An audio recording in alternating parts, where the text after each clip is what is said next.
And the 28 years old now joins the likes of fellow Indian grandmasters R. Pragnananda, D. Gukesh and Arjun Arigaisi in beating Carlson. And now he becomes the fourth Indian to achieve this feat. So now let's hear it from the horse's mouth itself as Vidit Gujarati joins us here on Sports Buzz. Good evening, Vidit. Thank you so much for joining us here on Sports Buzz and taking out time from your busy schedule. Many congratulations to you for becoming the fourth Indian to do so. How big this achievement is for you? Thank you for having me. And personally, I think it's a big milestone because I was very close to defeating the world champion on previous occasions. But towards the end, I used to make some mistakes and we mostly ended up making draws. So it was very important for me to know that I can defeat the world's best, and it gave me a confidence boost for sure. And how was it like? What was going in your mind when you were playing against a world champion like Magnus Carlsen, but knowing the fact that three Indians have already achieved the feat and now you can be the next one?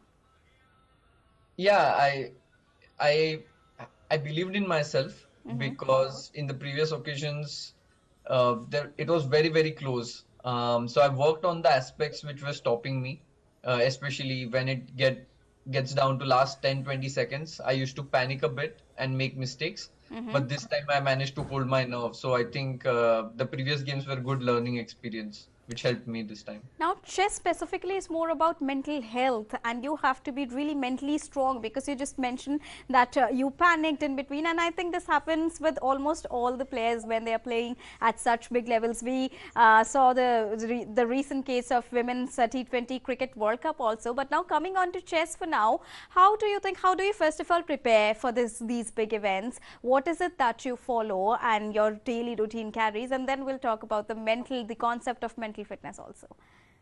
So in a day, it's usually around 8 to 9 hours of training. And of course, there are breaks in between.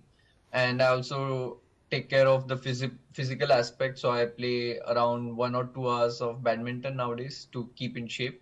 And when it comes to the mental aspect of the game, I meditate every day. So currently I've been meditating for around 780 days, which is roughly over 2 years. So that has helped me a lot to keep my composure and, um, get a better grip of my nerves during the critical situations. Absolutely, and India has been promoting yoga internationally now. India is known for it, and you already mentioned that meditation really helps you a lot. Now, talking about the fitness of the players, there's a campaign that the government is running. It's called Fit India Movement, and in the same lines, Champion Speak is one where players like Olympic stars, world champions, they go on to the school students and they tell the importance of mental health and physical health as well. Yeah, I think it's a wonderful initiative. I remember when I was around 8 or 9 years old, I met Vishwanathan Anand for the first time, and it inspired me to take up chess as well. So I'm sure that due to this program of Meet the Champions, many school-going kids are inspired by the champions who they interact with, and it ignites a spark in them which they can carry forward and make something out of it. So I think that's a wonderful initiative. And regarding the mental and physical aspect, I think it's a must nowadays to prioritize self-care. And if you're not in a fit body, then all positions you have, you cannot enjoy it. So it's very important to stay fit, both mentally and physically. Since many young kids, many young prospects would also be watching you right now, what would be your message that the basic that these kids can start actually from, the basic step that they can follow in order to remain fit? Um, I think it's very simple. It just takes just a little bit of discipline. Basically, every day to do like half hour even of exercise, and they don't necessarily need to do something extraordinary. Just play any sport. I think sport is a wonderful tool because you end up having fun and as well as you improve your physical health. So I think it's the easiest way. And when it comes to other aspects of life, I would just advise them to value their time and make good use of it because I think India has huge potential. We have so many talents, and if that talent is properly channelized, I think it can create wonders. Vidit, you were also a part of the Chess Olympiad, and this is for the very first time that India witnessed the hosting of Chess Olympiad here in the home country. What was your experience, and how important it is from the point of view of chess as a sport of hosting such an international and such a big international event here in the home country? It was just wonderful to see, the chess Olympiad being held in India. The first memory which comes to my mind is I used to see a lot of chess enthusiasts and fans who have flown over from all the places to, witness this match, and it used to be so crowded. Despite the COVID times, they used to come and, root for us, root for India. I think that was a big uniting factor. And I'm sure there were many kids there who got inspired by, let's say, looking at the Indian team or Magnus, for example, who was the world number one who came there. And if such events keep happening more and more in India, I think we will have tons of, sports stars. Did that event anywhere helped you to prepare for big events and especially against international players? I always enjoy a lot playing for India. So that event did help me to bond with my teammates, to get them know a bit better because we had a training camp and we hanged out together for 1 month. Usually chess is a very individual sport, but such an event brings other aspects into consideration, which helped me. Now, what is your next target? So right now my world rank is around 19 and my Indian rank is 2. So my next aim is to become world number one. It's a steep task, but it's very challenging, and that's what is motivating me right now. And which is the next tournament that you're focusing on? So in the next month, I'll be going on a Europe trip to play a couple of events, which if I do well, I'll end up increasing my world rank. And there are a couple of events towards the end of the year, which are part of the World Championship cycle. So I'll be preparing for that and hopefully challenge for the World Championship title as well. How important staying motivated is? Now, to stay motivated, I think fans play a key role when they support you, when they root for you, as you just mentioned, and also the support that you receive from your friends, your family, and the government. How important is it? Um, Sports can be challenging because it's never like a linear graph. There are lots of ups and downs. And especially when you're going through the downs, you need the support of family and friends, which you mentioned. So a right environment is key. And majority of the motivation, I would say, should be like an inner struggle. You yourself should be having some goal, some aspirational goal, which will help you get up each day from the bed and push yourself to the maximum. But when things don't go well, you need the family and friends support to remind you why you started doing this. Absolutely. Thank you so much, Vidit, for joining us and bringing us those important insights, and especially for the viewers who are watching you right now. And from Team DD, wishing you luck for your upcoming endeavors. Thank you. Thank you. And now in Sports Buzz, it's time to move on to other sporting events. Let's talk about tennis. First up from Qatar Open, Andy Murray, Daniel Medvedev and Felix Auger-Aliassime have advanced to the semi-finals of Qatar Open. Murray, who ousted number 4 seed Alexander Zverev on Wednesday, defeated France's Alexander Muller by 4-6, 6-1, 6-2 to earn his place in the semi-finals.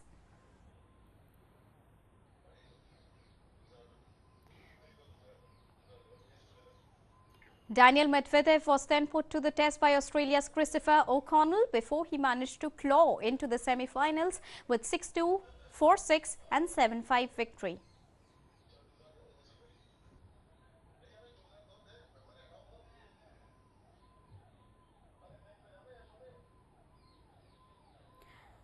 Next in the way of his quest for a 17th tour level title is second seed Felix Auger-Aliassime, who put away Spain's Alejandro Davidovich Fokina in straight sets by 6-4, 7-6 to make it into the semi-finals in Doha. While Andrei Rublev was ousted from the Qatar Open on Thursday, Rublev, the number 1 seed, suffered a stunning defeat by Jiri, who chalked up the biggest victory of his career when he defeated the world number 5 by 4-6, 6-4 and 6-3. Moving on to shooting now, Anish Panwala fought his way to the bronze medal in rapid-fire pistol event at Shooting World Cup in Cairo, Egypt. It was the third bronze medal for India that has been dominating the competition with 4 golds to stay on top of the medal table as of now. Now, after qualifying with 581, Anish had to go through an extended shoot-off in the semi-finals to beat Yan of France by 11-9 for a berth in the medal round. Now, with this, he gave India a rapid-fire pistol World Cup medal after 12 years. India finished the Cairo World Cup with 7 medals, including 4 gold, to top the standings. And moving on, the Indian women's lawn bowls team bagged a gold medal at the 14th Asian Lawn Bowls Championship 2023 held in Kuala Lumpur, Malaysia. The team consisted of Nayanmoni Saika, Rupa Rani Tirke, Lovely Chaube and Pinky won the title in the fours event. India defeated host Malaysia in the finals, while countries Hong Kong and Thailand settled for bronze. The same team also introduced the sport to the country after winning gold medal in Commonwealth Games that took place in Birmingham. And on to football now. Manchester beat Barcelona in the second leg to reach the Europa League last 16. Barcelona played a brilliant first half and took the lead but could not sustain the same level in the second half and conceded 2 goals. After the match, Man United manager Erik ten Hag said that his side can beat anyone after beating Barcelona to advance in the Europa League, whereas on the other side, Barcelona's coach Javi Hernandez is hopeful that Barcelona will be learning from their mistakes and competing for major European honours again next season. Manchester United produced a memorable second half comeback to reach the Europa League last 16 and knock out Barcelona in the process. Manchester United defeated Barcelona 2-1 at Old Trafford on Thursday evening in the second leg of their knockout playoff tie. United remain in 4 competitions this season after they knock out the Spanish side 4-3 on aggregate. After a frantic start, Barcelona were awarded an 18-minute penalty, much to United's frustration, after Bruno Fernandes was adjudged to have fall defender Alejandro Balde, with Robert Lewandowski just squeezing the resulting spot kick home. United came out for the second half looking like a different side and leveled through Fred, the Brazilian steering home Fernandes passed 2 minutes after the break. Getting the better of a team 8 points clear at the top of La Liga and playing with an intensity rarely seen at Old Trafford since Alex Ferguson filled United manager Ten Hag with confidence. Erik ten Hag says his side can beat anyone after beating Barcelona to advance in the Europa League. What you say, it's a magnificent night.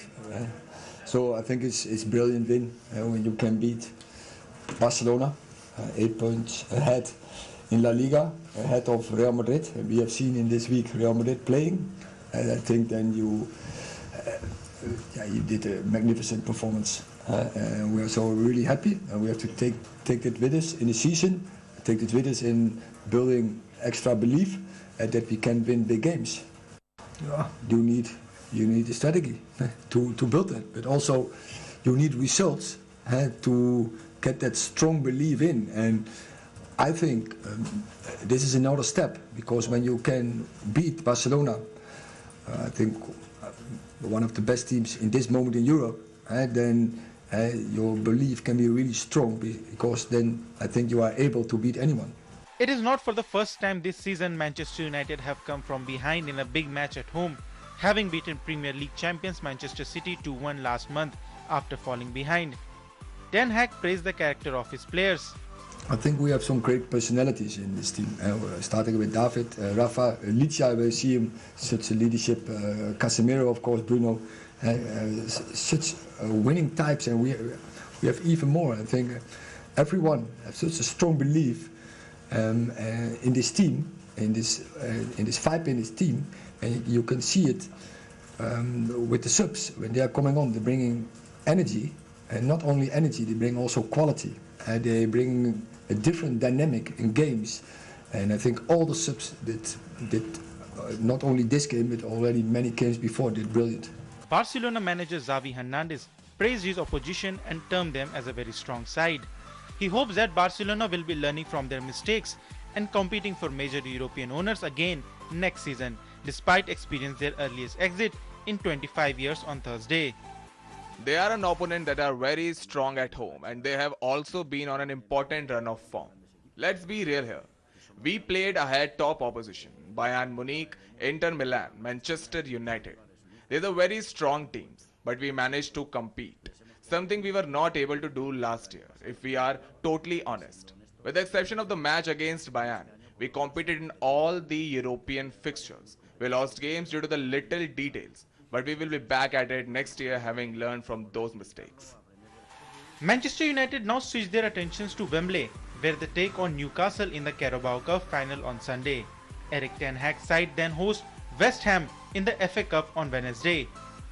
On the other hand, Barcelona will return to La Liga action on Sunday at Almeria. The league leaders then travel to bitter rivals Real Madrid in the Copa del Rey semi-finals on Thursday.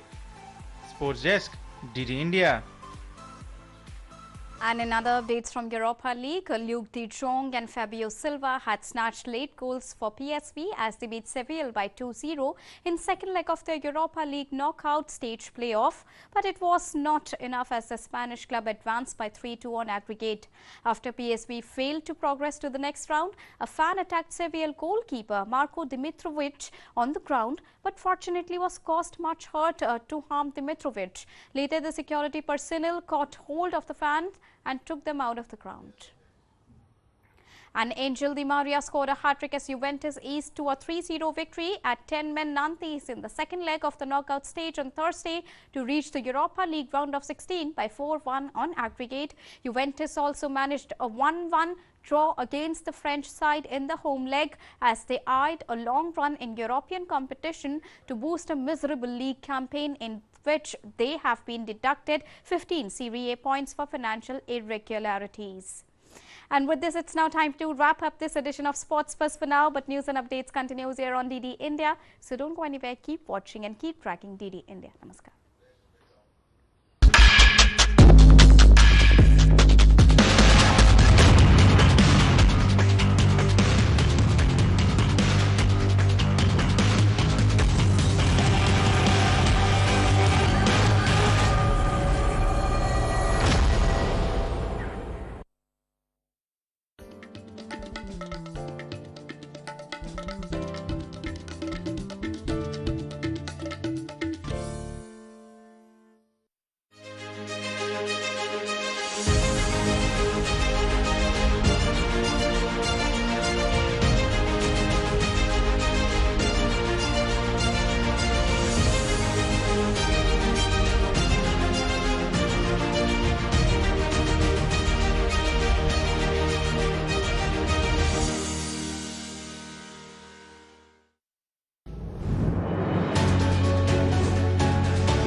Namaskar and thank you very much for joining us on this special program. Prime Minister Narendra Modi had recently said that his government has transformed the country from the fragile five to anti-fragile by reimagining and reinventing every element of governance in the last 9 years.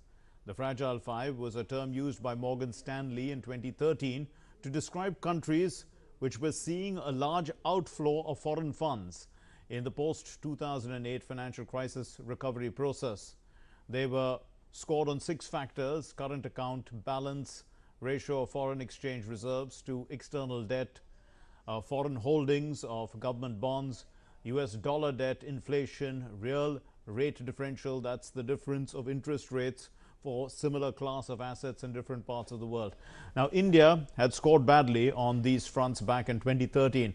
But as of 2017 onwards, India was removed from this list India is currently among the fastest growing large economies of the world. And to discuss this change, we have with us two eminent guests. Let me introduce you to them. Mr. Jayant Krishna will be joining us. Mr. Jayant Krishna is the senior fellow at CSIS Washington, D.C., also formerly CEO of NSDC's PM's Skill India Mission. But we have with us Anil Padmanabhan, senior journalist on economic affairs, who is joining us from Delhi. Thank you very much, Mr. Padmanabhan. Let me first start with, the story about the Fragile Five in 2014. It showed capital flight from India, a lack of faith in the economy.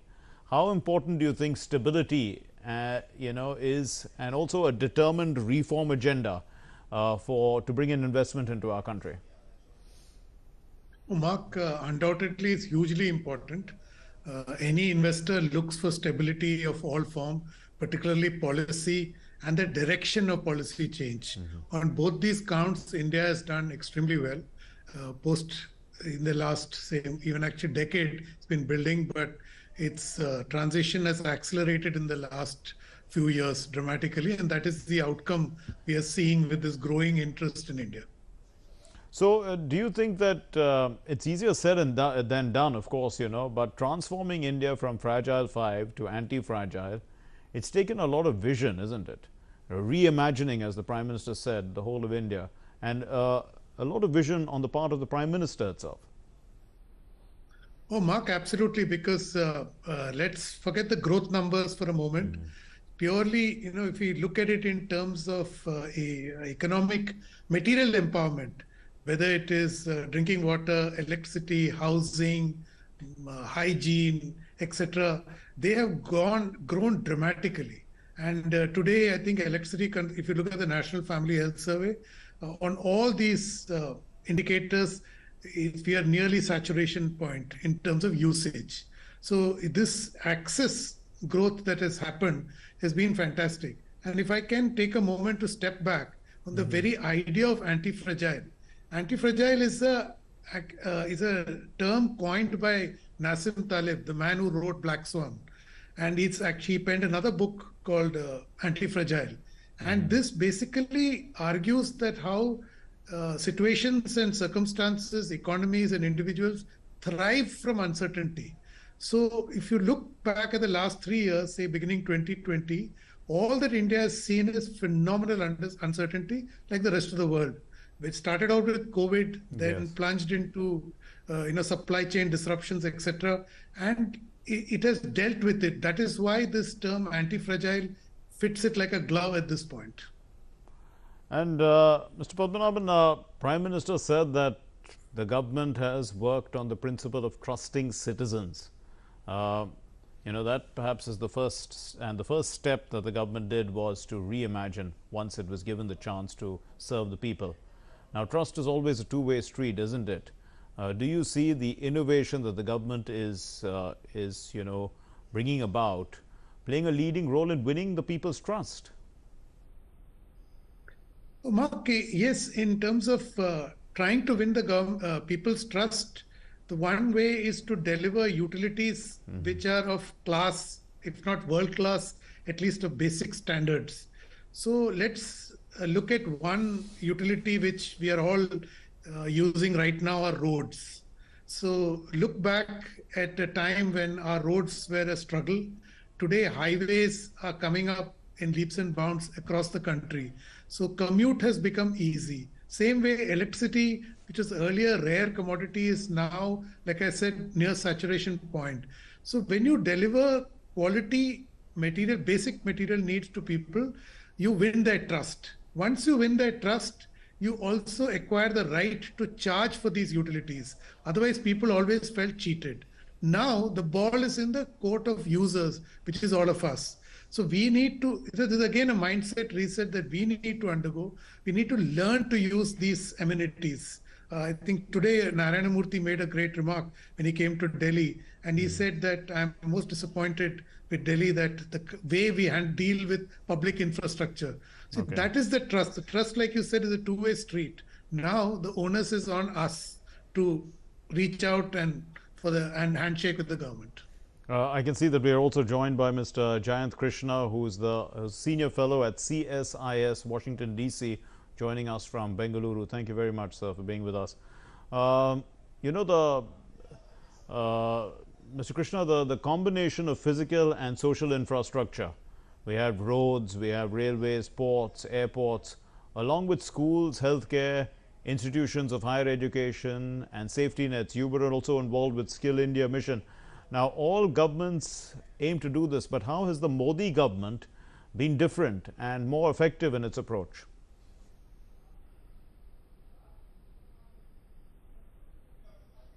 So, yeah, I think you're on mute. You may be on mute, sir.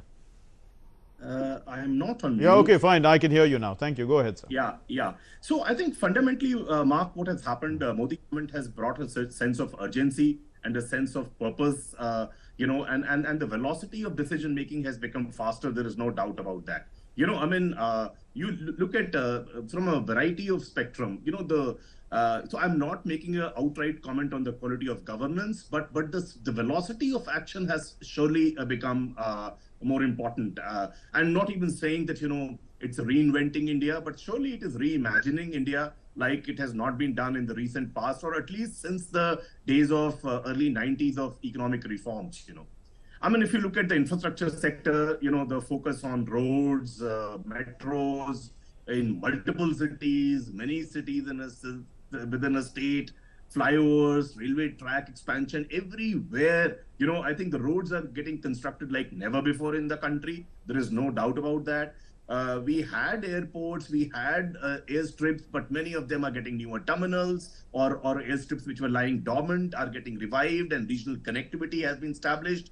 So I think if, as they say, if you double the speed, you triple the economy. So I think that seems to be happening in the last few years. So and not just that, if you look at education, and the government brought about the new education policy after a lot of change after several years, and that focuses on research, on the National Research Foundation, research-only universities, vocationalization. It talks about how skills development has to become an integral part of the mainstream education. So I think a lot of that is happening. During COVID, I was amazed to see how the entire nation, transformed to online education, which, the digital divide notwithstanding. Yes, there were difficulties in terms of availability of smartphones and laptops, but yet, we saw a country in the action, and there is a problem, but there is a solution. And a lot was done to ensure that learning outcomes are not compromised beyond a level. In the earlier 5 years of the government, the Skill India mission was launched. As soon as the government came in power, within a year or two. So Skill India, I think that's the best way if our youths have to reap a rich demographic dividend. So I think a lot of these things seem to have happened. Healthcare allocations have gone up, still a far cry from what it should be, but a lot has happened. We have seen how India became a COVID vaccine supplier, not just to its own needs, but to the needs of several other countries.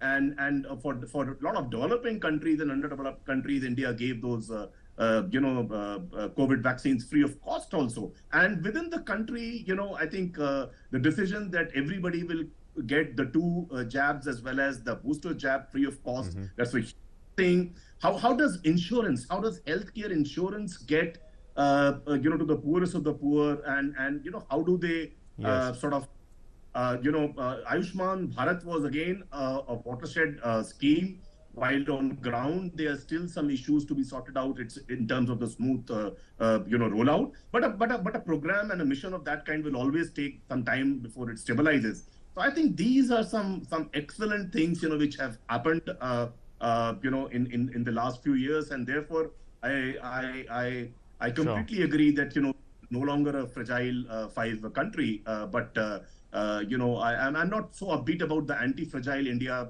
coinage, but surely I would like to put it like this: if I were the Prime Minister, I would have said from fragile 5 to robust 5 to resilient 5 to to reinvented 5. I think that's what the government be doing. Sure, but Mr. Krishna, well, India is now a bright spot. We know that, and If we look at, it was the fragile five countries were those which were losing FDI at a rapid pace. The money was leaving the country, but India is continuing to see FDI flow in. In fact, FDI stood at 221.5 million US dollars for January of 2023, compared to half that amount of 110 million US dollars in January of 2022.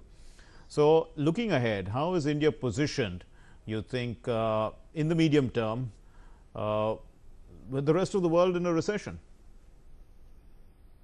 So I think you would have seen IMF's statement that almost half of the GDP increase going in this year will come out of China and India. So I think Indian economy has become the fastest growing economy. And post COVID, the world has seen that how some of the manufacturing supply chains are intending to move away from China, or even if not completely move away, have alternate destinations for manufacturing other than China. And India is very well poised, to leverage that. I think that's something very, very important. We are ranking on the ease of doing, business has improved consistently. But I'm not still happy with the improved rank, because a lot more needs to happen. If India today has become the 5th largest economy by way of nominal GDP and 3rd largest by way of purchasing power parity, there is no reason in ease of doing business also we should not have a similar rank, if not better. So I think while the improvement in ease of doing business ranking is appreciable, but a lot needs to improve. I think wherever the digital processing and online approvals and online and online licenses and those things have happened, the transformation is really remarkable. But I think one area where still we could do a lot more is where there's a man-to-man, there's a human-to-human interaction between industry and the government. I think that quality, we are doing an excellent job for big-ticket marquee investments. Yes. Can it happen across the board? Can it happen for MSMEs?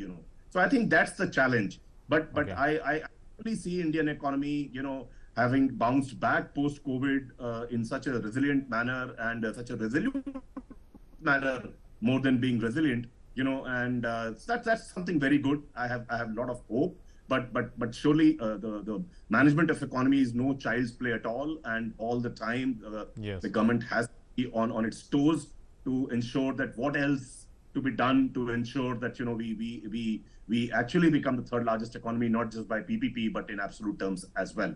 True. Mr. Padmanabhan,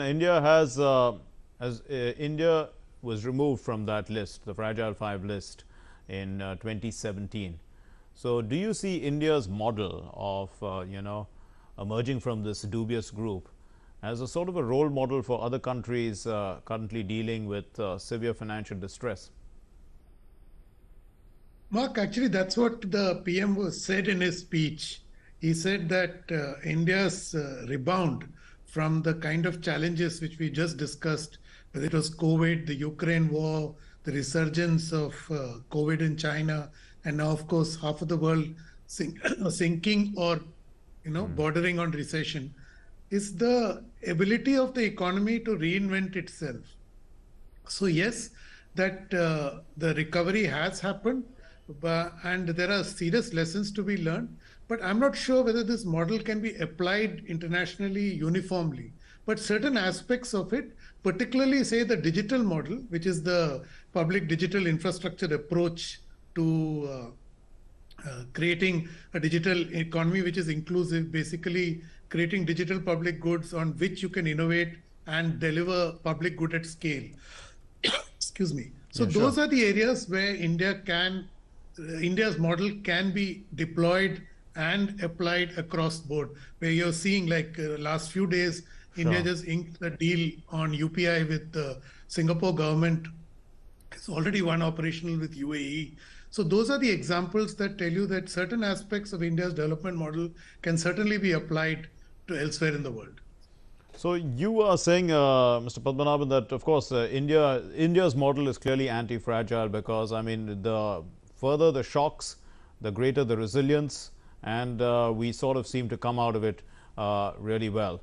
That is not something that we are seeing with other countries around us right now, and who may be dependent on us to some extent. Do you see in us in some way, I mean, once if you emerge anti-fragile, that should have some sort of spillover effects. Do you see that, I mean, happening, let's say, with Sri Lanka, with other countries around us? See, Mark, the situation in the neighborhood, India's neighborhood, is actually very fragile. So, Pakistan is almost bankrupt. Sri Lanka is staring at bankruptcy. Bangladesh is in trouble. So, these economies can't be compared with India. So, looking back, see, every economy has its own inherent strengths and weaknesses. So, if you need to take lessons from India ex post, see, ex ante, many of us criticized the strategy, but subsequently it has been proven right that when COVID struck and lockdown, etc., started to be put in place, the government followed a strategy of saving lives and then calibrated it to save livelihoods.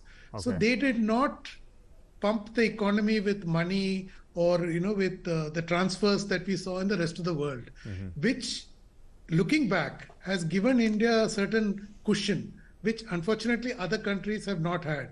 And of course, as Jayan just mentioned, the ability to deliver the vaccine anytime, one nation, one jab, it was phenomenal because it again rode on a digital backbone. So you ensured seamlessly that there was one line of defense on health, and the other side you protected, you started reviving livelihood, but more through supply side, not from the demand side.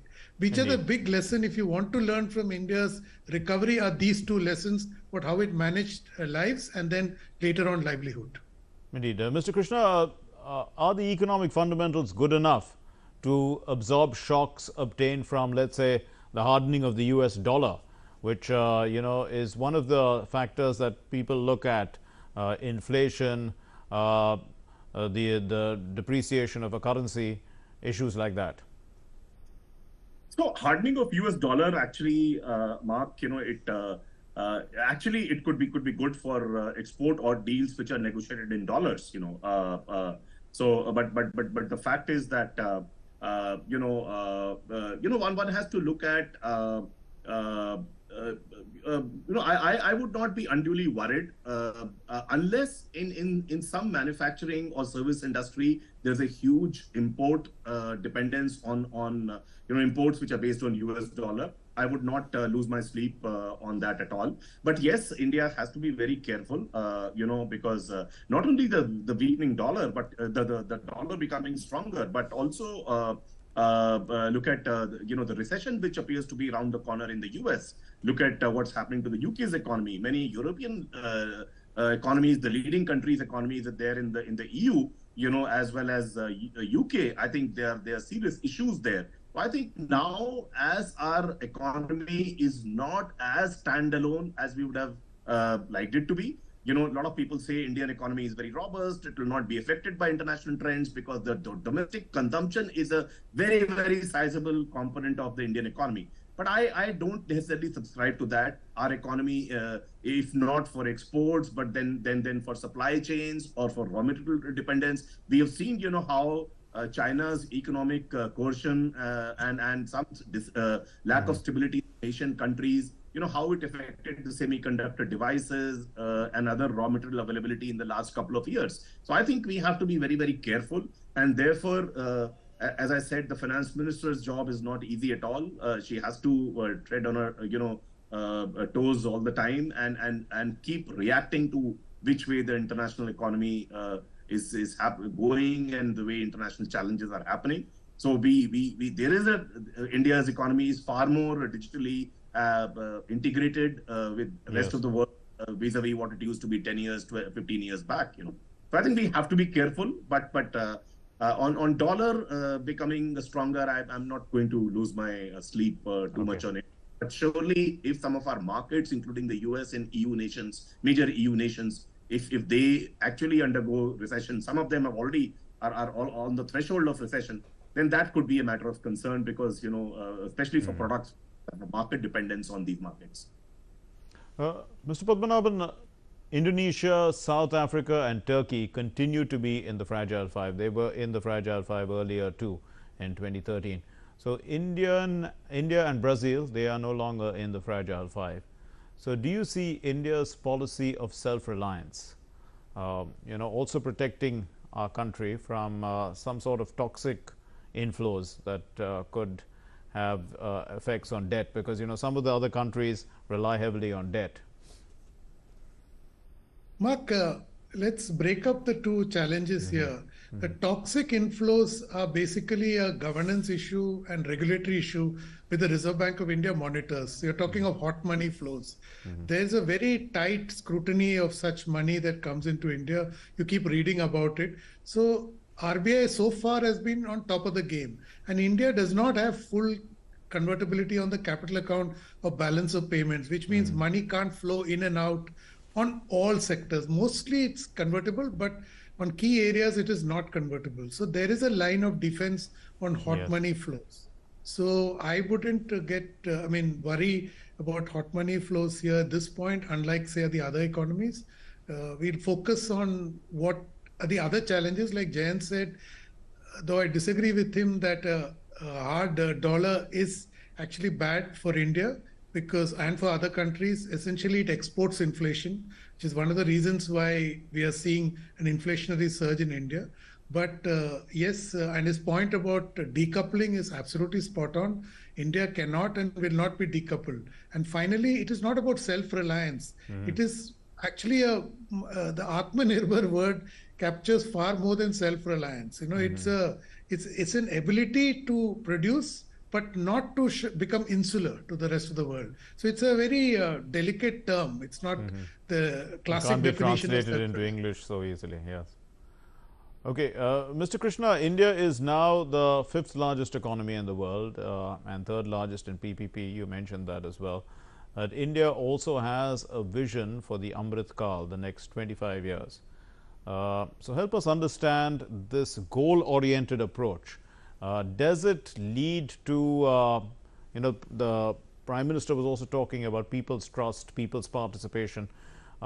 Does this actually come about because you you have goals for the people? So, Mark, I would expect, going forward, if Amrit Kal really has to hold that kind of a promise for India, then the reform centricity of our economy must go on. That's very important. And that there's a bit of a disappointment on that front. If you look at the first term of the government, they did come up with some of the very, very bold reforms like GST bill, which was a watershed kind of a reform in terms of the tax laws.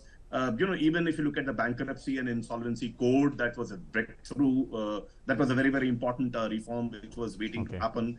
In this term, they started with the farmer reforms, but we all know what they went through, and they had to be repealed finally. And perhaps because those farmer reforms had to be repealed, I think government has gone a bit slow on reforms.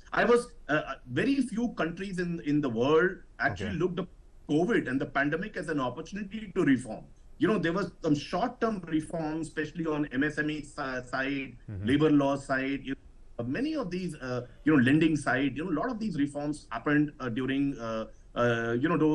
different, bursts which the FM had announced. So I think India looked upon it also as an opportunity to reform. But after that, somehow, perhaps, because of the repeal of farmer laws, somewhere the velocity has gone down. I would, if Amrit Kal has to become a reality, really India has to move forward, then some of these big ticket reforms which are still lying, where not work has happened, the land reforms and the labor reforms, I think government has to act on that very, very seriously, because continue to be a stumbling block in soliciting big ticket investments. See, I was the group CEO of UK India Business Council, and a lot of investment that we used to track.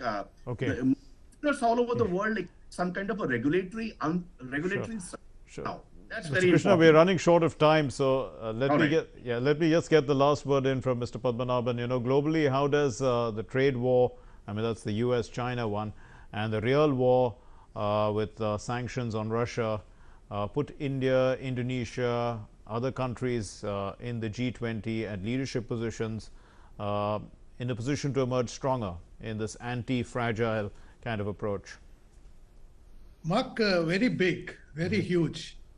The conflict has disrupted supply chains afresh after the entire COVID-19 pandemic.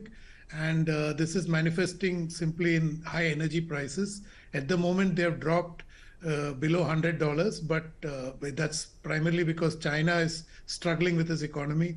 But minute the Chinese economy stabilizes, these oil prices will go back up unless and until this conflict is resolved. So yes, it's a huge impact, and it's also the reason that half the world is facing recession because of this prolonged one-year conflict that we are seeing. Right. And that again, like we discussed earlier, shrinks the global markets, which means it'll shrink India's export abilities, and which will impact India and all these countries. So it is a very delicate position, and I hope that the war is rolled back and the world goes towards repairing and mending itself. We'll have to leave it there. Thank you very much, Anil Padmanabhan, Senior Business Journalist, and Mr. Jayant Krishna, Senior Fellow at CSIS, Washington, D.C. Thank you very much for helping us understand this important subject about India emerging from being one of the fragile five to anti-fragile. In conclusion, let's just say this, that this discussion has attempted to contextualize the Prime Minister's speech at the Economic Times Global Business Summit 2023. The Prime Minister had highlighted the achievements of the government in various sectors like road construction, expansion of the metro train network, the laying of railway lines, increasing the number of airports. These are supply side economics. In theory, it states that increasing the supply of goods and services becomes the engine for economic growth. Now, social and physical infrastructure, these are the very foundations of multiplying growth. Thanks very much for being with us. Namaskar.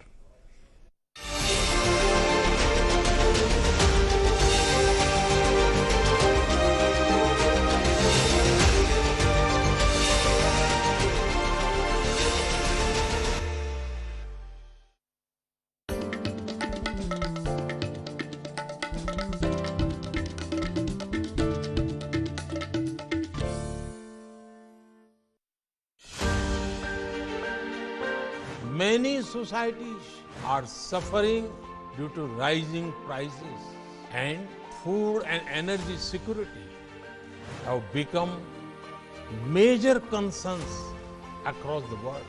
Even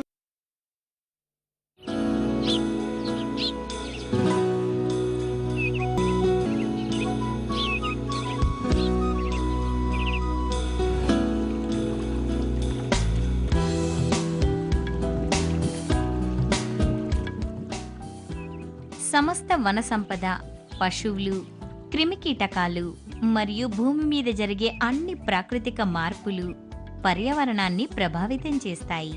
చెట్లు, చేమలు, పశువులు, మనుషుల యొక్క ఆరోగ్యం పర్యావరణం యొక్క అంతర్కథనం మీద ఆధారపడి ఉంది. మన పర్యావరణంలో కాలుష్యం ప్రతి చోట ఉంది. చాలా ఎక్కువ మోతాదులో స్థిరపడి ఆరోగ్యంగా జీవించటం కఠినంగా మారినప్పుడు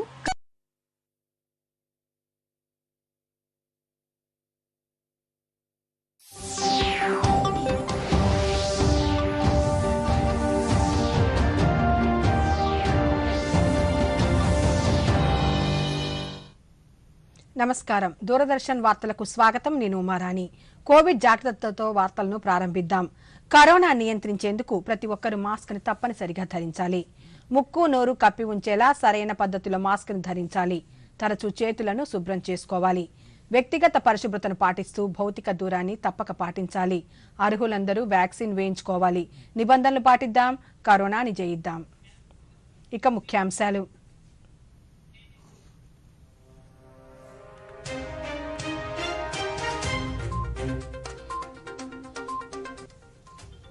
ఒంగోలు పోలీస్ శిక్షణ కళాశాలలో ఎక్సైజ్ సిఐ ఎస్ఐల దీక్షాంత్ పరేడ్ అంకిత భావంతో పనిచేసి ప్రజల మన్ననలు పొందాలన్న ప్రిన్సిపల్ దామోదర్. మత్తు పదార్థాలతో కలిగే అనర్థాలను తెలియజేస్తూ తిరుపతిలో అవగాహన ర్యాలీ. యువత మాదక ద్రవ్యాలకు దూరంగా ఉండాలన్న జిల్లా కలెక్టర్ వెంకట రమణారెడ్డి. ఇంటర్నెట్ ద్వారా ఐపీటీవీ సేవలను అందిస్తున్న బిఎస్ఎన్ఎల్ ఏలూరులో టీవీ సేవలను ప్రారంభించిన ఉమ్మడి పశ్చిమ గోదావరి జిల్లాల జిఎం శ్రీను తక్కువ ఖర్చుతో ఈ సేవలను పొందవచ్చని వెల్లడి. ఇక వివరాలు. పోలీసులు అంకిత భావంతో పనిచేసి ప్రజల మన్ననలు పొందడంతో పాటు ప్రభుత్వ ప్రతిష్టను ఇనుమడింపజేయాలని ఒంగోలు పోలీస్ శిక్షణ కళాశాల ప్రిన్సిపల్ దామోదర్ అన్నారు. ఈ రోజు నిర్వహించిన ఎక్సైజ్ సిఐఎస్ఐల దీక్షాంత్ పరేడ్లో ఆయన పోలీసుల గౌరవ వందనాన్ని స్వీకరించారు. ఈ సందర్భంగా దామోదర్ మాట్లాడుతూ కళాశాలలో ఎక్సైజ్ సిబ్బంది మొదటి బ్యాచ్ శిక్షణ విజయవంతంగా పూర్తి చేసుకుందన్నారు. 85 మందికి 3 నెలల పాటు శిక్షణ ఇచ్చినట్లు చెప్పారు. శిక్షణ పూర్తి చేసుకున్న వారు ప్రభుత్వానికి మంచి పేరు తెచ్చేలా విధులు నిర్వర్తించాలని సూచించారు. ఈ సందర్భంగా నిర్వహించిన పరేడ్ మార్చ్ ఫాస్ట్ అందరినీ అలరించాయి. శిక్షణలో ప్రతిభ చూపిన వారికి షీల్డ్ మెమోంటోలను అందించారు. ఇండోర్ అవుట్డోర్ సబ్జెక్టులన్నీ కూడా చక్కగా నేర్చుకుని ఈరోజు పాసింగ్ అవుట్ పరేడ్లో చక్కగా వాళ్ళ యొక్క ప్రతిభని చూపించారు. అలాగే వీళ్ళు ట్రైనింగ్ అయిన తర్వాత వాళ్ళ రెస్పెక్ట్ డిపార్ట్మెంట్లో ప్రభుత్వ ఎక్స్పెక్ట్ చేస్తున్నటువంటి ఆశయాలకి అనుగుణంగా వీళ్ళు వర్క్ చేసి ప్రభుత్వానికి మంచి పేరు తేవాలి, అలాగే డిపార్ట్మెంట్కి మంచి పేరు తేవాలని తెలియజేస్తూ నా తరఫున మా పీటీసీ తరఫున అందరికీ అభినందనలు తెలియజేస్తాను. మత్తు పదార్థాలను వినియోగించడం వల్ల కలిగే అనర్థాలపై ప్రజల్లో అవగాహన కల్పిస్తున్నట్లు తిరుపతి జిల్లా కలెక్టర్ వెంకటరమణారెడ్డి అన్నారు. తిరుపతిలో డ్రగ్స్ వినియోగంపై జరిగిన అవగాహన ర్యాలీని జిల్లా ఎస్పీ పరమేశ్వరరెడ్డితో కలిసి కలెక్టర్ ప్రారంభించారు. ఈ సందర్భంగా వెంకటరమణారెడ్డి మాట్లాడుతూ ఇటీవల కాలంలో మత్తు పదార్థాల వినియోగం ఎక్కువైందని పేర్కొన్నారు. వీటి వినియోగం వల్ల కలిగే అనర్థాలపై ప్రజలకు అవగాహన కల్పిస్తున్నామన్నారు. మత్తు పదార్థాలకు యువత దూరంగా ఉండాలని సూచించారు. డ్రగ్స్కు వ్యతిరేకంగా ఈరోజు ఒక ర్యాలీని తిరుపతిలో మన ఎస్పీ గారి ఆధ్వర్యంలో, అదేవిధంగా ఎస్సీబీ వాళ్ళ ఆధ్వర్యంలో ఈరోజు మనము ర్యాలీని స్టార్ట్ చేసుకోవడం అనేది చాలా సంతోషంగా ఉంది. ఇటీవల కాలంలో ఈ డ్రగ్స్ బాగా పెరిగిపోవడం అనేది మనం గమనిస్తూ ఉన్నాం. ముఖ్యంగా యువత పెడదారి పట్టడానికి ఇది చాలా దోహదపడతా ఉంది. దీన్ని మనం కంట్రోల్ చేయాల్సిన అవసరం ఉంది. ప్రజలలో ఈ డ్రగ్స్ యొక్క అవగాహన, అంటే సామాజికంగా ఎటువంటి సమస్యలు ఉంటాయి, వ్యక్తిగతంగా ఎటువంటి సమస్యలు ఉంటాయి, ఆరోగ్యపరంగా ఎటువంటి సమస్యలు ఉంటాయి, అదేవిధంగా దేశ ఆర్థిక పరిస్థితికి, వ్యక్తిగత ఆర్థిక పరిస్థితికి ఏ విధంగా ఇది నాశనం చేస్తుంది అనేది ప్రతి ఒక్కరికి కూడా అవగాహన కల్పించాల్సిన అవసరం ఉంది. సో దానిలో భాగంగా ఈరోజు మనం ఈ కార్యక్రమాన్ని ఏర్పాటు చేసుకోవడం జరిగింది. దీన్ని ప్రజలందరూ కూడా డ్రగ్స్ యొక్క పర్యవసానాలు ఏ విధంగా ఉంటాయి, అంటే మందు తాగడమో లేదా సిగరెట్ తాగడం అనేది వ్యక్తిగతంగా నాశనం చేస్తుందేమో, కానీ ఈ డ్రగ్స్ అనేది వ్యక్తిగతంగానూ నాశనం చేస్తుంది, అదేవిధంగా సమాజానికి కూడా ఎంతో నష్టాన్ని కలిగించేటువంటి చర్యలన్నీ కూడా చేస్తుంది. కాబట్టి దాని నుంచి మనం దూరంగా ఉండాల్సిన అవసరం ఎంతైనా ఉంది. తపాలా శాఖ అందిస్తున్న వివిధ బీమా పొదుపు పథకాలను సద్వినియోగం చేసుకోవాలని, దీనికోసం మేళా నిర్వహిస్తున్నట్లు తాడేపల్లిగూడెం తపాలా శాఖ సూపరింటెండెంట్ సివి రామిరెడ్డి తెలిపారు. తాడేపల్లిలో ఆయన మాట్లాడుతూ పొదుపు పథకాల వడ్డీ రేట్లను కేంద్ర ప్రభుత్వం ఇటీవల పెంచిందన్నారు. రికరింగ్ డిపాజిట్లు, నెలవారీ ఆదాయం పథకం, Sukanya Samriddhi Yojana, public provident fund, జాతీయ పొదుపు పథకాలు, కిసాన్ వికాస్ పత్రాలు, సీనియర్ సిటిజన్ సేవింగ్స్ స్కీమ్ తదితర పథకాలు ప్రజలకు ఆర్థికంగా ప్రయోజనాలు చేకూరుస్తాయని తెలిపారు. కేవలం 399 రూపాయలకు 10 లక్షల రూపాయల ప్రమాద బీమా పథకం తపాలా శాఖ అందిస్తోందన్నారు. తపాలా శాఖ అందిస్తున్న పథకాల వివరాలను తెలుసుకునేందుకు పోస్ట్ ఆఫీసును సంప్రదించాలని ఆయన కోరారు. ప్రజలకు ఓపెన్ చేయమని మాకు ఆదేశాలు ఇవ్వడం జరిగింది. డెలివరీ చేసి ప్రతి పోస్ట్ మ్యాన్కి ఒక మొబైల్ సప్లై చేసింది. ఆ అకౌంట్ ఓపెన్ చేయడానికి మాకు కావాల్సిందల్లా మీ యొక్క ఆధార్ నెంబర్, మీ యొక్క థంబ్ ఇంప్రెషన్, ఈ రెండు అయితే ఉంటే కన్నా ఇమీడియట్గా వితిన్ 1 మినిట్లో మీకు అకౌంట్ ఓపెన్ చేయడం జరుగుతుంది. అలాగే ఈ మధ్య బాగా ప్రజాదరణ పొందిన పాలసీ అండి, 10 లక్షల పాలసీ, సంవత్సరానికి 399 రూపాయలతో గ్యాగ్ పాలసీ అంటారంటే గ్రూప్ యాక్సిడెంటల్ గార్డ్ పాలసీ అని. ఇన్ని ప్రయోజనాలు ఉన్న స్కీమ్ అనేది ఈ ఒక్కటి స్కీమ్, ఇంతవరకు ఇలాంటి స్కీమ్ ఎప్పుడు రాలేదు. అందువల్లనే ఇది బాగా ప్రజాదరణ పొందింది. పబ్లిక్ వాళ్ళంతటా వాళ్ళే మమ్మల్ని అప్రోచ్ అయ్యి పాలసీలు తీసుకుంటున్నారు. ఈ పాలసీ చేయడానికి 18 సంవత్సరాల నుంచి 65 సంవత్సరాల లోపల వాళ్ళు ఎవరైనా ఈ పాలసీ తీసుకోవచ్చు. సో ఒక్కసారి 390 అంటే ముందు ఈ పాలసీ తీసుకోవాలంటే ముందు ఐపీబీబీ ప్రీమియం, ఐపీబీబీ అంటే India post payment bank premium account 500 రూపాయలు పెట్టి ఓపెన్ చేయాలి. దెన్ ఇందులో నుంచి అమౌంట్ అనేది 399 దానికి కట్ అయిపోతుంది. అంటే దగ్గర 500 ప్లస్ 400 900 రూపాయలతో మీరు అకౌంట్ ఓపెన్ చేసి డిపాజిట్ వేస్తే 500 రూపాయలు అలా డిపాజిట్ మిగిలిపోతుంది. మిగిలిన 399 ఈ యొక్క ప్రీమియం కింద డిడక్ట్ అయిపోతుంది. కేంద్ర ఎన్నికల సంఘం ఆదేశాల మేరకు ప్రకాశం, నెల్లూరు, చిత్తూరు నియోజకవర్గ ఉపాధ్యాయుల ఎమ్మెల్సీ ఎన్నికలు 2023కు సంబంధించి ఎన్నికల అబ్జర్వర్గా కోన శశిధర్ను నియమించారు. ఎన్నికల పరిశీలకులుగా ఆయన 3 జిల్లాల్లో ఎన్నికల ప్రక్రియను పరిశీలించనున్నారు. ఎన్నికల నిర్వహణలో సమస్యలు, ఫిర్యాదులు ఉంటే 93 91 92 3114 నెంబర్కు తెలియజేయవచ్చని ఒక ప్రకటనలో తెలిపారు. తెలుగుదేశం పార్టీ ఎమ్మెల్సీ అభ్యర్థి వెంపాడ చిరంజీవిని గెలిపించాలని శ్రీకాకుళం నియోజకవర్గ టీడీపీ ఇన్ఛార్జి గుండా లక్ష్మీదేవి కోరారు. శ్రీకాకుళంలోని పలు కళాశాలల్లో అభ్యర్థి విజయాన్ని కాంక్షిస్తూ కరపత్రాలను పంపిణీ చేశారు. ఈ సందర్భంగా గుండా లక్ష్మీదేవి మాట్లాడుతూ అన్ని వృత్తుల్లోకెల్లా ఉపాధ్యాయ వృత్తి ఎంతో గొప్పదని, అలాంటి వృత్తి నుంచి ఎమ్మెల్సీ అభ్యర్థిగా చిరంజీవి పోటీ చేయడం ఎంతో ఆనందంగా ఉందన్నారు. ఒక టీచర్ కనిపిస్తే 2 చేతులు దగ్గరికి పెట్టి నమస్కారం సార్ అని అంటారు. ఎందుకంటే ఆ వృత్తిలో అంత గొప్పతనం ఉంది. అలాంటి వృత్తిని వదిలేసి 12 సంవత్సరాలు సర్వీస్ ఉండగానే వదిలేసి వాటన్నిటికీ అసెంబ్లీలోనైతేనే మాట్లాడగలరు. ఈరోజు వేపాడ చిరంజీవిరావు గారు మన తెలుగుదేశం పార్టీ అభ్యర్థిగా పోటీ చేయడం జరుగుతుంది. చాలా అర్థశాస్త్రంలో చాలా డిగ్రీలు ఉన్న వ్యక్తి, తప్పకుండా ప్రజలకు సేవ చేయగలరన్న నమ్మకంతో ఈరోజు కూడా ఆయన తరఫున ఓటు అడగడానికి రావడం జరిగింది. తెలుగుదేశం పార్టీ ఉండేటప్పుడు మీ అందరికీ తెలుసు, ఆయన్ని గెలిపిస్తే తెలుగుదేశం పార్టీని కూడా మీరు ముందుకు తీసుకెళ్లే విధంగా ఉంటుందని మా అందరి ఆశ. మీరందరూ కూడా తప్పకుండా ఆయన్ని గెలిపించాలని. బీఎస్ఎన్ఎల్ ఇంటర్నెట్ సదుపాయం ఉన్న ప్రతి ఒక్కరికి ఐపీటీవీ సేవలను 4K క్వాలిటీ ద్వారా అందిస్తామని ఉమ్మడి పశ్చిమ గోదావరి జిల్లా బీఎస్ఎన్ఎల్ జనరల్ మేనేజర్ శ్రీను తెలిపారు. ఈ రోజు ఏలూరులో ఐపీటీవీ సేవలను జిల్లా ఎస్పీ రాహుల్ దేవ్ శర్మతో కలిసి ఆయన ప్రారంభించారు. ఈ సందర్భంగా శ్రీను మీడియాతో మాట్లాడుతూ ఇంటర్నెట్ సదుపాయం ఉన్నవారు అతి తక్కువ ఖర్చుతో ఈ టీవీ సేవలను పొందవచ్చన్నారు.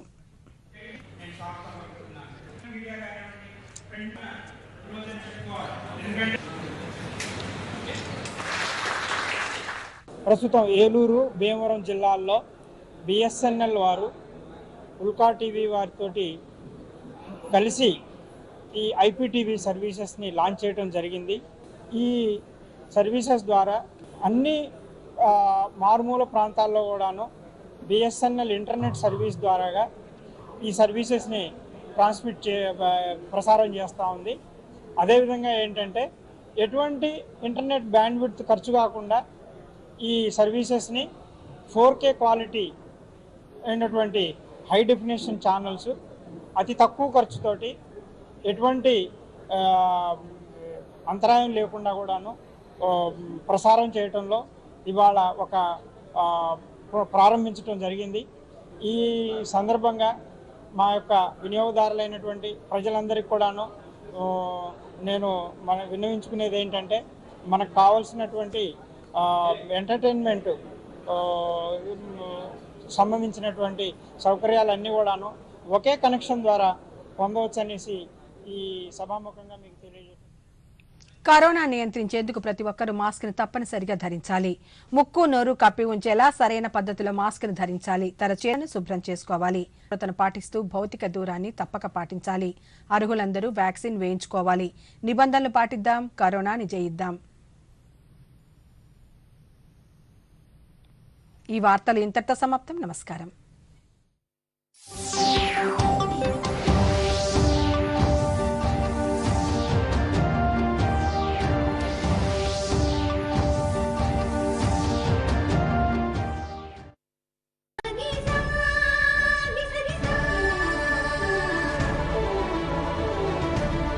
Of course, we support additional sanctions. Europe is thinking about new sanctions and working on new sanctions.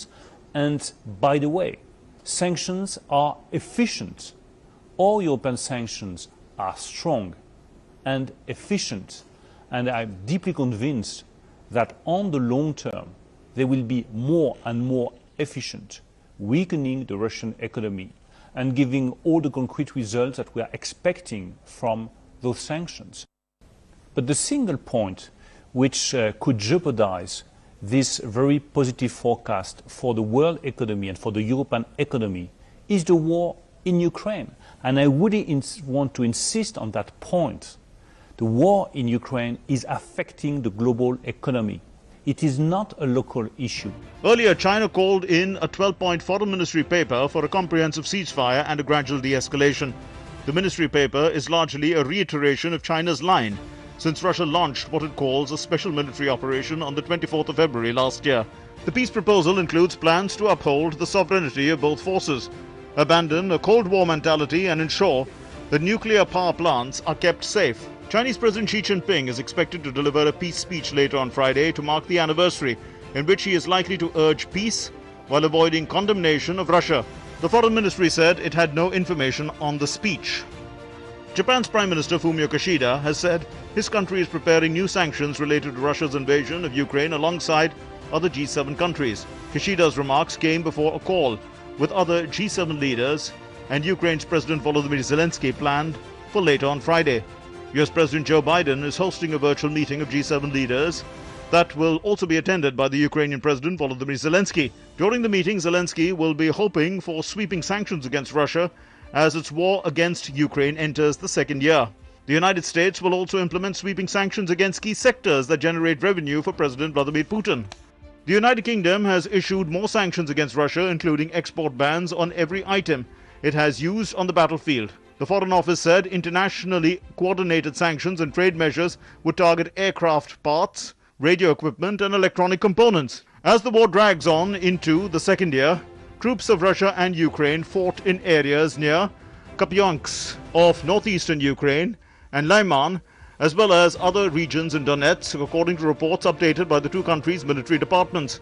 According to the Russian Defense Ministry, its forces struck in the directions of Kupiansk, Kherson, Lyman and other parts of Donetsk, destroying Ukrainian multiple rocket launchers, howitzers, infantry fighting vehicles and armored vehicles. Russian air defense forces also shot down 9 Ukrainian drones in Kherson, Zaporizhia, Luhansk and Donetsk. The Ukrainian armed forces said on Thursday they had repelled the Russian attacks in the directions of Kupiansk, Lyman and Bakhmut. The Ukrainian air forces carried out 11 strikes on Russian military personnel and equipment and struck on positions of Russian air defense systems. Showing solidarity, European Union delegates in charge of the affairs of Ukraine, Ivan Konovalov, observed a minute's silence as they remember the victims of the Russian invasion on the first anniversary on Friday. Lending their support to Ukraine, delegates also paid their tributes to the Ukraine embassy in New Delhi. Dateline, DD India. So as the Russia-Ukraine conflict enters second year, let's quickly take a look at the timeline and the major events that have taken place in the past 1 year. Now, last year on the 24th of February, Putin announced decision to launch special military operation. On the 28th of February, Ukraine applied for EU membership post the announcement. And now, on the 2nd of March, European Union excluded 7 Russian banks from SWIFT international payment system as a retaliation to that. Now, EU also suspended broadcasting by media outlets Russia Today along with Sputnik. And also on the 8th of March, the US and the UK together announced a ban on all imports of Russian oil as their rebuttal. On the 29th of March, Russian and Ukrainian negotiators met in Istanbul. And further to this, on the 13th of April, US President accused Russian President of committing genocide in Ukraine, and he once again reiterated that. On the 13th of April, US President accused him of genocide in Ukraine. And moving on to the 4th of May, European Union then announced plans to ban Russian crude oil over next 6 months. And moving on to the post that, on the same year, month of July, Black Sea Grain Initiative was brokered by the UN and Turkey. On the 2nd of September, G7 most industrialized countries agreed to impose price cap for global plan. Now, on the 2nd of September, G7 most industrialized countries agreed for that. On the 21st of September, Putin announced a partial mobilization of about 300,000 troops from Russian reserves. And also on the 27th of September, 2 powerful underwater explosions damaged the Nord Stream pipelines. That was a really significant and huge and historic moment that created a lot of losses for the world rather. On the 28th of September, NATO Gensec Jens Stoltenberg galvanized allies, and then on the 30th of September, international community denounced Putin after he claimed he annexed 4 occupied regions of Ukraine, and Ukraine then formally applied to join NATO also when that annexation happened. And on the 17th of November, UN and Ukraine announced extension of Black Sea Grain Initiative agreement by 120 days, a positive sign that emerged through the help of UN. On the 22nd of December, on a visit to Washington, Zelensky pressed the US Congress for tanks, planes, air defense capabilities and money, and we saw the outcome of it recently when Biden visited there. On the 13th of Jan, Ukraine became a de facto member of the NATO alliance, and then on the 25th of January this year, the US announced it will send Kyiv 31 of its M1 Abrams battle tanks. And then in the latest development, Biden made a surprise visit to Kyiv, declaring unwavering support in a show of solidarity. So this is so far the major events that have taken place. This is a timeline of the major events that have taken place so far in the past 1 year as Russia-Ukraine conflicts completes 1 year, and it is rather entering in its second year. No respite on that. And now it's time to take a look at what has happened so far.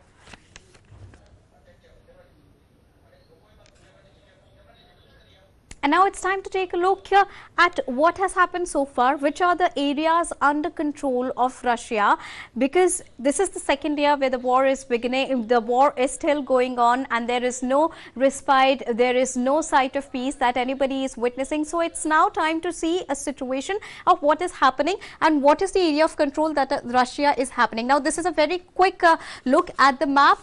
This has been made by russiamatters.org. Control today as of the February of 23rd, which is yesterday. What is the status? Now the red area that you can see is the area where Russia advanced since the month of February in the year 2022. Now, if I'll go near to the map, this is the red area which includes Melitopol and touching Bakhmut, and this is the entire red area where Russia advanced since 2022 in the month of February. Now let's go and take a look at these areas, the areas where dark yellow outline has been mentioned. Now these are the areas where Ukraine again recaptured. Now these areas is somewhat near to Kherson, and this is the area Kyiv, Belarus, and it further goes to Belgorod. This is the area, the light yellow area which has been outlined by dark yellow outline is the area which has been recaptured by Ukrainian forces. And now the area which is dark yellow in entirety is the area where Russia once again had control before the month of February. Now before the month of February they had control in these areas. This is the area where they had previously their control, and Kherson, especially when we're talking about, this is the area where previously before the month of February they had their entire control. And now the light pink area that you can see here is the border of the Donetsk Oblast. So this is the border of Donetsk Oblast. So far this is the entire picture and the entire situation of control. Before that they were having few areas under their control, but then Ukraine again recaptured few of the areas. Now that recaptured area is in larger in numbers. When we'll take a look at this map, we will understand that which are the areas that Ukraine has been able to recapture at this momentum. So this is the current situation as of now, what is happening and how Ukraine progressed after Russia's invasion of Ukraine, and this is the current status. Now moving on, now let's understand that what has been the leaders' view on this, and especially talking about India's support. Since day one, India has been reacting. India has been very vocal about their views on Russia-Ukraine conflict. So let's take a look at what India has been doing so far. On the 24th of February last year, Prime Minister Narendra Modi spoke on telephonic conversation with Vladimir Putin. This is the day when the military operation was announced. Now on the same day, Prime Minister Modi appealed for an immediate cessation of violence.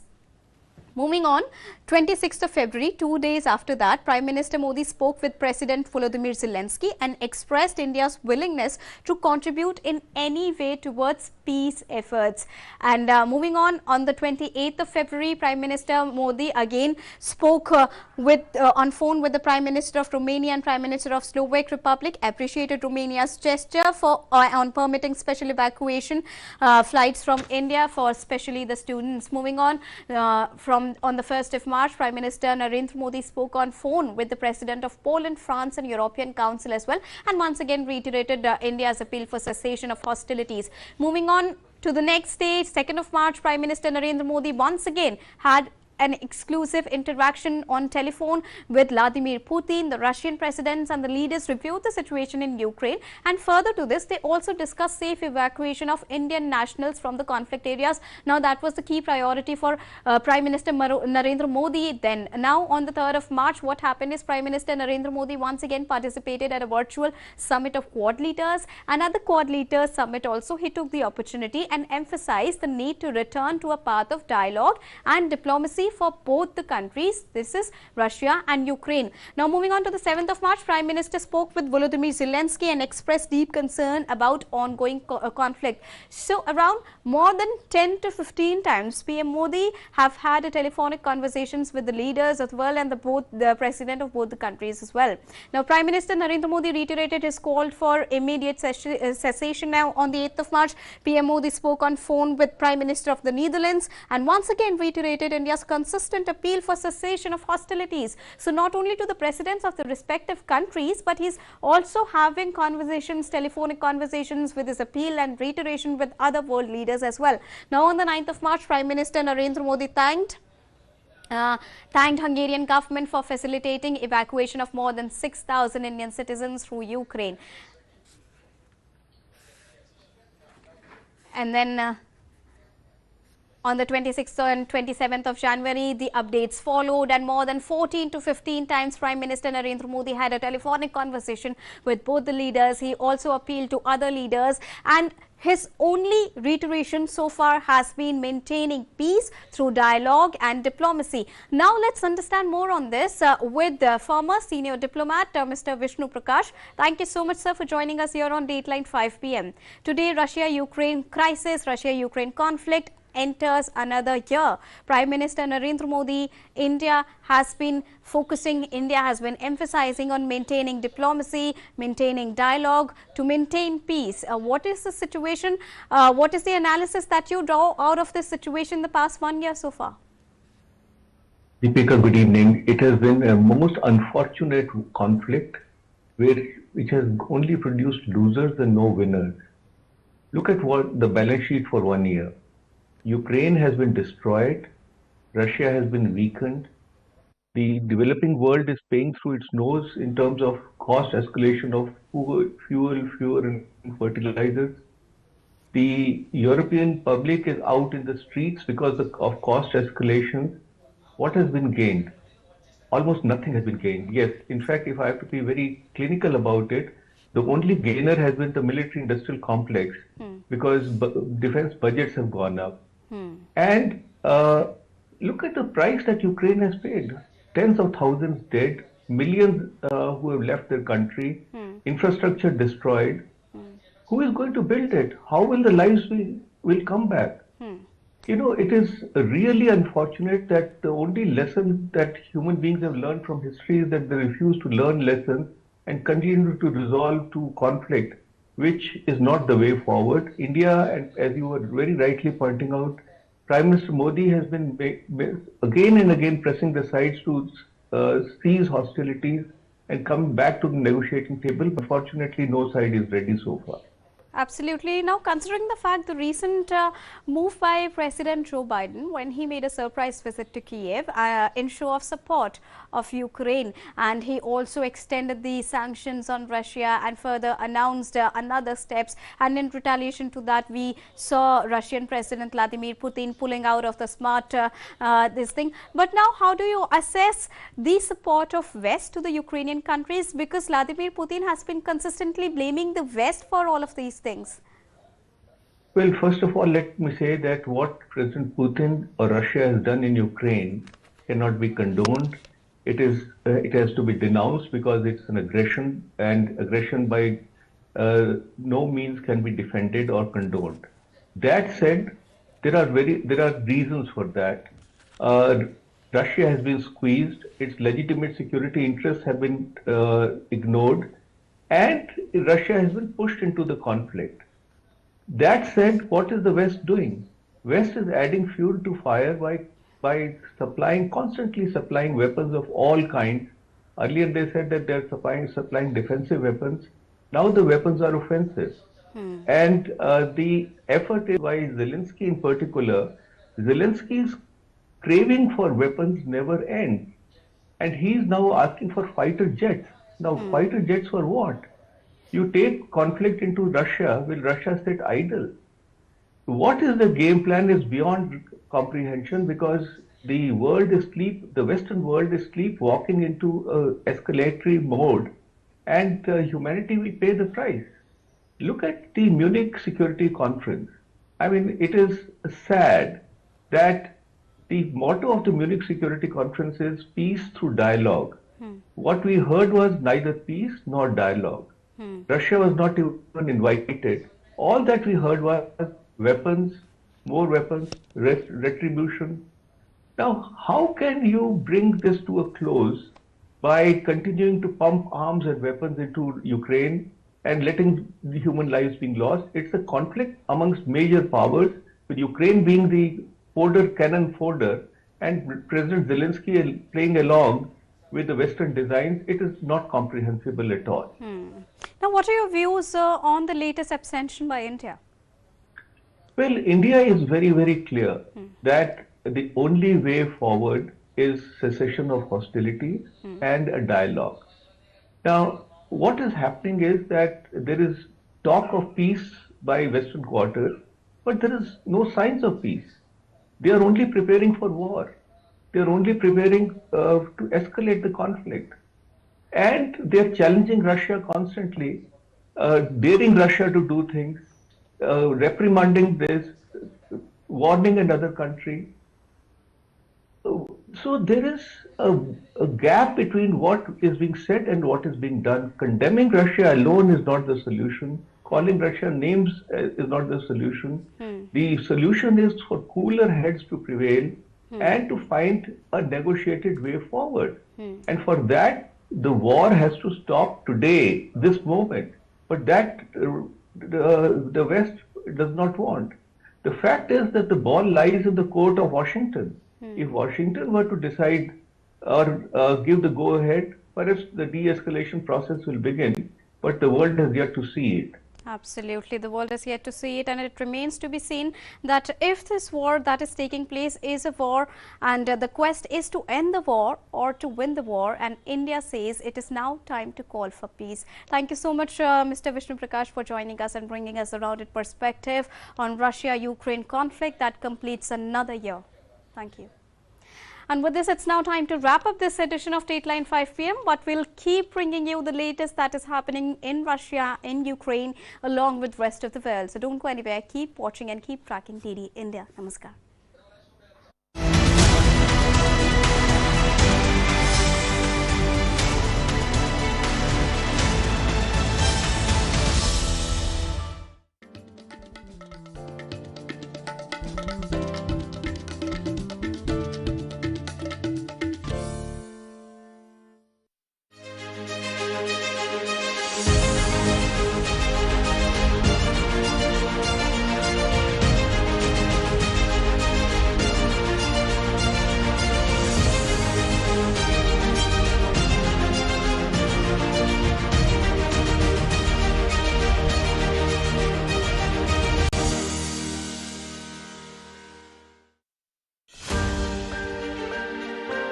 Many societies are suffering due to rising prices, and food and energy security have become major concerns across the world. Even the financial viability of many countries is threatened by unsustainable debt levels. It is now up to you, the custodians of the leading economies and monetary systems of the world, to bring back stability, confidence, and growth to the global economy. Watch India at G20 at 7:30 p.m. IST today on DD India.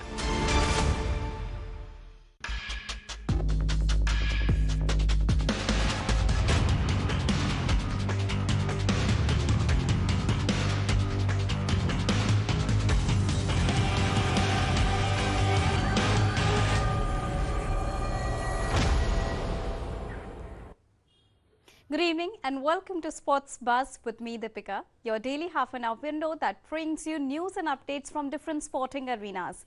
In the next half an hour, we're going to bring you a report on women's cricket with experts' view. We will also talk about the recent chess champion along with other updates from the world of soccer and other sporting events. So let's quickly begin with top headlines of the hour.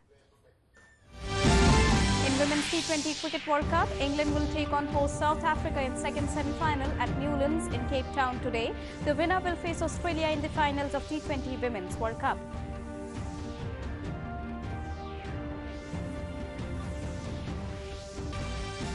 Australia enters 7th Women's T20 World Cup final, beating India with 5-run victory in first semi-final at Newlands Cricket Ground. This is third consecutive defeat for Team India at crucial World Cup stage.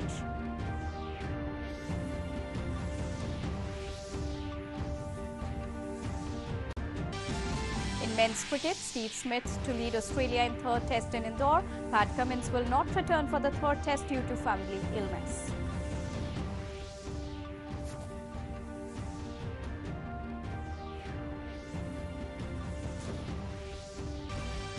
And in Europa League, Manchester United defeat Barcelona at Old Trafford in second leg of their knockout playoff tie. Now this is Barcelona's earliest exit in 25 years. So those were the top headlines of the hour. Now let's begin with the top story of the day. Well, India wilted under pressure of a knockout game yet again after skipper Harmanpreet Kaur's freak run out in the semi-final against Australia on Thursday evening. Now defending champions Australia defeated India by 5 runs, entering their 7th successive Women's T20 World Cup final. Now Australian captain Meg Lanning said it was one of the best victory of her career. A spirited counter-attack from captain Harmanpreet Kaur and Jemima Rodriguez went in vain as Australia entered their 7th Women's T20 World Cup final with a 5-run win over India in the first semi-final at Newlands Cricket Ground on Thursday.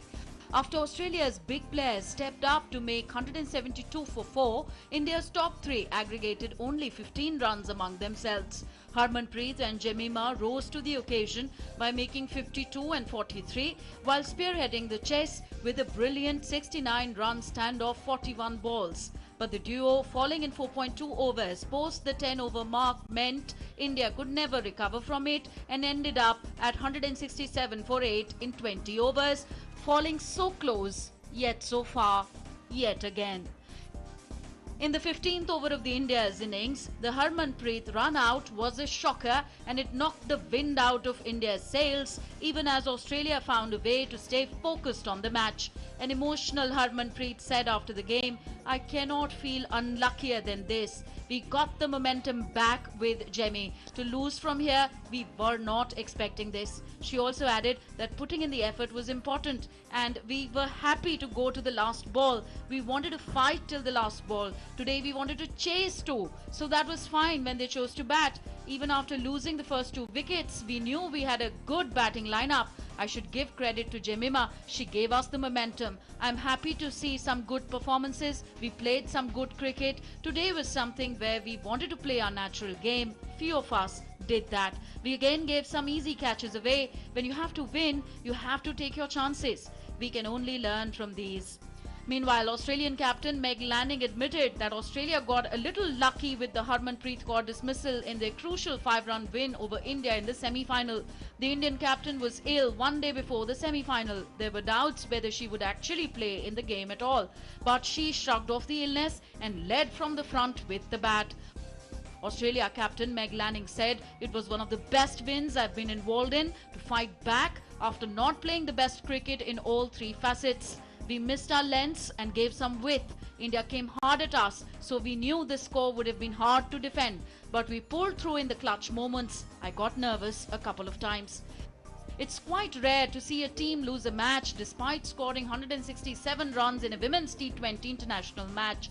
Courtesy of this result, India women set a new record for the highest total in a losing cause in women's T20 World Cup matches. Australia women previously held this record. They scored 163 for 5 in a match against England women back in 2009 and yet ended up losing the game. Sports Desk, DD India. And now to discuss more about this, I'm joined by Narayan Singh from Newsroom.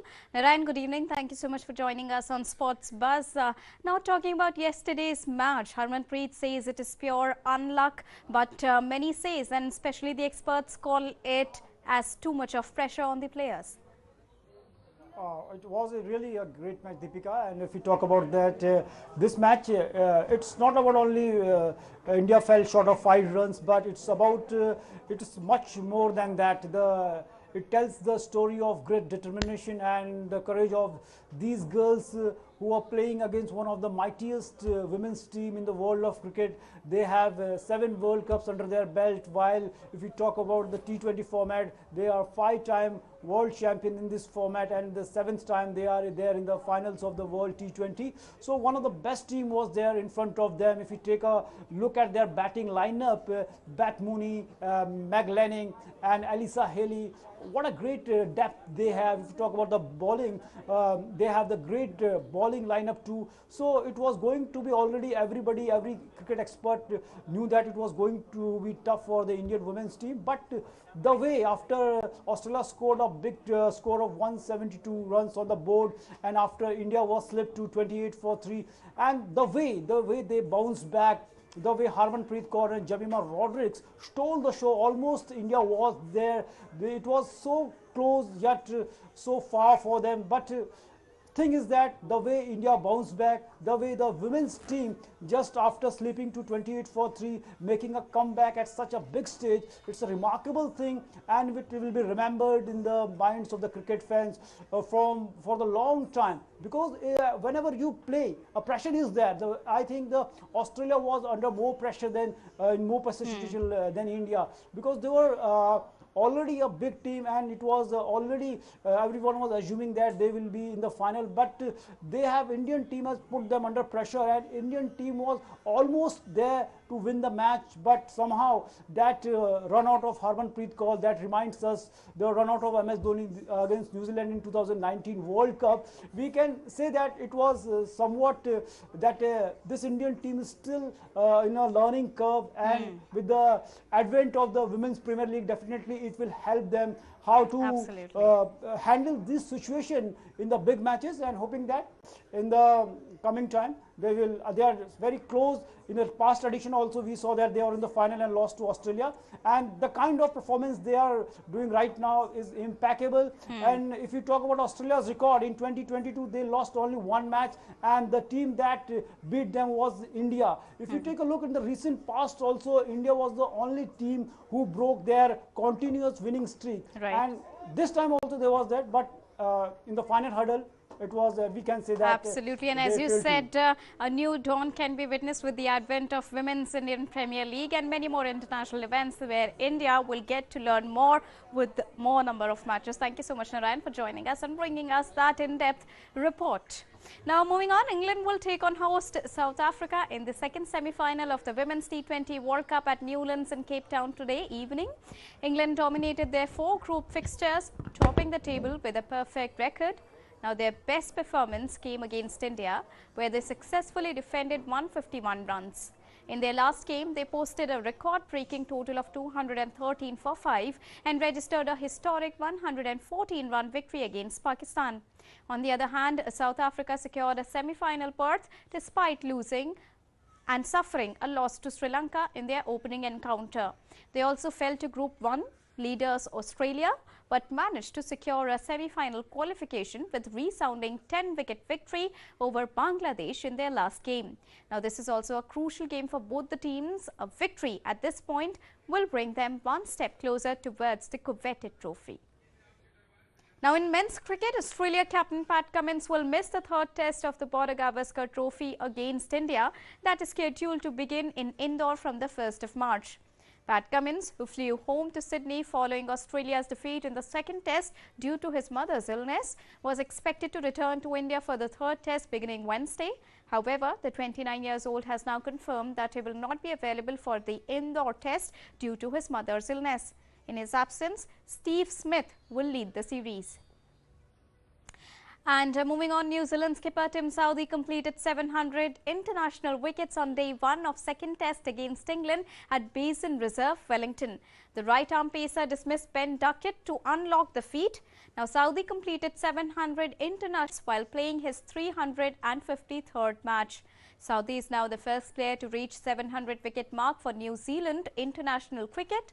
Former skipper Daniel Vettori also took 705 wickets in international cricket, but he claimed 9 scalps for ICC World 11. Moving on to chess now, Indian Grandmaster Vidit Gujarati stunned Norwegian wizard Magnus Carlsen in a Pro Chess League match for his maiden victory over the reigning world champion. Now playing for Indian yogis, Gujarati capitalized on a mistake committed by world number 1 Carlsen, who missed a checkmate in 3 on Tuesday. Now Carlsen was playing for Canada Chess Bros in Pro Chess League, an online tournament for teams from all across the world. Now, the event features 16 teams playing rapid games and has a 1,50,000 USD prize fund. Significantly, Gujarati won the match with black pieces as he exploited a tactical oversight from his famous opponent. And the 28 years old now joins the likes of fellow Indian grandmasters R. Pragnananda, D. Gukesh and Arjun Arigaisi in beating Carlsen. And now he becomes the 4th Indian to achieve this feat. So now let's hear it from the horse's mouth itself as Vidit Gujarati joins us here on Sports Buzz. Good evening, Vidit. Thank you so much for joining us here on Sports Buzz and taking out time from your busy schedule. Many congratulations to you for becoming the 4th Indian to do so. How big this achievement is for you? Thank you for having me. And personally, I think it's a big milestone because I was very close to defeating the world champion on previous occasions. But towards the end, I used to make some mistakes and we mostly ended up making draws. So it was very important for me to know that I can defeat the world's best, and it gave me a confidence boost for sure. And how was it like? What was going in your mind when you were playing against a world champion like Magnus Carlsen, but knowing the fact that 3 Indians have already achieved the feat and now you can be the next one? Yeah, I I believed in myself because in the previous occasions which were stopping me, especially when it gets down to last 10-20 seconds, I used to panic a bit and make mistakes. But this time I managed to hold my nerve. So I think the previous games were good learning experience, which helped me this time. Now, chess specifically is more about mental health, and you have to be really mentally strong because you just mentioned that you panicked in between, and I think this happens with almost all the players when they are playing at such big levels. We saw the recent case of women's T20 Cricket World Cup also, but now coming on to chess for now, how do you first of all prepare for these big events? What is it that you follow and your daily routine carries? And then we'll talk about the concept of mental fitness also. So in a day, it's usually around 8 to 9 hours of training. And of course, there are breaks in between. And I also take care of the physical aspect. So I play around 1 or 2 hours of badminton nowadays to keep in shape. And when it comes to the mental aspect of the game, I meditate every day. So currently I've been meditating for around 780 days, which is roughly over 2 years. So that has helped me a lot to keep my composure and, um, get a better grip of my nerves during the critical situations. Absolutely, and India has been promoting yoga internationally now. India is known for it, and you already mentioned that meditation really helps you a lot. Not talking about the fitness of the players, there's a campaign that the government is running. It's called Fit India Movement, and in the same lines, Champion Speak is one where players like Olympic stars, world champions, they go on to the school students and they tell the importance of mental health and physical health as well. Yeah, I think it's a wonderful initiative. I remember when I was around 8 or 9 years old, I met Vishwanathan Anand for the first time, and it inspired me to take up chess as well. So I'm sure that due to this program of Meet the Champions, many school-going kids are inspired by the champions who they interact with, and it ignites a spark in them which they can carry forward and make something out of it. So I think that's a wonderful initiative. And regarding the mental and physical aspect, I think it's a must nowadays to prioritize self-care. And if you're not in a fit body, then all positions you have, you cannot enjoy it. So it's very important to stay fit, both mentally and physically. Since many young kids, many young prospects would also be watching you right now, what would be your message that the basic that these kids can start actually from, the basic step that they can follow in order to remain fit? Um, I think it's very simple. It just takes just a little bit of discipline. Basically, every day to do like half hour even of exercise, and they don't necessarily need to do something extraordinary. Just play any sport. I think sport is a wonderful tool because you end up having fun and as well as you improve your physical health. So I think it's the easiest way. And when it comes to other aspects of life, I would just advise them to value their time and make good use of it because I think India has huge potential. We have so many talents, and if that talent is properly channelized, I think it can create wonders. Vidit, you were also a part of the Chess Olympiad, and this is for the very first time that India witnessed the hosting of Chess Olympiad here in the home country. What was your experience and how important it is from the point of view of chess as a sport of hosting such an international and such a big international event here in the home country? It was just wonderful to see, the chess Olympiad being held in India. The first memory which comes to my mind is I used to see a lot of chess enthusiasts and fans who have flown over from all the places to, witness this match, and it used to be so crowded. Despite the COVID times, they used to come and, root for us, root for India. I think that was a big uniting factor. And I'm sure there were many kids there who got inspired by, let's say, looking at the Indian team or Magnus, for example, who was the world number one who came there. And if such events keep happening more and more in India, I think we will have tons of, sports stars. Did that event anywhere helped you to prepare for big events and especially against international players? I always enjoy a lot playing for India. So that event did help me to bond with my teammates, to get them know a bit better because we had a training camp and we hanged out together for 1 month. Usually chess is a very individual sport, but such an event brings other aspects into consideration, which helped me. Now, what is your next target? So right now my world rank is around 19 and my Indian rank is 2. So my next aim is to become world number 1. It's a steep task, but it's very challenging, and that's what is motivating me right now. And which is the next tournament that you're focusing on? So in the next month, I'll be going on a Europe trip to play a couple of events, which if I do well, I'll end up increasing my world rank. And there are a couple of events towards the end of the year, which are part of the World Championship cycle. So I'll be preparing for that and hopefully challenge for the World Championship title as well.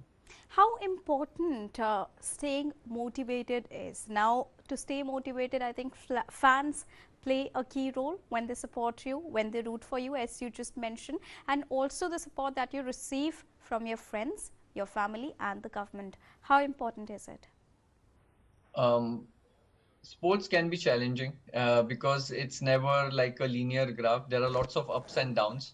And especially when you're going through the downs, you need the support of family and friends, which you mentioned. So a right environment is key. And majority of the motivation, I would say, should be like an inner struggle. You yourself should be having some goal, some aspirational goal, which will help you get up each day from the bed and push yourself to the maximum. But when things don't go well, you need the family and friends support to remind you why you started doing this. Absolutely. Thank you so much, Vidit, for joining us and bringing us those important insights, and especially for the viewers who are watching you right now. And from Team DD, wishing you luck for your upcoming endeavors. Thank you. Thank you. And now in Sports Buzz, it's time to move on to other sporting events. Let's talk about tennis. First up, from Qatar Open, Andy Murray, Daniel Medvedev and Felix Auger-Aliassime have advanced to the semi-finals of Qatar Open. Murray, who ousted number 4 seed Alexander Zverev on Wednesday, defeated France's Alexander Muller by 4-6, 6-1, 6-2 to earn his place in the semi-finals.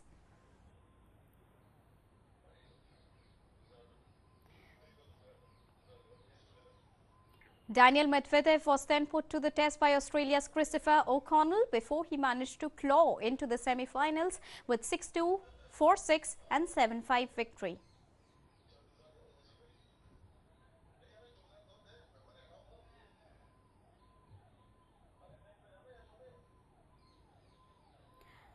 Next in the way of his quest for a 17th tour level title is second seed Felix Augers Elysium, who put away Spain's Alejandro Davidovich Fokina in straight sets by 6-4, 7-6 to make it into the semi-finals in Doha. While Andrei Rublev was ousted from the Qatar Open on Thursday, Rublev, the number 1 seed, suffered a stunning defeat by Jiri, who chalked up the biggest victory of his career when he defeated the world number 5 by 4-6, 6-4 and 6-3. Moving on to shooting now, Anish Panwala fought his way to the bronze medal in rapid-fire pistol event at Shooting World Cup in Cairo, Egypt. It was the 3rd bronze medal for India that has been dominating the competition with 4 goals to stay on top of the medal table as of now. Now, after qualifying with 581, Anish had to go through an extended shoot-off in the semi-finals to beat Yan of France by 11-9 for a berth in the medal round. Now, with this, he gave India a rapid-fire pistol World Cup medal after 12 years. India finished the Cairo World Cup with 7 medals, including 4 gold, to top the standings.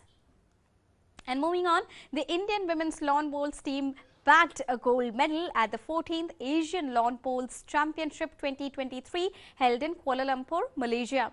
The team consisted of Nayanmoni Saika, Rupa Rani Tirke, Lovely Chaube and Pinky won the title in the fours event. India defeated host Malaysia in the finals, while countries Hong Kong and Thailand settled for bronze.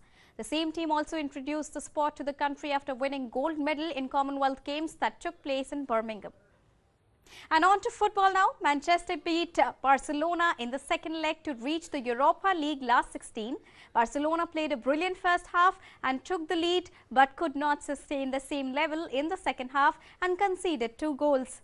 After the match, Man United manager Erik ten Hag said that his side can beat anyone after beating Barcelona to advance in the Europa League, whereas on the other side, Barcelona's coach Javi Hernandez is hopeful that Barcelona will be learning from their mistakes and competing for major European honours again next season. Manchester United produced a memorable second half comeback to reach the Europa League last 16 and knock out Barcelona in the process. Manchester United defeated Barcelona 2-1 at Old Trafford on Thursday evening in the second leg of their knockout playoff tie. United remain in 4 competitions this season after they knock out the Spanish side 4-3 on aggregate. After a frantic start, Barcelona were awarded an 18-minute penalty, much to United's frustration, after Bruno Fernandes was adjudged to have fall defender Alejandro Balde, with Robert Lewandowski just squeezing the resulting spot kick home. United came out for the second half looking like a different side and level through Fred, the Brazilian steering home Fernandes pass 2 minutes after the break, getting the better of a team 8 points clear at the top of La Liga and playing with an intensity rarely seen at Old Trafford since Alex Ferguson, filled United manager Ten Hag with confidence. Erik ten Hag says his side can beat anyone after beating Barcelona to advance in the Europa League. What you say, it's a magnificent night. So I think it's brilliant win when you can beat Barcelona 8 points ahead in La Liga, ahead of Real Madrid. We have seen in this week Real Madrid playing, and I think then you did a magnificent performance. We are so really happy, and we have to take it with us in the season, take it with us in building extra belief that we can win big games. You need a strategy to build that, but also you need results to get that strong belief in. And I think this is another step, because when you can beat Barcelona, I think one of the best teams in this moment in Europe, then your belief can be really strong, because then I think you are able to beat anyone. It is not for the first time this season Manchester United have come from behind in a big match at home, having beaten Premier League champions Manchester City 2-1 last month after falling behind. Ten Hag praised the character of his players. I think we have some great personalities in this team. Starting with David, Rafa, Licia, we see him, such a leadership. Casemiro, of course, Bruno, such winning types, and we have even more. I think everyone has such a strong belief in this team, in this vibe in this team, and you can see it with the subs when they are coming on. They're bringing energy, and not only energy, they bring also quality.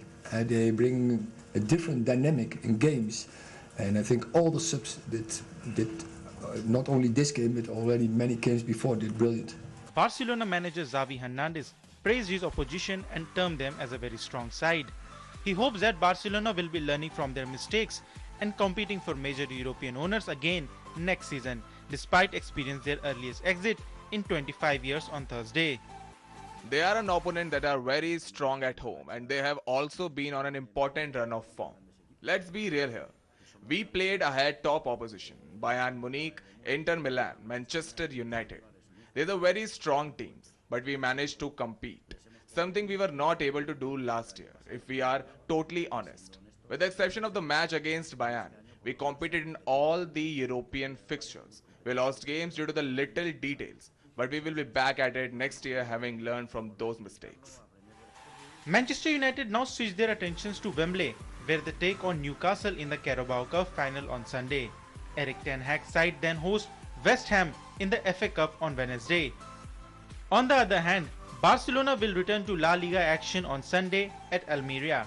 The league leaders then travel to bitter rivals Real Madrid in the Copa del Rey semi-finals on Thursday. Sports Desk, DD India. And in other updates from Europa League, Luke de Jong and Fabio Silva had snatched late goals for PSV as they beat Seville by 2-0 in second leg of their Europa League knockout stage playoff. But it was not enough as the Spanish club advanced by 3-2 on aggregate. After PSV failed to progress to the next round, a fan attacked Seville goalkeeper Marko Dimitrovic on the ground, but fortunately was caused much hurt to harm Dimitrovic. Later, the security personnel caught hold of the fans and took them out of the ground. And Angel Di Maria scored a hat-trick as Juventus eased to a 3-0 victory at 10-men Nantes in the second leg of the knockout stage on Thursday to reach the Europa League round of 16 by 4-1 on aggregate. Juventus also managed a 1-1 draw against the French side in the home leg as they eyed a long run in European competition to boost a miserable league campaign in which they have been deducted 15 Serie A points for financial irregularities. And with this, it's now time to wrap up this edition of Sports Buzz for now, but news and updates continues here on DD India. So don't go anywhere, keep watching and keep tracking DD India. Namaskar.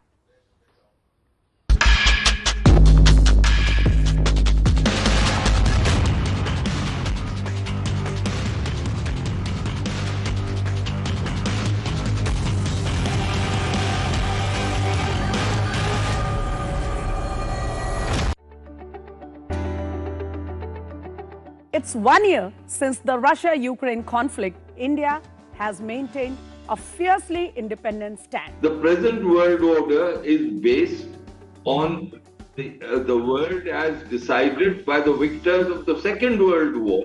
Yes. And we are all saying that that is wrong. India fully appreciates the security concerns of Russia and feels that US-led NATO and the Western world pushed Russia.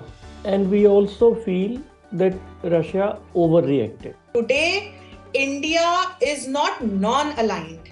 India is aligned to all those groups, all those forums, all those platforms that work on positive global agenda.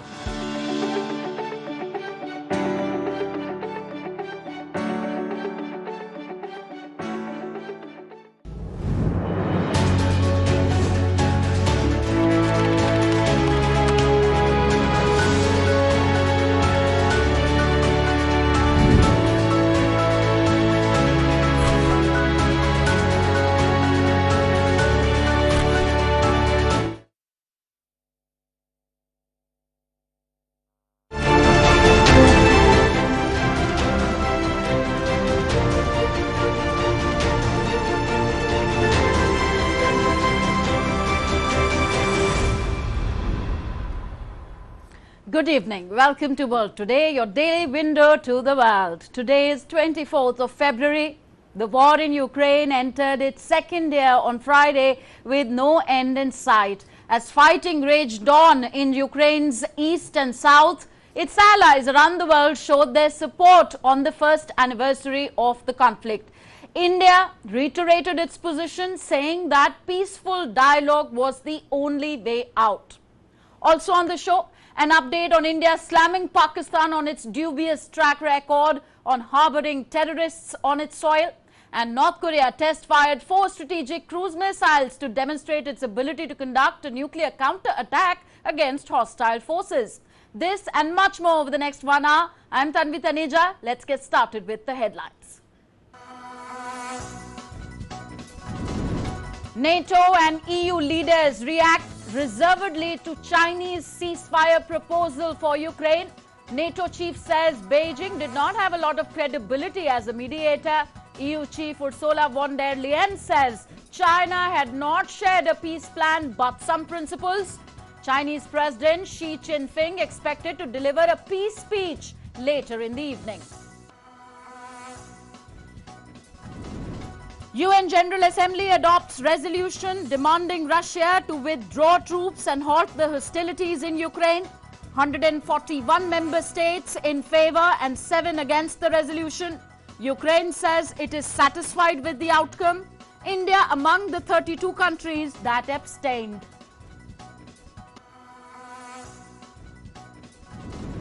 Japan's Prime Minister Fumio Kishida says his country is preparing new Russian sanctions with G7 partners. Kishida also says Japan would also press third parties to suspend military support to Russia.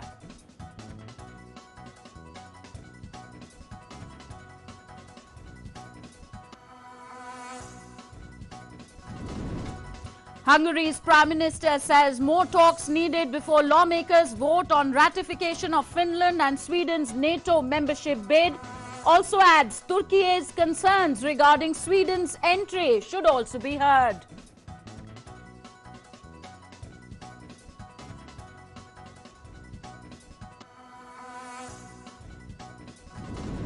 A winter storm spawns unusual weather in several cities in the United States. Deadly monster storm left hundreds of thousands without power and grounded hundreds of flights. Broad swathe of northern United States from Washington state to New England remain under winter weather advisories. Prime Minister Narendra Modi addresses the first meeting of finance ministers and central bank governors under India's G20 presidency via video message. Calls for creating an inclusive agenda, also stresses on focusing on world's most vulnerable citizens.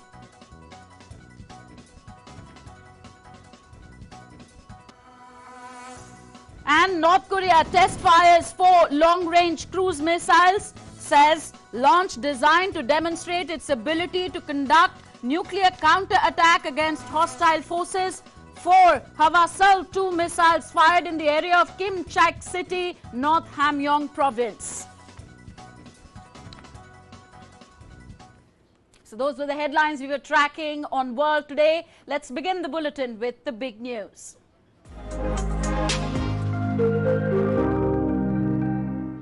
So as the Russia-Ukraine war entered its second year, the United Nations General Assembly demanded Moscow to withdraw from Kiev immediately with an appeal for the need to reach comprehensive, just and lasting peace in Ukraine. 141 member states voted in favor and 7 against. The countries who joined Russia to vote no were Belarus, North Korea, Eritrea, Mali, Nicaragua and Syria. China abstained on the UN vote and so did India. India reiterated its position for abstention, saying that peaceful dialogue was the only way out. Now, the rhetoric is that, on the one hand, the West demanded an end to the war, while the group of 7 G7 nations on Thursday also raised economic support to Ukraine to the tune of $39 billion for this year. A report.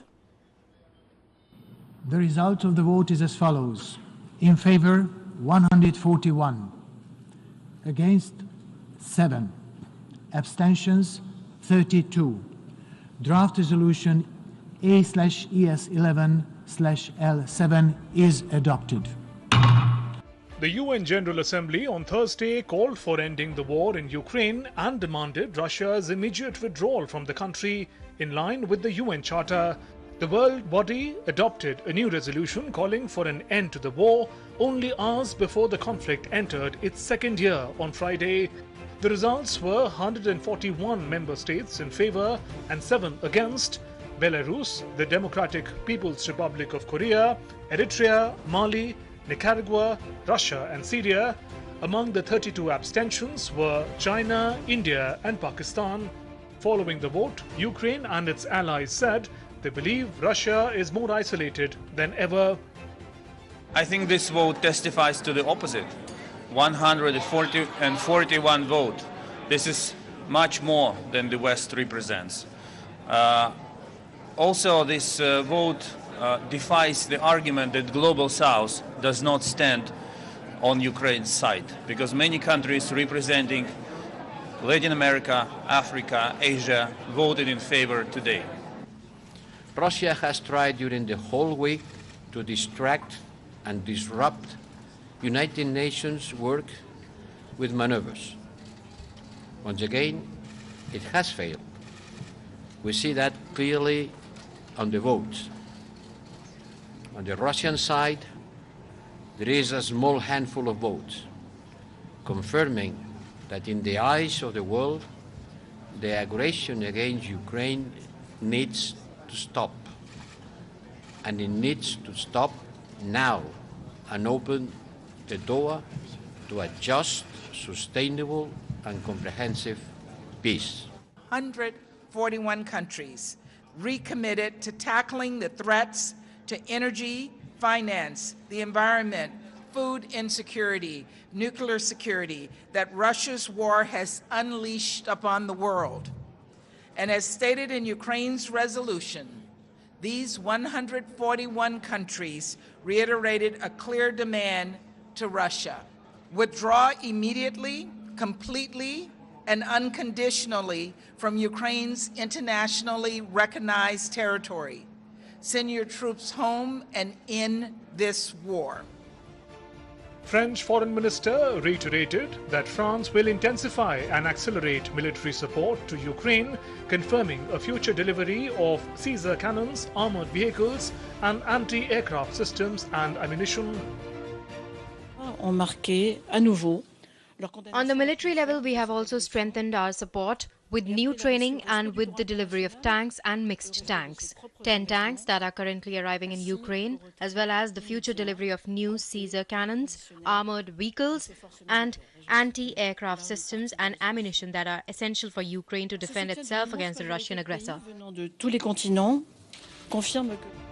NATO Secretary General Jens Stoltenberg said that beyond providing Ukraine with munitions to help repel Russia's invasion, NATO allies have also begun talking to Kiev about a long-term partnership. Stoltenberg also said the alliance had seen signs that China was considering supplying arms to Russia and warned Beijing against taking any such step. We haven't seen any supplies of lethal aid from China to Russia, but we have seen signs that they are considering and maybe planning for that. And that's the reason why the United States and other allies have been very clear warning against that. And China should, of course, not support Russia's illegal war, a blatant violation of international law. The group of 7 G7 nations on Thursday raised economic support to Ukraine to $39 billion for this year and urged an IMF program for the country by the end of March, according to the bloc's current president, Japan. For Ukraine's financial and economic support that the G7 altogether committed for 2023. This amounts to $39 billion. Our unwavering support to Ukraine was reaffirmed. Also, we asked the IMF to accelerate their work to put together a support program by March. Sanctions against Russia are extremely important for limiting Russia's illegal war effort capability. The G7 comprises Britain, Canada, France, Germany, Italy, Japan and the United States. The bloc's financial leaders had gathered in Bengaluru, India on Thursday ahead of a meeting of financial chiefs of the group of 20 nations. World Today Desk, Lead India. Meanwhile, Paris lit up the Eiffel Tower in the colors of the Ukrainian flag of blue and yellow, and so did European Union's headquarters in Brussels. Australians held a candlelight vigil at a large rally in Sydney, and in Britain, people draped in Ukrainian flags with hands on their hearts gathered at a vigil in London holding a banner that read, "If you stand for freedom, you stand for Ukraine."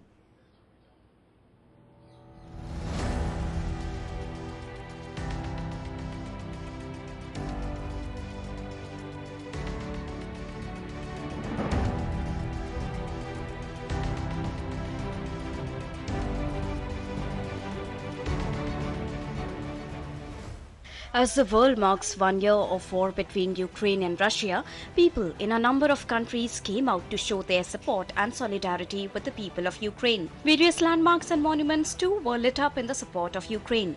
People in Sydney held a candlelight vigil at a large rally in support of Ukraine, while European Union lit up at Brussels headquarters in the colours of Ukrainian flag to mark 1 year, while Paris lit up the Eiffel Tower in the blue and yellow colours of the Ukraine flag. In London, crowds gathered at Trafalgar Square to rally in solidarity with Ukraine. People in Sydney held a candlelight vigil at a large rally in support of Ukraine. The Australian government said on Friday it would send more drones to Ukraine to aid its fight against Russia on the anniversary of the invasion. Today, we're announcing additional support for uncrewed aerial systems, some call them drones, to provide support for the people of Ukraine. Today also, 200 Ukrainian soldiers will graduate from the Australian-based training that's occurring in the United Kingdom under Operation Kudu. The European Union lit up its Brussels headquarters in the colours of Ukrainian flag on Thursday to mark the 1-year anniversary of Russian invasion.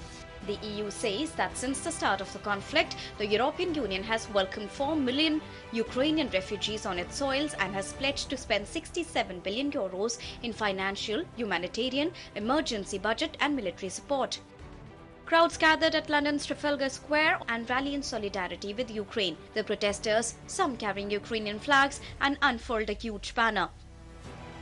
A ceremony took place at a training base near Salisbury on Thursday to mark 1 year since Russia invaded Ukraine. Ukrainian and British soldiers lined up alongside one another and were blessed by a Ukrainian Orthodox priest.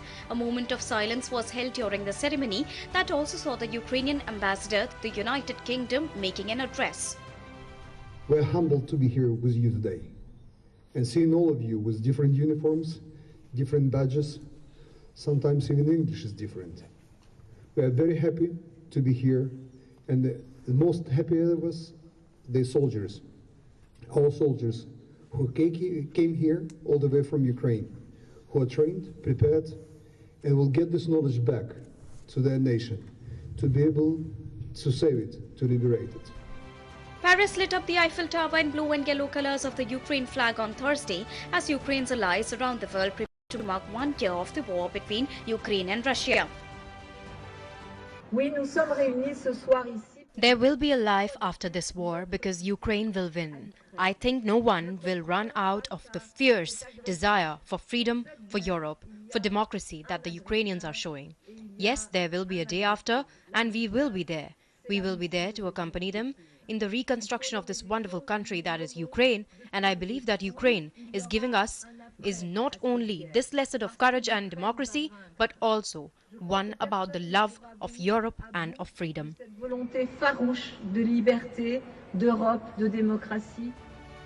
Ukraine's First Lady, Olena Zelenska, said in a video address that Ukraine is celebrating a year of resistance to aggression rather than a year of war.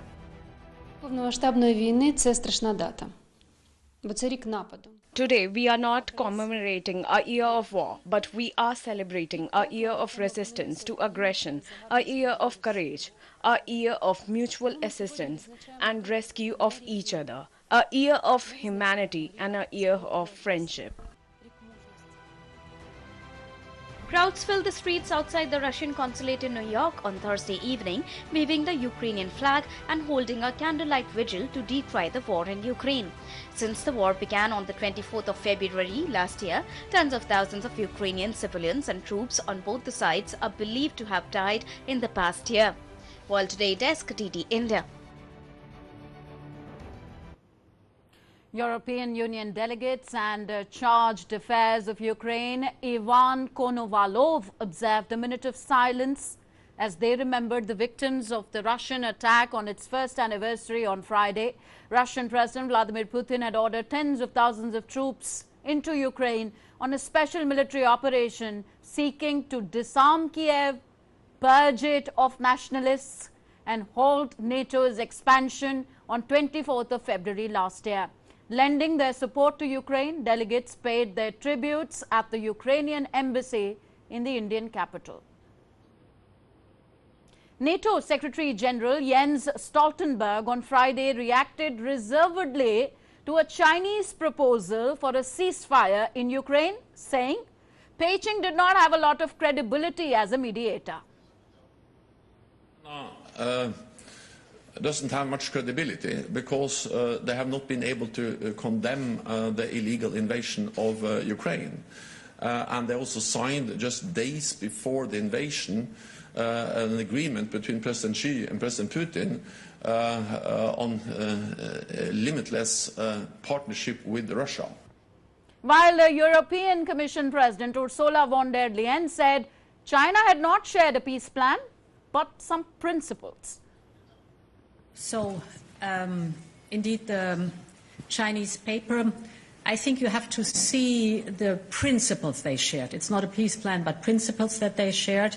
You have to see them against a specific backdrop. And that is the backdrop that China has taken side by signing, for example, an unlimited friendship right before the invasion, Russia's invasion in Ukraine started. So we will look at the principles, of course, but we will look at them against the backdrop that China has taken sides. China said it hopes to play a constructive role in resolving the issue between Ukraine and Russia. The Chinese Foreign Ministry said this during a regular news briefing on Friday. On the first anniversary of Russia's attack on Ukraine, China called in a 12-point Foreign Ministry paper for a comprehensive ceasefire and a gradual de-escalation. The ministry paper is largely a reiteration of China's line since Russia launched what it calls its special military operation on February the 24th of last year. China is willing to continue to work with the international community to play a constructive role in politically resolving the Ukrainian crisis on the basis of China's position paper on the political settlement of the Ukrainian crisis. Now, India underscored the need for just, lasting peace in Ukraine. At the UN General Assembly in New York, India's permanent representative to the United Nations, Ruchira Kamboj, said India will always call dialogue and diplomacy as the only viable way out. The overall objective of today's resolution, seeking a comprehensive, just and lasting peace in line with the UN Charter, is understandable. We also note the emphasis on increasing support by member states for diplomatic efforts to achieve peace. India remains steadfastly committed to multilateralism and upholds the principles of the UN Charter. We will always call for dialogue and diplomacy as the only viable way out.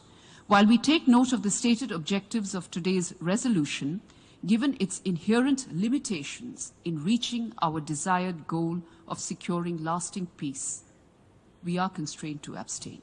Thank you.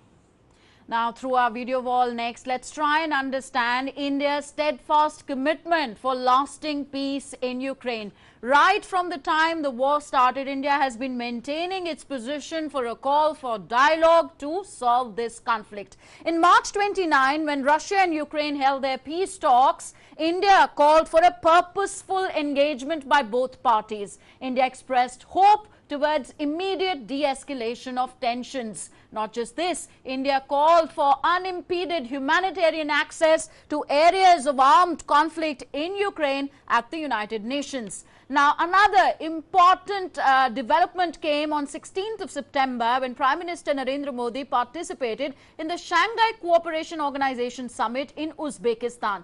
We all heard that phrase that actually became a defining phase of the war. Prime Minister Modi told Russian President Vladimir Putin that it was not an era of war. Prime Minister Modi also said that food, fertilizer and fuel security were among the major concerns of the war in the aftermath of this war. PM Modi in October 2022 offered to assist in the peace talks. PM Modi called Ukrainian President Zelensky through phone in October 2002 and offered to assist in initiating the peace talks. Prime Minister Modi noted that there was no military solution to the problem.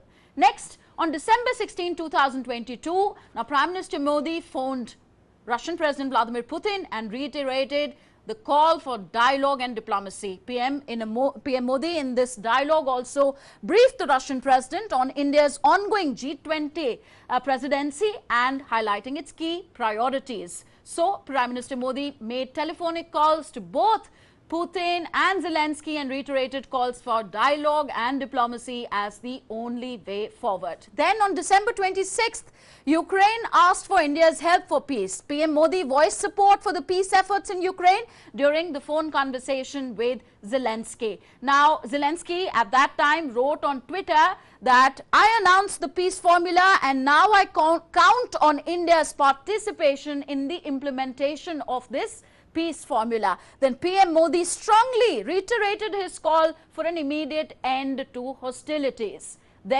And PM Modi also added that both sides should revert to dialogue and diplomacy to find a lasting solution to their differences. Next slide, please.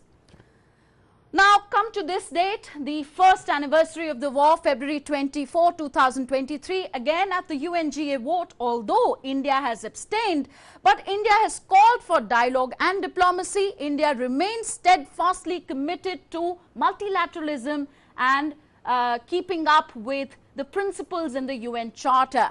India reiterated calls for dialogue and diplomacy again as the viable way out of this conflict.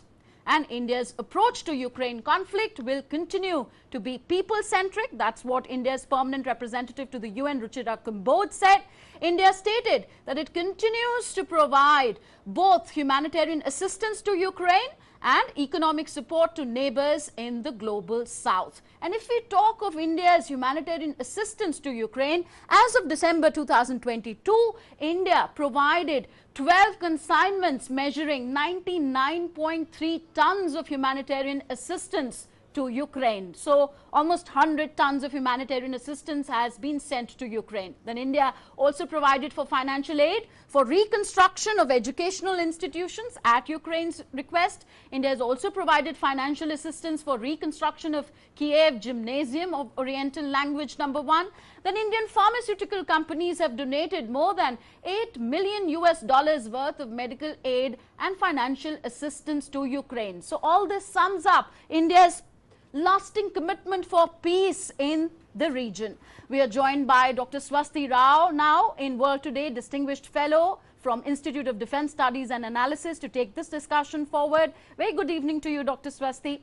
When we talk of peace and we refer to the conflict in Ukraine, would you agree that it is very important to remember that from the very start of the conflict in Ukraine, there have been numerous occasions, and we've just given these concrete examples when India has clearly shown that it seeks peace to prevail in Ukraine, whether it was India's permanent representative to the United Nations or on many occasions the Prime Minister himself.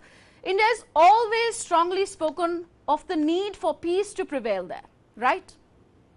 Right. Good evening, Tanvi. And let me first compliment you on a very comprehensive overview of what is happening in the Ukraine war. And we talk now, and a year has passed, and it's been 365 days of war and how it has fundamentally changed the world. You started with India's stand. Let me also begin there.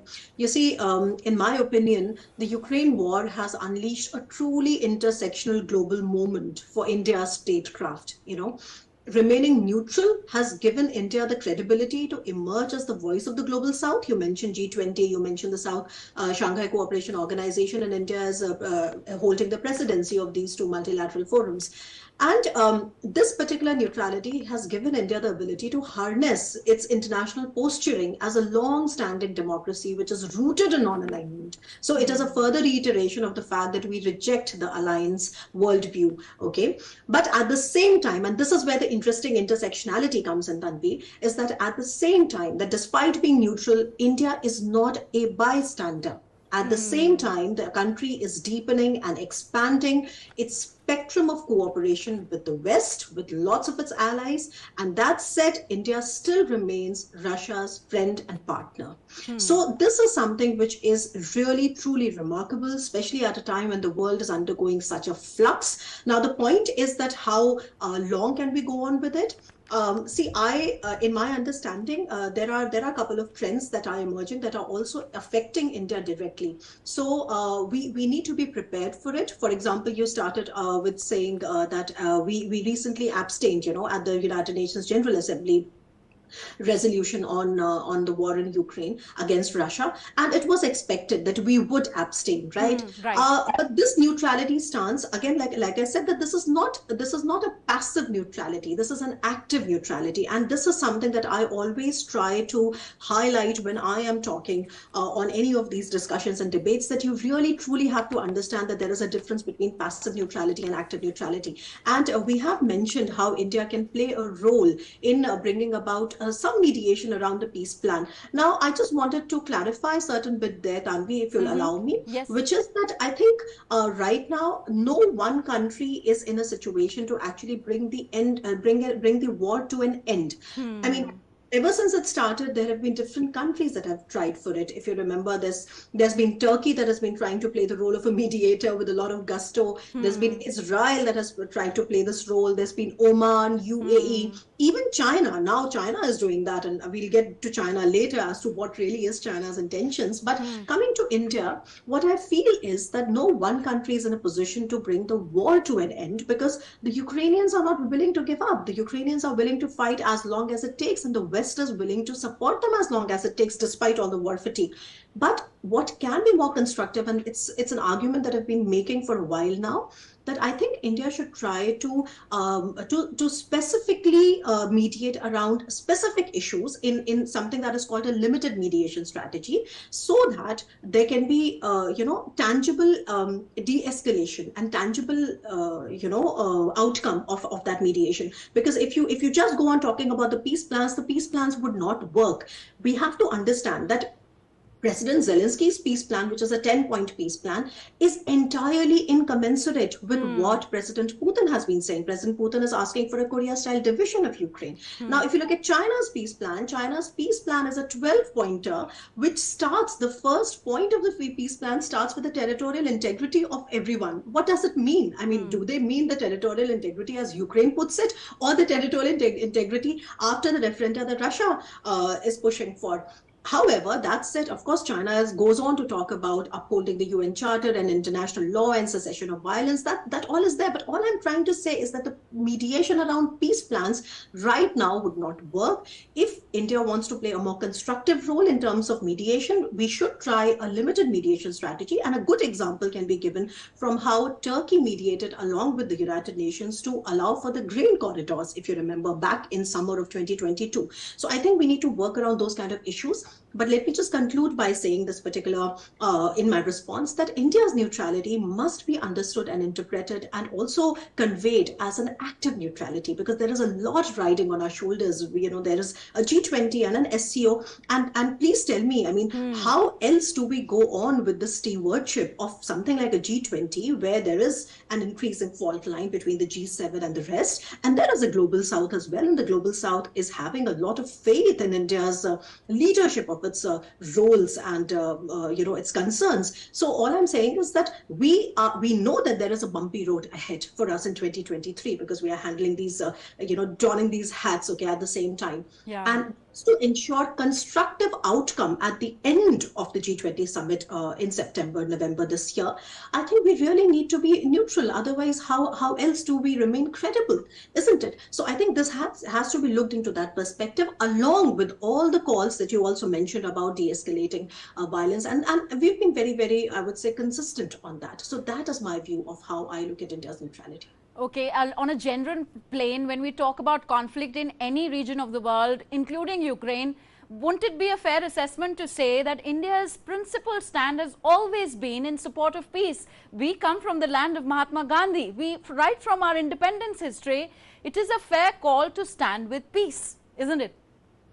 Yes, Tanvi. I think, like I said in my first response as well, that India's commitment to remaining strategically non-aligned or strategically autonomous is got to do with a very core commitment of how we look at the world when our nation state was being built. So after 1947, there is a reason why India remained non-aligned, and even after the end of the Cold War, India was strategically autonomous. So this strategic autonomy is a core commitment to how we look at the world, and understand that it is because of this decades of how we've been looking at the world is why we have an enshrined multi-vector foreign policy. So India needs to multi-align. We believe that there is a multipolarity in the world as against a very bipolar understanding of how there is a bifurcation in the global system. Yes, of course, that is happening. And that is one of the ways in which I argue about how is India responding to this geopolitical bifurcation. And my answer always is that, yes, there is a global geopolitical bifurcation. But at the same time, there's another trend that really defines how this world order is emerging. And that trend is the emergence of the global south, right? And not just that, this entire rerouting that has happened of the Russian oil, for instance, and how India has been, putting forth its national interest and buying all that discounted, cheaply discounted, heavily discounted Russian oil, is also bringing about a lot of change in how we have been perceiving how economics is done and how trade flows are being entrenched. And all of that is coming from India's unflinching commitment to the fact that we have a multi-vector foreign policy. Of course, we are getting closer to the West in many, many ways. Actually, that's pretty unprecedented. I mean, today, if you look at how close India is in terms of strategic cooperation with a whole host of Western nations, whether it's the US or the EU or Germany or France or Italy, and because they are looking at Indo-Pacific, I mean, there is a different set of actors there. But for our continental concerns, we need to engage Russia. We need Russia to balance China and to look at Central Asia, and of course, to nail our relations with Iran in terms of the North-South Maritime Corridor. So all this has been made possible because of India's unflinching commitment to what we call as the multi-vector foreign policy. And I should also tell you that in my observation, I think there is a better understanding of that in the West also today. Okay. That there is a whole host of reasons why we need to be multi-vector. We are a great civilization, but we are still a middle order power, and we are a people of 1.4 billion, strong people. Okay, so we have certain national interests, and these are the ways in which our pathways of how we realize our national interest unfold. So obviously, I mean, I personally don't see any, so to say, any problem. And in my conversations with a lot of Europeans, I always bring that out. And by the end of the conversations, I think they always understand that better. Right. Yeah. So the political, divisions would always remain. And I think that also happens because, Tanvi, I think you'll agree that the entire world expects more out of India. Yes. So understand that there is a lot of expectation which is riding on our shoulders. And in my opinion, the best way to actually meet those expectations is to actually first remain committed, to a very I would say a multipolar worldview. Okay, that I think is very core. Yes. Now, very quickly, a question directly related to the conflict in Ukraine. Does the West find itself in a catch-22 situation that if it doesn't provide military aid to Ukraine, that will lead to Russian advances in Ukrainian territory? But by providing such military aid, the end of the conflict and the restoration of peace becomes further delayed. Tanvi, I would conclude by saying I think we are coming to the end of our discussion. Right. I think it's a catch-22 for everybody right now. What is happening in Ukraine is that everybody is very impressed with the way Ukrainians have stood up against the mighty artillery and the military might of the Russians, and there's no doubt about it. At the same time, we understand that right now it is about the war of it has become a war of attrition, and what they really need today is ammunition.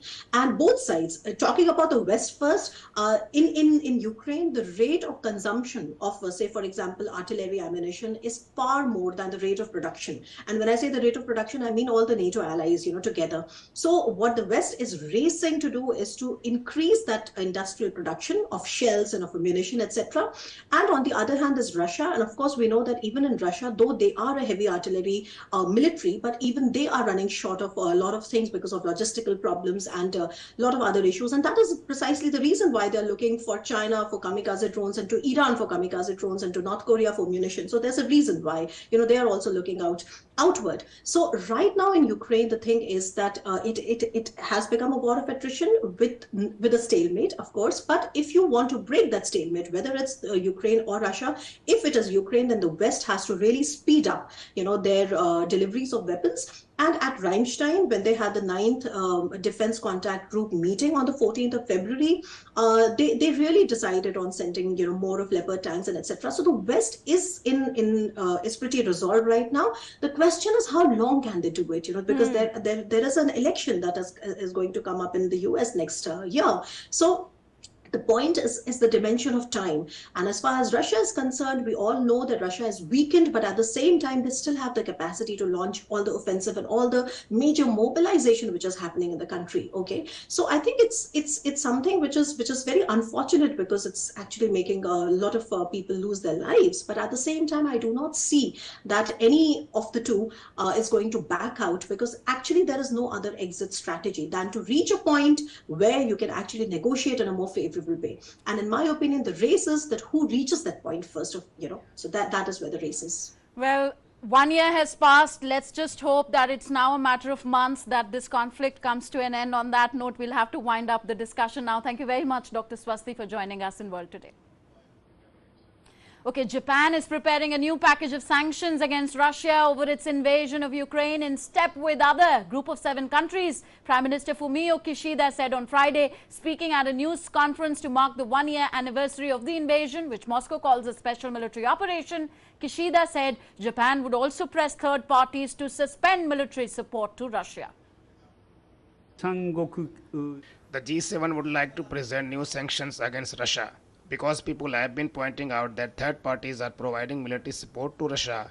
The G7 is planning to call for a stop to this support. Hungary's Prime Minister Viktor Orban said that more talks between parliamentary groups were needed before lawmakers vote on the ratification of Finland and Sweden's NATO membership bids.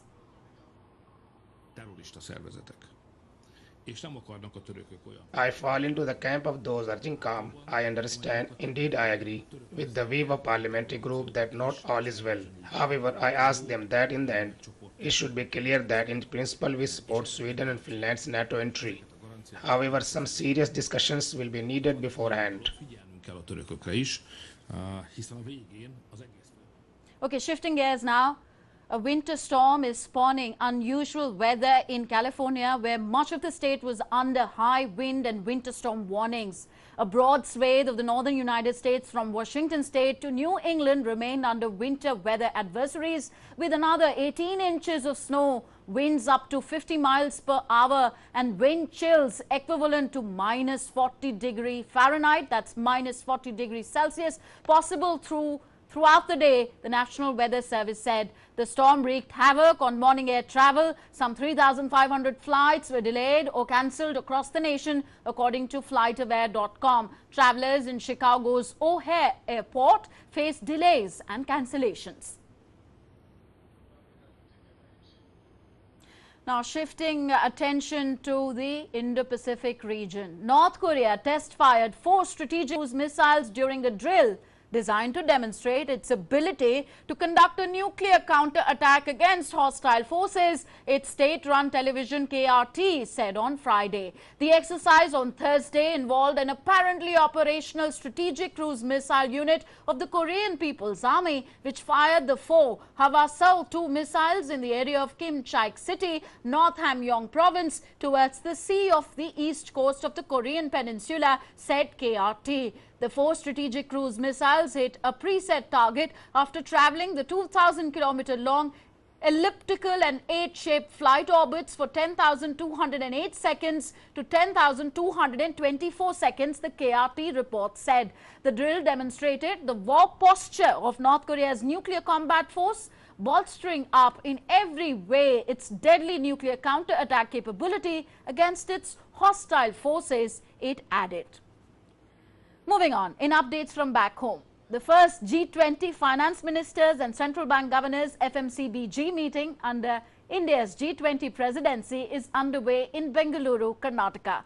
Prime Minister Narendra Modi, while addressing the meet on Friday, spoke of the major economic challenges that the world faces today. And he said that it is up to the leaders of the leading economies and monetary systems of the world to restore stability and growth to the global economy. He noted that India has created a highly secure, highly trusted and highly efficient public digital infrastructure in recent times, and its digital payments ecosystem like the UPI can be templates for many other countries as well. A report.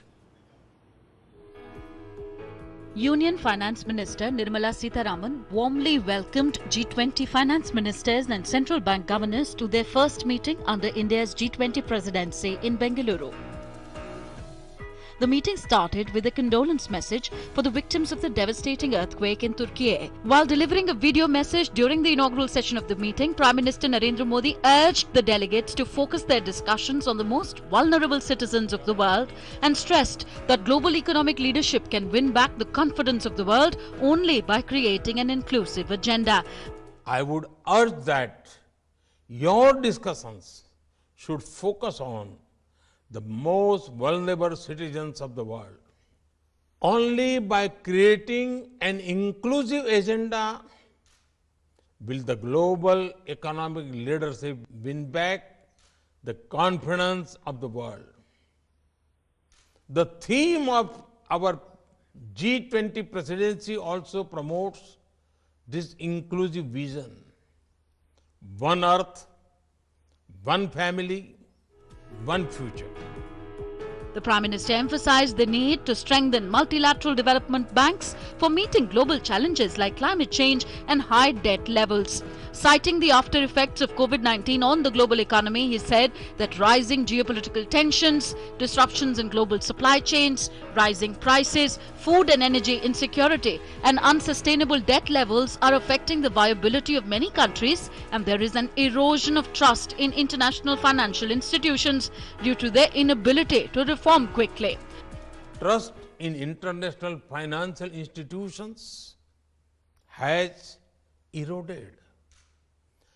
This is partly because they have been slow to reform themselves.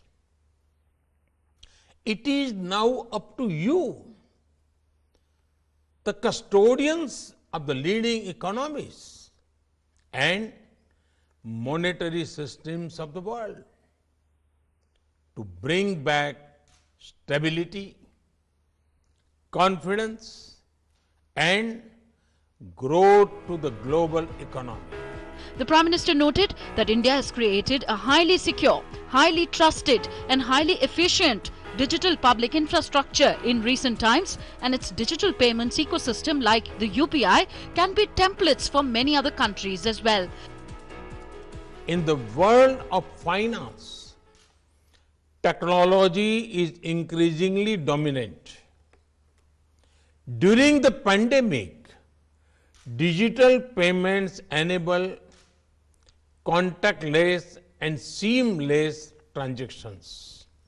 However, some recent innovations in digital finance also pose risk of destabilization and misuse.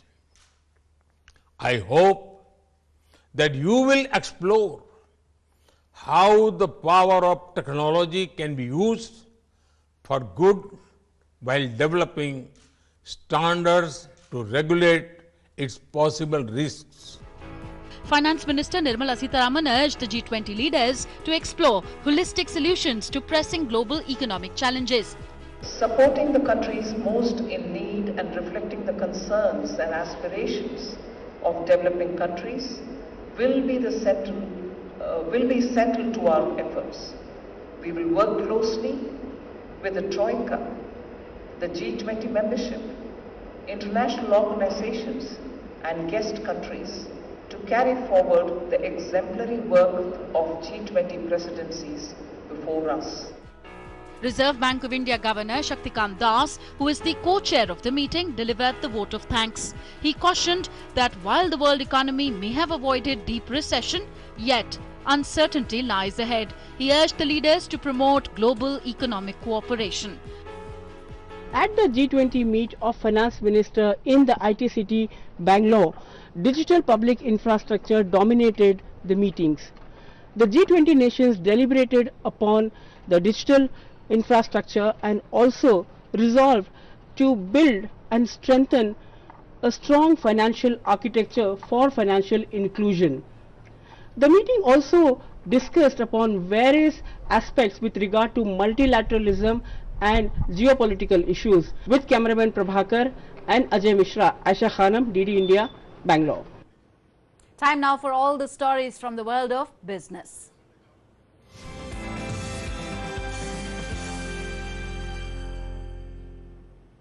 Japan's core consumer inflation hit a fresh 41-year high in January as companies passed on higher costs to households. Data showed on Friday, keeping the central bank under pressure to phase out its massive stimulus program. The data underscores the dilemma policymakers face as soaring prices of fuel and daily necessities hit households, many of whom have yet to see wages rise enough to make up for the higher cost of living. And if you talk of how Asian markets performed today, key Asian share markets were dragged lower by the slide in Chinese stocks. Though investors took heart from the incoming head of Japan's central bank, Kazuo Ueda, ruling out an early end to super easy monetary policy, nudging bond yields lower globally. So Japan's Nikkei N225 share index was up 1.3% on economic recovery, but Chinese Shanghai Composite Index fell 0.6%, Hong Kong's Hang Seng Index dropped 1.7%, and South Korea's Kospi also dragged 0.6%. Moving on. US President Joe Biden has announced that the United States is nominating former CEO of MasterCard, Ajay Banga, to be president of the World Bank.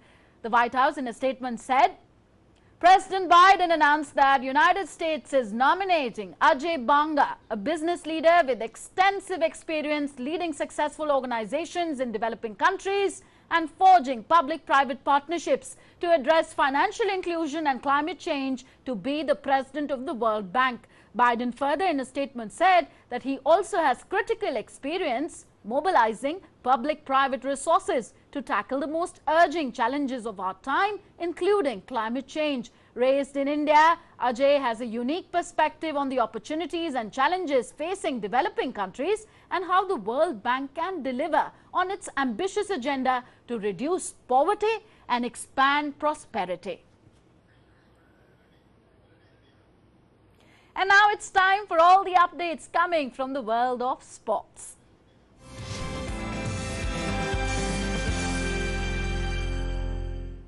And to take us through in sports today is my colleague Deepika Mehto. Deepika, take it from here. Thanks, Tanvi. Let's quickly take a look at all that is buzzing in the world of sports and sports today of World Today. To begin with cricket, well, India wilted under the pressure of knockout game yet again after skipper Harmanpreet Kaur's freak run out in the semi-final against Australia on Thursday. Now, defending champions Australia defeated India by 5 runs and entered their 7th successive Women's T20 World Cup final. Australian captain Mag Lanning said it was one of the best victory of her career. Here's a report. Spirited counter-attack from captain Harmanpreet Kaur and Jemima Rodriguez went in vain as Australia entered their 7th Women's T20 World Cup final with a 5-run win over India in the first semi-final at Newlands Cricket Ground on Thursday. After Australia's big players stepped up to make 172 for 4, India's top 3 aggregated only 15 runs among themselves. Harmanpreet and Jemima rose to the occasion by making 52 and 43 while spearheading the chase with a brilliant 69-run standoff 41 balls. But the duo, falling in 4.2 overs post the 10-over mark, meant India could never recover from it and ended up at 167 for 8 in 20 overs, falling so close, yet so far, yet again. In the 15th over of the India's innings, the Harmanpreet run out was a shocker and it knocked the wind out of India's sails even as Australia found a way to stay focused on the match. An emotional Harmanpreet said after the game, "I cannot feel unluckier than this. We got the momentum back with Jemmy. To lose from here, we were not expecting this." She also added that putting in the effort was important and we were happy to go to the last ball. We wanted to fight till the last ball. Today we wanted to chase too, so that was fine when they chose to bat. Even after losing the first 2 wickets, we knew we had a good batting lineup. I should give credit to Jemima. She gave us the momentum. I'm happy to see some good performances. We played some good cricket. Today was something where we wanted to play our natural game. Few of us did that. We again gave some easy catches away. When you have to win, you have to take your chances. We can only learn from these. Meanwhile, Australian captain Meg Lanning admitted that Australia got a little lucky with the Harmanpreet Kaur dismissal in their crucial 5-run win over India in the semi-final. The Indian captain was ill one day before the semi-final. There were doubts whether she would actually play in the game at all. But she shrugged off the illness and led from the front with the bat. Australia captain Meg Lanning said, "It was one of the best wins I've been involved in, to fight back after not playing the best cricket in all 3 facets. We missed our lengths and gave some width. India came hard at us, so we knew this score would have been hard to defend. But we pulled through in the clutch moments. I got nervous a couple of times." It's quite rare to see a team lose a match despite scoring 167 runs in a women's T20 international match. Courtesy of this result, India women set a new record for the highest total in a losing cause in women's T20 World Cup matches. Australia women previously held this record. They scored 163 for 5 in a match against England women back in 2009 and yet ended up losing the game. Sports Desk, DD India. Moving on, Australian captain Pat Cummins will miss the 3rd test of the Border Gavaskar Trophy against India that is scheduled to begin in Indore from the 1st of March. Pat Cummins, who flew home to Sydney following Australia's defeat in the 2nd test due to his mother's illness, was expected to return to India for the 3rd test beginning Wednesday. However, the 29 years old has confirmed that he would not be able to come back for the Indore test due to his mother's illness. In his absence, Steve Smith will lead the series for Australia. And New Zealand skipper Tim Southee completed 700 international wickets on day 1 of the 2nd test against England at Basin Reserve, Wellington. The right-arm pacer dismissed Ben Duckett to unlock the feat. Southee completed 700 international wickets while playing his 353rd match. Southee is the first player to reach 700 wicket mark for New Zealand international cricket. Former skipper Daniel Vettori also took 705 wickets in international cricket, but he claimed 9 scalps for ICC's World 11. And in football, Manchester United produced a memorable second-half comeback to reach the Europa League last 16 and knock out Barcelona in the process. Manchester United defeated Barcelona by 2-1 at Old Trafford on Thursday evening in the second leg of their knockout playoff tie. Now, Barcelona played a brilliant first half and took the lead, but could not sustain the same level in the second half and conceded 2 goals. Now, this one is extra painful for the supporters because Barcelona played really well at Old Trafford without their 3 most creative players, but they were sorely missed at the end of the match when the team needed a late goal. Now, Barcelona can concentrate fully on La Liga and learn the lessons from this painful night to continue evolving and try again in European season next week. So that's all from the world of sports. Back to you, Tanvi. Thank you, Deepika Mehta. And now with the world buzzing with news that make it to the headlines, in our next segment, we bring to you what lies beyond headlines. Taking the lead on applying sustainable practices in their daily routine, young students of a Dubai-based school maintain a hydroponic farm and design sustainable dresses to empower and allow students to advocate for matters they care for relating to environment. Dubai's Royal Grammar School, Guildford, included initiatives as part of their curriculum. Don't let the vibrant purple tulips and the delicate yellow clematis blossoms in Parisian William Amor's studio fool you. They're not real and are made from recycled plastic litter. This is all the work of French artist Amor, who turns plastic waste stranded in the streets of Paris or washed off on France's beaches into beautiful flowers. An avid flower lover since childhood, Amor started creating the lifelike blossoms of all shapes and colors in 2015 in an effort to transform daily waste into something eternal. It took him 15 years to elaborate the intricate technique similar to that of a jeweler and come up with the floral art. Ex-Slovenian President Renault 4 has sold for a small fortune and all of it for a good cause. The former president Borut Pahor raised 60,000 euros for charities helping children diagnosed with cancer from the sale of his 1991 Renault 4. It's most likely the most expensive 30-year-old Renault in history. He handed over the keys on Sunday to the winning bidder, who had placed the best bid in the auction. Pahor said he knew the auction would be specially for people who have big hearts. Italians in the northern city of Ivrea marked carnival season with the annual Battle of the Oranges, where revelers take aim at each other in a time-honored fruit-throwing skirmish. The event sees teams dressed up in brightly colored medieval costumes and engage in a fierce orange throwing fight that leaves the cobbled streets covered in a thick carpet of mashed pulp. This year marks the return of the Battle of the Oranges after its cancellation 3 years in a row due to COVID-19. The orange throwing battle recalls Violeta's insurrection against the tyrant, with the oranges symbolizing the tyrant's head. World Today Desk, TD India.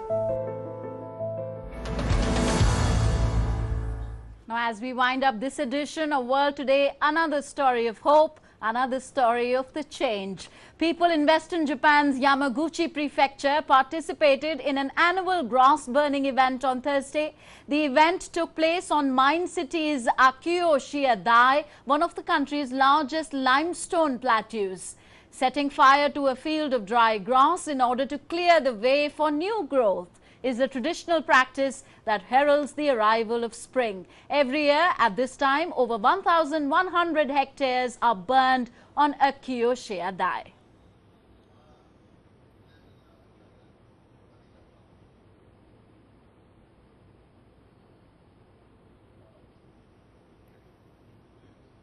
So change is the rule of nature, and change, as they say, is good.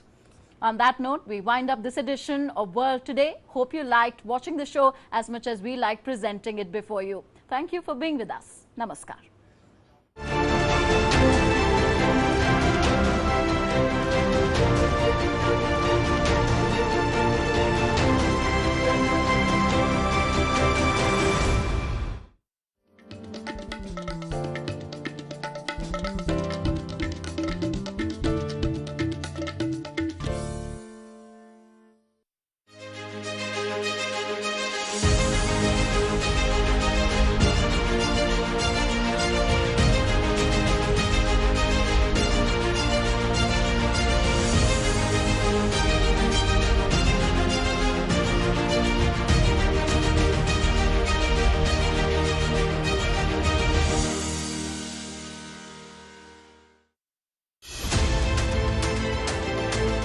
We are taking up a very pivotal partnership of India, which is with Germany. Germany and India have a strategic partnership for a long time, but there has been a significant upgrade in the relationship, both in the economic as well as in the defense and people-to-people dimensions. Germany and India do have a similar approach, support for a multipolar world, ఇలాంటి స్కీమ్ల ప్రలోభానికి లొంగిపోతే మనం మోసపోగలం. RBI అంటుంది మీ డబ్బుని సురక్షితంగా ఉంచుకోండి, తెలివిగా పెట్టుబడి పెట్టుకోండి. ఎక్కువ రిటర్న్స్ వెనకాల పడితే రిస్క్ కూడా అంతే ఎక్కువ ఉంటుంది. ఇంకా ఫాస్ట్ రిటర్న్స్ తో జాగ్రత్త, ఇంకా ఫాస్ట్ బౌలింగ్ తో కూడా. ఆర్బీఐ అంటుంది విషయాలు తెలుసుకోండి, జాగరూకంగా ఉండండి.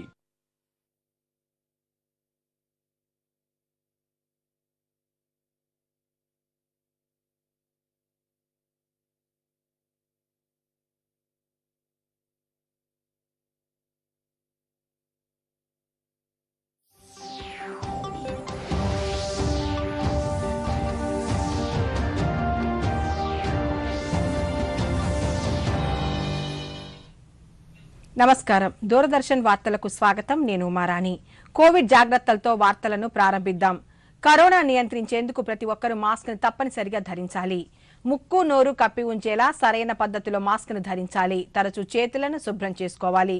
వ్యక్తిగత పరిశుభ్రతను పాటిస్తూ భౌతిక దూరాన్ని తప్పక పాటించాలి. అర్హులందరూ వ్యాక్సిన్ వేయించుకోవాలి. నిబంధనలు పాటిద్దాం, కరోనాని జయిద్దాం. ఇక ముఖ్యాంశాలు.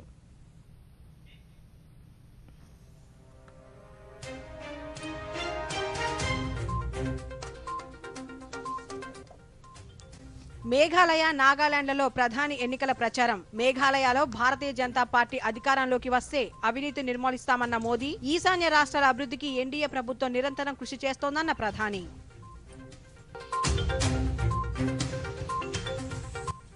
విద్యుత్ శాఖపై ముఖ్యమంత్రి జగన్ సమీక్ష. వచ్చే వేసవిలో రాష్ట్రంలో విద్యుత్ కొరత లేకుండా చర్యలు తీసుకోవాలని అధికారులకు ఆదేశం. రాష్ట్ర నూతన గవర్నర్ గా బాధ్యతలు చేపట్టిన జస్టిస్ అబ్దుల్ నజీర్. గవర్నర్ చేత ప్రమాణ స్వీకారం చేయించిన హైకోర్టు ప్రధాన న్యాయమూర్తి జస్టిస్ ప్రశాంత్ కుమార్ మిశ్రా. హాజరైన ముఖ్యమంత్రి జగన్మోహన్ రెడ్డి సహా పలువురు ప్రముఖులు.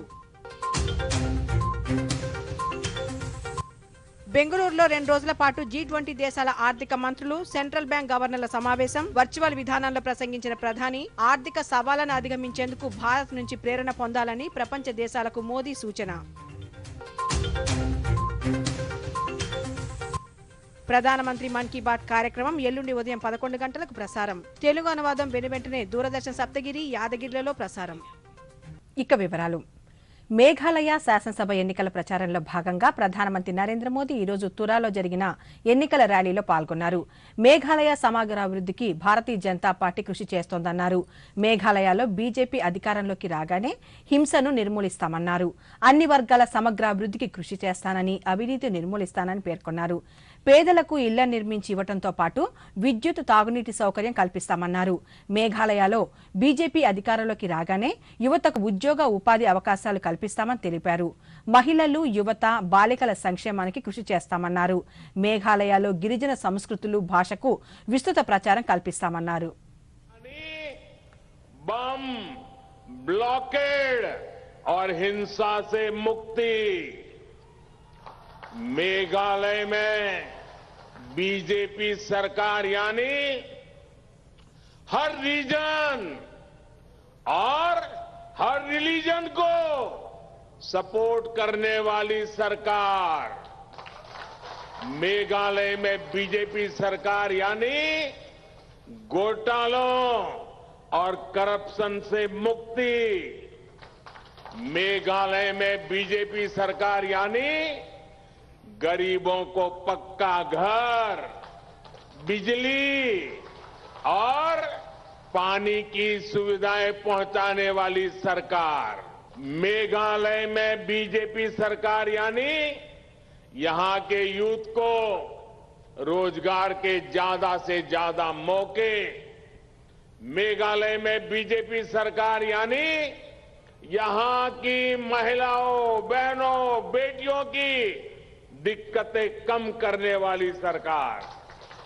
मेघालय में बीजेपी सरकार यानी यहां पर कनेक्टिविटी बढ़ाने वाली सरकार। भाइयों और बहनों, बीजेपी सरकार का ये निरंतर प्रयास रहा है कि मेघालय के ट्राइबल कल्चर, यहां के म्यूजिक, यहां की भाषा का प्रचार प्रसार हो। మేఘాలయ ఎన్నికల ప్రచారంలో భాగంగా ప్రధానమంత్రి నరేంద్ర మోదీ షిల్లాంగ్లో ముగ్గురు స్వాతంత్ర సమరయోధుల సంఘం వద్ద పుష్పాంజలి ఘటించారు. ఈ సందర్భంగా నిర్వహించిన రోడ్ షోలో ప్రధానమంత్రికి ఘనస్వాగతం లభించింది. రోడ్డుకు ఇరువైపులా పెద్ద ఎత్తున ప్రజలు తరలివచ్చి మోదీకి ఘనస్వాగతం పలికారు. రోడ్డుకు ఇరువైపులా ఉన్న ప్రజలకు ప్రధాని తన కాన్వాయ్ నుంచి అభివాదం చేసుకుంటూ ముందుకు సాగారు. ఈ సందర్భంగా జరిగిన సభలో ప్రధానమంత్రి మాట్లాడుతూ కుటుంబ పాలన కంటే అభివృద్ధిని ప్రజలు ఎంచుకోవాలన్నారు. రాష్ట్రంలో అభివృద్ధిని వేగవంతం చేయడం ద్వారా మేఘాలయ ప్రజల నుంచి తనకు లభిస్తున్న ప్రేమ ఆప్యాయతలను తిరిగి చెల్లిస్తానని ప్రధానమంత్రి నరేంద్ర మోదీ పేర్కొన్నారు. మేఘాలయ ప్రయోజనాలకు అత్యంత ప్రాధాన్యమిస్తామన్నారు. ఈశాన్య రాష్ట్రాల అభివృద్ధికి భారతీయ జనతా పార్టీ కృషి చేస్తోందన్నారు. కొంతమంది వ్యక్తులు మేఘాలయను కుటుంబ ప్రభుత్వంగా మార్చారని, వారి వ్యక్తిగత ప్రయోజనాలను కాపాడుకోవడానికి ప్రాధాన్యమిస్తున్నారని అన్నారు. కేంద్ర ప్రభుత్వం చేపడుతున్న కార్యక్రమాలతో ఈశాన్య రాష్ట్రాలు బలమైన శక్తిగా ఎదుగుతున్నాయని మోదీ పేర్కొన్నారు. फैमिली फर्स्ट के बजाय पीपल फर्स्ट वाली सरकार चाहता है ना, चाहता है ना। इसलिए कमल का फूल आज मेघालय की मजबूती, मेघालय की स्थिरता, मेघालय में शांति का प्रतीक बन गया है. ఈశాన్య రాష్ట్రాల అభివృద్ధికి ఎన్డీఏ ప్రభుత్వం నిరంతరం పాటుపడుతోందని ప్రధానమంత్రి నరేంద్ర మోదీ అన్నారు. నాగాలాండ్ అసెంబ్లీ ఎన్నికల ప్రచారంలో భాగంగా ప్రధానమంత్రి ఈరోజు దిమాపూర్లో ఎన్నికల ర్యాలీ నిర్వహించారు. పెద్ద ఎత్తున ప్రజలు హాజరై ప్రధానికి ఘనస్వాగతం పలికారు. అనంతరం జరిగిన బహిరంగ సభలో మోదీ మాట్లాడుతూ కాంగ్రెస్ పార్టీ అధికారంలో ఉన్నప్పుడు అక్కడి ప్రజల సొమ్మును దోచుకుందన్నారు. ప్రభుత్వ పథకాల ద్వారా ప్రజలకు అందించాల్సిన నిధులను ఏటీఎంలో నగదును తీసుకున్నట్లు ఢిల్లీలో ఉన్న కాంగ్రెస్ నేతలు తీసుకునేవారని ఆరోపించారు. ఈశాన్య రాష్ట్రాల అభివృద్ధికి ఎన్డీఏ ప్రభుత్వం నిరంతరం కృషి చేస్తోందని ప్రధానమంత్రి పేర్కొన్నారు.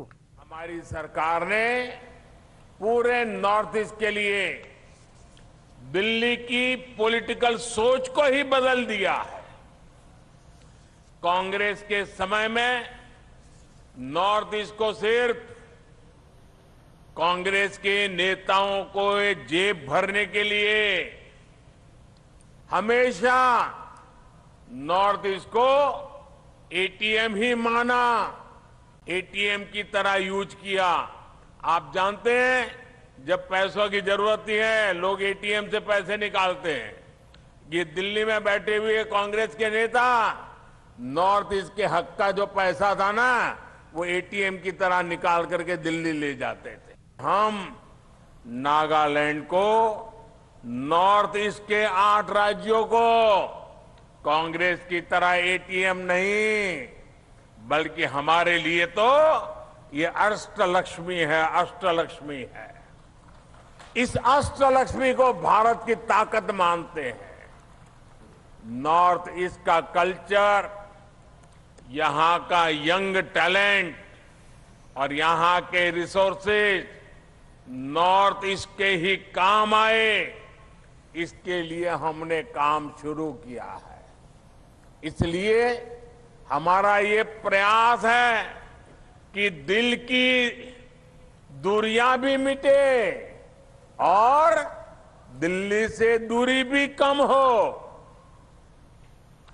हमने दिल्ली को भी कनेक्ट किया है और बेहतर इंफ्रास्ट्रक्चर से गांवों शहरों को भी आपस में कनेक्ट किया है. ఇప్పుడు స్వల్ప విరామం. సిగ్గెందుకు పడుతున్నావు? గజ్జి, తామర, దురద అందరికీ వస్తాయి. జాలిం లోషన్ నాకు నానమిచ్చింది. చర్మ వ్యాధులకు అద్భుత పరిష్కారం అంది. జాలిం లోషన్ పురాతన యోధుడు, పురాతనమైంది, మెరుగైంది. జాలిం లోషన్ ఫాస్టెస్ట్, ట్రస్టెడ్, టెస్టెడ్ తరతరాలుగా. జాలిం లోషన్. మీ కిసాన్ క్రెడిట్ కార్డుతో పొలానికి సంబంధించిన అవసరమైన పెట్టుబడులు, ఖర్చులు, క్యాష్ లావాదేవీలు లేకుండా మీరు రోజు బ్యాంకుకు వెళ్లకుండా కార్డు ద్వారా గానీ ఫోన్ ద్వారా గానీ చేసుకోవచ్చు. మీ లావాదేవీల సమయంలో మీ పిన్, ఓటీపీ, సివివి వివరాలు ఎవరికీ తెలియజేయకండి. సురక్షిత బ్యాంక్ డిజిటల్ లావాదేవీలు చేయండి. జారీ చేయవారు నాబార్డు ప్రాంతీయ కార్యాలయం, ఆంధ్రప్రదేశ్. తిరిగి వార్తల్లోకి స్వాగతం. రాష్ట్రంలో వచ్చే వేసవిలో విద్యుత్ కొరత ఉండకూడదని ముఖ్యమంత్రి వైఎస్ జగన్మోహన్ రెడ్డి స్పష్టం చేశారు. వేసవిలో విద్యుత్ డిమాండ్, రైతులకు విద్యుత్ కనెక్షన్లు, నాణ్యమైన విద్యుత్ సరఫరా తదితర అంశాలపై తాడేపల్లిలో ఈ రోజు ఆయన అధికారులతో సమీక్షా సమావేశం నిర్వహించారు. ఈ సందర్భంగా ముఖ్యమంత్రి మాట్లాడుతూ కొరత కారణంగా విద్యుత్ కోతలనే సమస్య ఉత్పన్నం కాకూడదన్నారు. ఈ మేరకు అధికారులు అన్ని రకాలుగా సిద్ధం కావాలని పేర్కొన్నారు. బొగ్గు నిల్వల విషయంలో కూడా అధికారులు తగిన జాగ్రత్తలు తీసుకోవాలని సూచించారు. థర్మల్ కేంద్రాలకు బొగ్గు కొరత రాకుండా అన్ని చర్యలు తీసుకోవాలని సూచించారు. రాష్ట్ర వ్యాప్తంగా రైతులు పెట్టుకునే వ్యవసాయ కనెక్షన్ల విషయంలో ఏ నెలలో దరఖాస్తు చేసుకుంటే అదే నెలలో మంజూరు చేసేలా చర్యలు తీసుకుంటున్నామని అధికారులు ముఖ్యమంత్రికి వివరించారు. కనెక్షన్ల మంజూరులో ఎలాంటి జాప్యం జరగకూడదని పేర్కొన్నారు. మార్చి నాటికి మరో 20,000 కనెక్షన్ల పైగా మంజూరు చేస్తున్నట్లు వెల్లడించారు. 2 రోజుల పర్యటనలో భాగంగా విజయవాడ చేరుకున్న కేంద్ర ఆరోగ్య శాఖ సహాయ మంత్రి భారతి ప్రవీణ్ పవార్ కు విమానాశ్రయంలో ఆమెకు ఘన స్వాగతం లభించింది. బీజేపీ నాయకులు ఘన స్వాగతం పలికారు. బీజేపీ రాష్ట్ర కార్యదర్శి బిట్రా శివనారాయణ, రాష్ట్ర కార్యదర్శి మాగంటి సుధాకర్ యాదవ్, ఎన్టీఆర్ జిల్లా అధ్యక్షులు బబ్బూరి శ్రీరామ్ తదితరులు కేంద్ర మంత్రికి స్వాగతం పలికారు.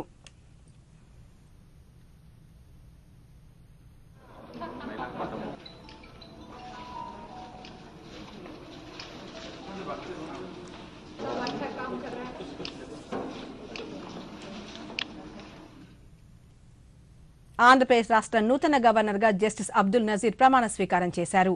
ఈ ఉదయం రాజ్భవన్ లో జస్టిస్ అబ్దుల్ చేత హైకోర్టు ప్రధాన న్యాయమూర్తి ప్రశాంత్ కుమార్ మిశ్రా ప్రమాణం చేయించారు. రాష్ట్ర విభజన తర్వాత ఆంధ్రప్రదేశ్ కి 3వ గవర్నర్ గా జస్టిస్ అబ్దుల్ నజీర్ బాధ్యతలు చేపట్టారు. ఈ కార్యక్రమానికి ముఖ్యమంత్రి జగన్మోహన్ రెడ్డి, ప్రతిపక్ష నేత చంద్రబాబు నాయుడు, పలువురు రాష్ట్ర మంత్రులు, ప్రజాప్రతినిధులు, అధికారులు హాజరయ్యారు. కర్ణాటకలో జన్మించిన జస్టిస్ అబ్దుల్ నజీర్ న్యాయశాస్త్రంలో డిగ్రీ పూర్తి చేశారు. 1983లో న్యాయవాదిగా పేరు నమోదు చేసుకుని కర్ణాటక హైకోర్టులో న్యాయవాద వృత్తిని ప్రారంభించారు. 2003లో కర్ణాటక హైకోర్టులో అదనపు న్యాయమూర్తిగా నియమితులై అనంతకాలంలో శాశ్వత న్యాయమూర్తిగా పదోన్నతి పొందారు. 2017 ఫిబ్రవరి 17న సుప్రీంకోర్టు న్యాయమూర్తిగా నియమితులై ఈ ఏడాది జనవరి 4వ తేదీ వరకు సర్వోన్నత న్యాయస్థానం సేవలందించారు. విజయవాడలోని హైటీ కార్యక్రమం ఉత్సాహంగా జరిగింది. రాష్ట్ర నూతన గవర్నర్ గా జస్టిస్ అబ్దుల్ నజీర్ ప్రమాణ స్వీకారం చేసిన అనంతరం రాజ్భవన్ లో గవర్నర్ హైటీ కార్యక్రమం జరిగింది. ఈ తేనేటి విందు కార్యక్రమంలో ముఖ్యమంత్రి వైఎస్ జగన్మోహన్ రెడ్డి, హైకోర్టు ప్రధాన న్యాయమూర్తి ప్రశాంత్ కుమార్ మిశ్రా, పలువురు రాష్ట్ర మంత్రులు, న్యాయమూర్తులు, ఉన్నతాధికారులు పాల్గొన్నారు.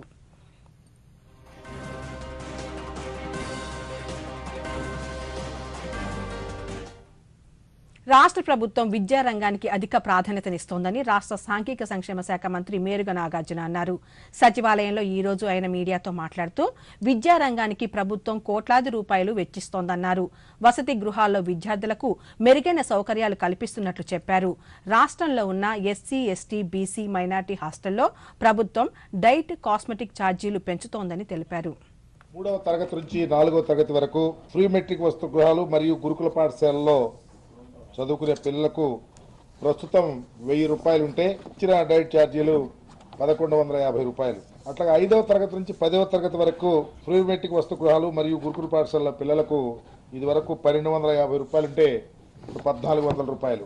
ఇక పైన ఉన్నత చదువులు చదువుకునే పిల్లలకు ఇది వరకు 1250 రూపాయలు ఉంటే ఇప్పుడు 1600 రూపాయలు డైట్ ఛార్జీలు పెంచడం జరిగింది. దీంతో పాటు కాస్మెటిక్ ఛార్జెస్ కూడా 3 నుంచి 6 తరగతుల వరకు విద్యార్థులకైతే ఇది వరకు 100 రూపాయలు ఉండేవి. బాలికలకైతే 110 రూపాయలు ఉంటే ఇప్పుడు బాలులకైతే 125 రూపాయలు, బాలికలకు 130 రూపాయలు. అట్లాగే 7వ తరగతి నుంచి 10వ తరగతి వరకు కూడా పిల్లలకైతే బాలులకు ఇది వరకు 125 ఉంటే బాలికలకు 160 రూపాయలు ఉండేవి. ఇప్పుడు బాలులకైతే 200 రూపాయలు, బాలికలకు 250 రూపాయలు పెంచడం జరిగింది. చదువుకి ఒక ప్రత్యేకమైనటువంటి ఇంపార్టెంట్ ఇస్తూ కోట్ల రూపాయలు ఖర్చు చేస్తూ ఉంటే దానిలో భాగంగా పిల్లలు చదువుకునే పిల్లలకు హాస్టల్స్లో, రెసిడెన్షియల్ స్కూల్స్లో ఉన్న వారికి ఈ యొక్క డైట్ ఛార్జెస్ ఎన్హాన్స్ చేయడం అనేది చాలా ఉపయోగకరమైనదిగా భావిస్తూ ఉన్నాం. మేము తీసుకునే డిసిషన్స్ కానీ, ఈ యొక్క కమ్యూనిటీస్ మీద ఉన్నటువంటి కమిట్మెంట్ కానీ, ఈ కమ్యూనిటీ సప్లిమెంట్ కోసం చేసే ఖర్చు కానీ, education is very important for entire state of Andhra Pradesh. తూర్పుగోదావరి జిల్లా రాజమహేంద్రవరం నగరంలో అత్యంత ప్రసిద్ధిగాంచిన రాళ్లబండి సుబ్బారావు ఆర్కియాలజికల్ మ్యూజియంకు మహర్దశ రాబోతోంది. ఈ మ్యూజియం భవన స్థానంలో ఆధునిక హంగులతో నూతన భవన నిర్మాణానికి కేంద్ర ప్రభుత్వ పురావస్తు శాఖ 10 కోట్ల రూపాయలు మంజూరు చేసింది. ఈ నేపథ్యంలో రాజమహేంద్రవరం ఎంపీ మార్గాని భరత్రాం రాళ్లబండి సుబ్బారావు పురావస్తు ప్రదర్శనశాలను ఈ రోజు సందర్శించారు. ఈ మ్యూజియంలో సుమారు 9, 10, 11, 12, 13, 14 శతాబ్దాల నాటి లభ్యమైన ఎన్నో పురావస్తు వస్తువులను మ్యూజియంలో భద్రపరిచారు.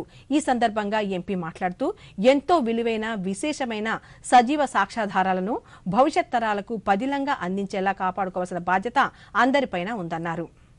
అన్నీ కూడా తెలియపరుస్తూ, రెండోది రాజమహేంద్రం అంటేనే కళలకు పుట్టినిల్లు. అలాంటి రాజమహేంద్రవరంలో గోదావరి నదీ తీరాన మనం అందరం జన్మించినందుకు మన అందరికీ కూడా పూర్వజన్మ సుకృత. సిస్టమ్ కూడా ఉంది, కానీ దాన్ని ఇంకా అడ్వాన్స్ చేసి ఇంకా టెక్నాలజీని యూజ్ చేసి దాన్ని కూడా రీషేప్ చేస్తాము. అంతేకాకుండా సైన్స్ మ్యూజియం కూడా అది కూడా శాంక్షన్ చేయించినాము. ఆల్మోస్ట్ 12 crore రూపీస్తో ఆ సైన్స్ మ్యూజియం కూడా కంప్లీట్ అవుతా ఉంది. దాన్ని కూడా త్వరలోనే ఇనాగ్రేట్ చేస్తాం, మోస్ట్లీ ఇంకో 2 monthsలో. దాన్ని యొక్క స్పెషాలిటీస్ ఏంటి అవన్నీ కూడా పోలవరం ప్రాజెక్ట్ని కూడా అదే ప్రాంతంలో ధవళేశ్వరం బరాజ్ దగ్గరే అది కూడా ఒక చిన్న ఒక సైన్స్ మ్యూజియం లాగా కానీ లేకపోతే దాని గురించి హిస్టరీ గురించి తెలిసే విధంగా అది కూడా పోలవరం ప్రాజెక్టుకి సంబంధించి ఒక పూర్తి నమూనాను తీసుకుని వచ్చి దాన్ని కూడా అక్కడ ఎగ్జిబిట్ చేస్తాము. మన చరిత్ర గురించి మనము భవిష్యత్తులో ఇంకా కూడా ముందుకు తీసుకెళ్ళి త్వరలోనే ఇవన్నీ కూడా కంప్లీట్ చేయించి లేటెస్ట్ టెక్నాలజీతో ముందుకు వెళ్ళబోతుంది. భారత్లో పర్యటిస్తున్న గయానా వైస్ ప్రెసిడెంట్ భారత్ జగ్దియో ఈ రోజు ఢిల్లీలో రాష్ట్రపతి ద్రౌపది ముర్ముతో సమావేశమయ్యారు. ఈ సందర్భంగా పలు అంశాలపై వారు చర్చించారు. రాబోయే సంవత్సరాల్లో ప్రపంచంలో 3వ అతిపెద్ద ఆర్థిక వ్యవస్థగా భారత్ అవతరించనుందని ఉపరాష్ట్రపతి జగదీప్ ధన్ఖడ్ పేర్కొన్నారు. ఢిల్లీలో భారత వ్యవసాయ పరిశోధన సంస్థ 61వ స్నాతకోత్సవం సందర్భంగా ఆయన మాట్లాడుతూ దేశానికి స్వాతంత్ర్యం వచ్చి 2047 నాటికి 100 ఏళ్లు పూర్తి చేసుకునే సమయానికి ప్రపంచ శాంతి, సామరస్యం, భద్రతకు భారత్ కేంద్ర బిందువు అవుతుందని పేర్కొన్నారు. ప్రపంచ స్థాయిలో భారత్ తన శక్తి సామర్థ్యాలను పెంచుకుంటోందని, భారత్ శక్తిని ప్రపంచ దేశాలు గుర్తించాయన్నారు. ప్రభుత్వ సానుకూల విధానాల వల్ల దేశంలో అనుకూలమైన పర్యావరణ వ్యవస్థ అందుబాటులో ఉందన్నారు. కిసాన్ సమ్మాన్ నిధి పథకంతో రైతుల బ్యాంకు ఖాతాలకు 2,20,000 కోట్ల రూపాయలకు పైగా నగదును ప్రభుత్వం రైతులకు బదిలీ చేసిందన్నారు. जय किसान, जय विज्ञान, जय अनुसंधान। अब कोई भी संस्था इन 4 बातों में से चारों पर खरी नहीं उतरेगी। जय जवान, जय किसान, जय विज्ञान, जय अनुसंधान, पर आप लोग 3 पर खरे उतरते हो। 75% आप पर दायित्व बहुत ज्यादा है। You have to be a convince of transformation by virtue of what you are doing. आप जिस भारत को देख रहे हो वो अद्भुत है। दुनिया में इतनी बड़ी महामारी 100 साल में कभी नहीं आई और पूरे विश्व ने हमारा लोहा माना है। India's rise is unstoppable. जो भी मापदंड करते हैं और मापदंड के एलिमेंट्स हैं, we are the most hot favourite destination of opportunity and investment. 2 రోజుల పాటు బెంగళూరులో జరిగే G20 ఆర్థిక మంత్రుల సెంట్రల్ బ్యాంక్ గవర్నర్ల సమావేశం FMCBG ఈ రోజు ప్రారంభమైంది. కేంద్ర ఆర్థిక మంత్రి నిర్మలా సీతారామన్, RBI గవర్నర్ శక్తికాంత దాస్ అధ్యక్షతన జరుగుతున్న ఈ సమావేశంలో పలు దేశాలకు చెందిన ఆర్థిక మంత్రులు, సెంట్రల్ బ్యాంక్ గవర్నర్లు పాల్గొన్నారు. ఈ సదస్సును ఉద్దేశించి ప్రధానమంత్రి నరేంద్ర మోదీ వర్చువల్ విధానంలో ప్రసంగించారు. కోవిడ్ కారణంగా ప్రపంచ దేశాల ఆర్థిక వ్యవస్థ కుదేలైందన్నారు. మహమ్మారి అనంతర ప్రభావాలను ఎదుర్కొనేందుకు చాలా దేశాలు తీవ్ర ఇబ్బందులు ఎదుర్కొంటున్నాయన్నారు. భారత్ అధ్యక్షతన జరుగుతున్న G20 దేశాల సమ్మిట్లో ప్రపంచ ఆర్థిక వ్యవస్థలను తిరిగి గాడిలో పెట్టేందుకు భారత ఆర్థిక వ్యవస్థ నుంచి ప్రేరణ పొందాలని ప్రధానమంత్రి కోరారు. కోవిడ్ సమయంలో భారత్లో డిజిటల్ చెల్లింపులను ప్రారంభించామని, అత్యంత సురక్షితంగా, విశ్వసనీయంగా, సమర్థవంతంగా రూపొందించిన పబ్లిక్ డిజిటల్ ఇన్ఫ్రాస్ట్రక్చర్ వల్ల భారత్లో ఆర్థిక స్థిరత్వం పెరగడంతో పాటు జీవన సౌలభ్యం పెరిగిందన్నారు. ప్రపంచ దేశాలు అనేక ఆర్థిక సవాళ్లను ఎదుర్కొంటున్న తరుణంలో G20 దేశాల ఆర్థిక మంత్రుల సదస్సు ఈ సమస్య పరిష్కారానికి తగిన విధంగా మార్గనిర్దేశనం చేసే అవకాశం ఉందని కేంద్ర ఆర్థిక మంత్రి నిర్మలా సీతారామన్ పేర్కొన్నారు. బెంగళూరులో జరుగుతున్న G20 దేశాల ఆర్థిక మంత్రులు, సెంట్రల్ బ్యాంక్ గవర్నర్ల సమావేశంలో సీతారామన్ మాట్లాడుతూ ప్రధానమంత్రి నరేంద్ర మోదీ నేతృత్వంలో మానవత్వంతో కూడిన ఆర్థికాభివృద్ధికి భారత్ అధిక ప్రాధాన్యతనిచ్చిందని పేర్కొన్నారు.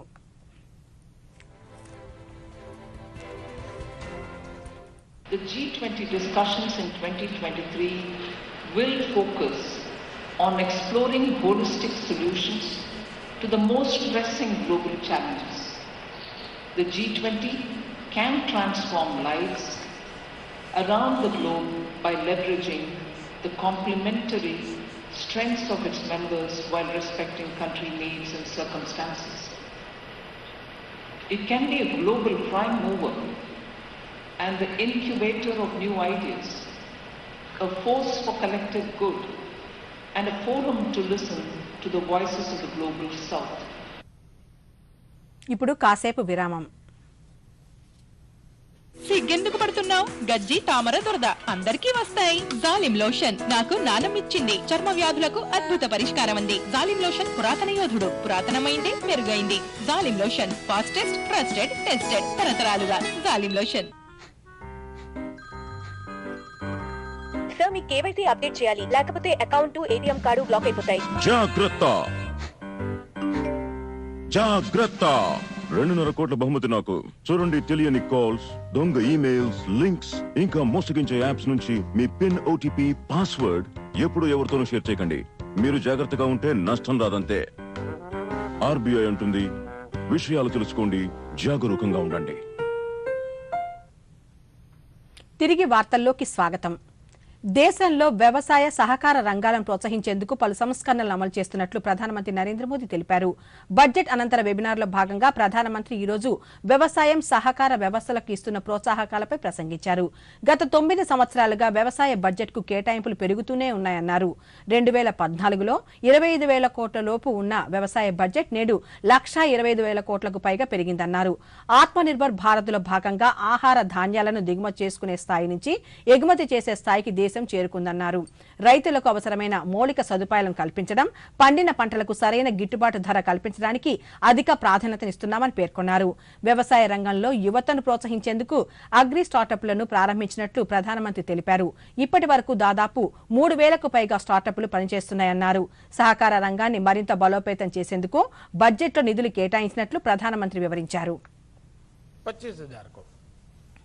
आज देश का कृषि बजट बढ़कर 1,25,000 करोड़ रुपए से भी ज्यादा हो गया है।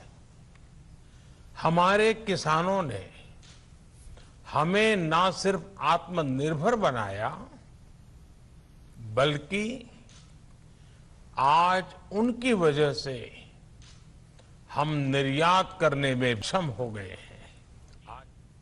శబరిమాత జయంతిని పురస్కరించుకుని మధ్యప్రదేశ్లోని సతనాలో జరిగిన కోల్ మహాకుంభ్ కార్యక్రమంలో కేంద్ర హోంమంత్రి అమిత్ షా పాల్గొన్నారు. ఈ సందర్భంగా కేంద్ర మంత్రి మాట్లాడుతూ శబరిమాత తన భక్తితో యుగ యుగాలుగా ప్రజలందరికీ ప్రేరణ ఇస్తోందన్నారు. ఆమె భక్తి జీవన విధానానికి ప్రణమిల్లుతున్నట్లు చెప్పారు. ఈ ప్రాంతానికి ఎప్పుడు వచ్చినా నూతన శక్తి, ఉత్సాహం వస్తుందన్నారు. కోట్లాది రూపాయల అభివృద్ధి పనులకు శంకుస్థాపనలు, ప్రారంభోత్సవాలు చేసినట్టు చెప్పారు.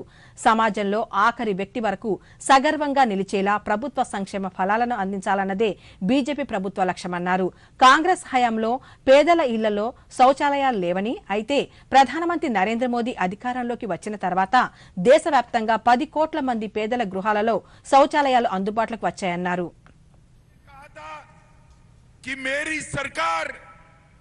आदिवासियों की सरकार है, दलितों की सरकार है, पिछड़ों की सरकार है और गरीबों की सरकार है. దేశవ్యాప్తంగా రైతులకు పెట్టుబడి సాగు సాయం అందించే లక్ష్యంతో కేంద్ర ప్రభుత్వం అమలు చేస్తున్న కిసాన్ సమ్మాన్ నిధి యోజనతో 11 కోట్ల మందికి పైగా రైతులు లబ్ధి పొందుతున్నారని బీజేపీ జాతీయ అధ్యక్షులు జేపీ నడ్డా అన్నారు. రాజస్థాన్లో సిక్కు సమాజం నిర్వహించిన కిసాన్ సంగత్ అభినందన కార్యక్రమంలో జేపీ నడ్డా మాట్లాడుతూ 77 లక్షల మంది రైతులు రాజస్థాన్లో కిసాన్ సమ్మాన్ నిధి కింద లబ్ధి పొందుతున్నారన్నారు. ప్రధానమంత్రి నరేంద్ర మోదీ నేతృత్వంలోని కేంద్ర ప్రభుత్వం రైతుల సంక్షేమం కోసం పలు కార్యక్రమాలను అమలు చేస్తోందన్నారు. ప్రధానమంత్రి ఒక్క బటన్ నొక్కడం ద్వారా కొన్ని సెకండ్ల సమయంలోనే రైతుల ఖాతాలకు నేరుగా నగదు జమ అవుతోందన్నారు. 11 करोड़ 78 लाख किसान जुड़े हैं, 11 करोड़ 78 लाख किसान, और उसमें से 77 लाख किसान हमारे राजस्थान के हैं, गंगानगर के हैं, हमारे हनुमानगढ़ के। एक समय में एक प्रधानमंत्री कहते थे कि मैं 1 रुपया भेजता हूं तो 15 पैसे आप तक पहुंचते, और आज प्रधानमंत्री जी 11 करोड़ 78 एक बटन दबाते हैं तो 25,000 करोड़ रुपए, 2-2 रुपए 11 करोड़ 78 लाख किसान के खाते में 15 सेकंड के अंदर पहुंच जाता है उसके खाते पर। భారత్ ప్రపంచంలోనే 3వ అతిపెద్ద ఆర్థిక వ్యవస్థగా ఎదిగేందుకు ఎంతో సమయం లేదని కేంద్ర రక్షణ శాఖ మంత్రి రాజ్నాథ్ సింగ్ పేర్కొన్నారు. పశ్చిమ బెంగాల్లో 2 రోజుల పర్యటనలో భాగంగా కోల్కతాలో శాంతినికేతన్లో జరిగిన గురుదేవ్ రవీంద్రనాథ్ ఠాకూర్ కు ఆయన శ్రద్ధాంజలి ఘటించారు. విశ్వభారతి విశ్వవిద్యాలయ స్నాతకోత్సవంలో ఆయన మాట్లాడుతూ భారత ఆర్థిక వ్యవస్థ వేగంగా అభివృద్ధి చెందుతోందన్నారు. दूर नहीं जब हमारा भारत दुनिया की टॉप मोस्ट इकोनॉमी में से एक होगा। हमारा देश दुनिया की 5th लार्जेस्ट इकोनॉमी के रूप में लगातार आगे बढ़ रहा है। आप सभी ने हाल ही में मॉर्गन स्टैनले की रिपोर्ट देखी होगी। इस रिपोर्ट में कहा गया है कि अगले 4-5 साल में हमारे देश की इकोनॉमी दुनिया की तीसरी सबसे बड़ी इकोनॉमी, 3rd लार्जेस्ट इकोनॉमी होने वाली है। జాతీయ వార్తల సంక్షిప్త సమాహారాన్ని ఇప్పుడు చూద్దాం.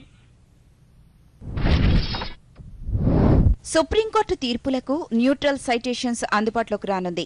దీని ప్రకారం అత్యున్నత న్యాయస్థానం వెలువరించే ప్రతి తీర్పునకు ఒక ప్రత్యేక నంబరు కేటాయిస్తారు. ఈ శాశ్వత అంకెతో తీర్పులను వెతకడం, గుర్తించడం సులభమవుతుంది. ఇప్పటికే ఢిల్లీ, కేరళ హైకోర్టులు ఈ విధానాన్ని అమలు చేస్తున్నాయి. సుమారు 30,000 తీర్పులకు ఈ సైటేషన్స్ ఉంటాయని సీజేఐ జస్టిస్ డివై చంద్రచూడ్ పేర్కొన్నారు. ఛత్తీస్గఢ్ రాజధాని రాయ్పూర్లోని బిశ్వభూషణ్ హరిచందన్ ఆ రాష్ట్ర గవర్నర్గా ప్రమాణ స్వీకారం చేశారు.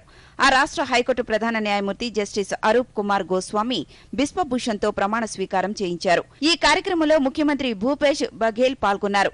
ఆంధ్రప్రదేశ్ గవర్నర్గా వ్యవహరించిన హరిచందన్ ఇటీవల ఛత్తీస్గఢ్ గవర్నర్గా బదిలీ అయిన సంగతి తెలిసిందే. జస్టిస్ అరూప్ కుమార్ గోస్వామి కూడా గతంలో ఏపీ హైకోర్టు ప్రధాన న్యాయమూర్తిగా పనిచేసి ఛత్తీస్గఢ్కు బదిలీ అయ్యారు.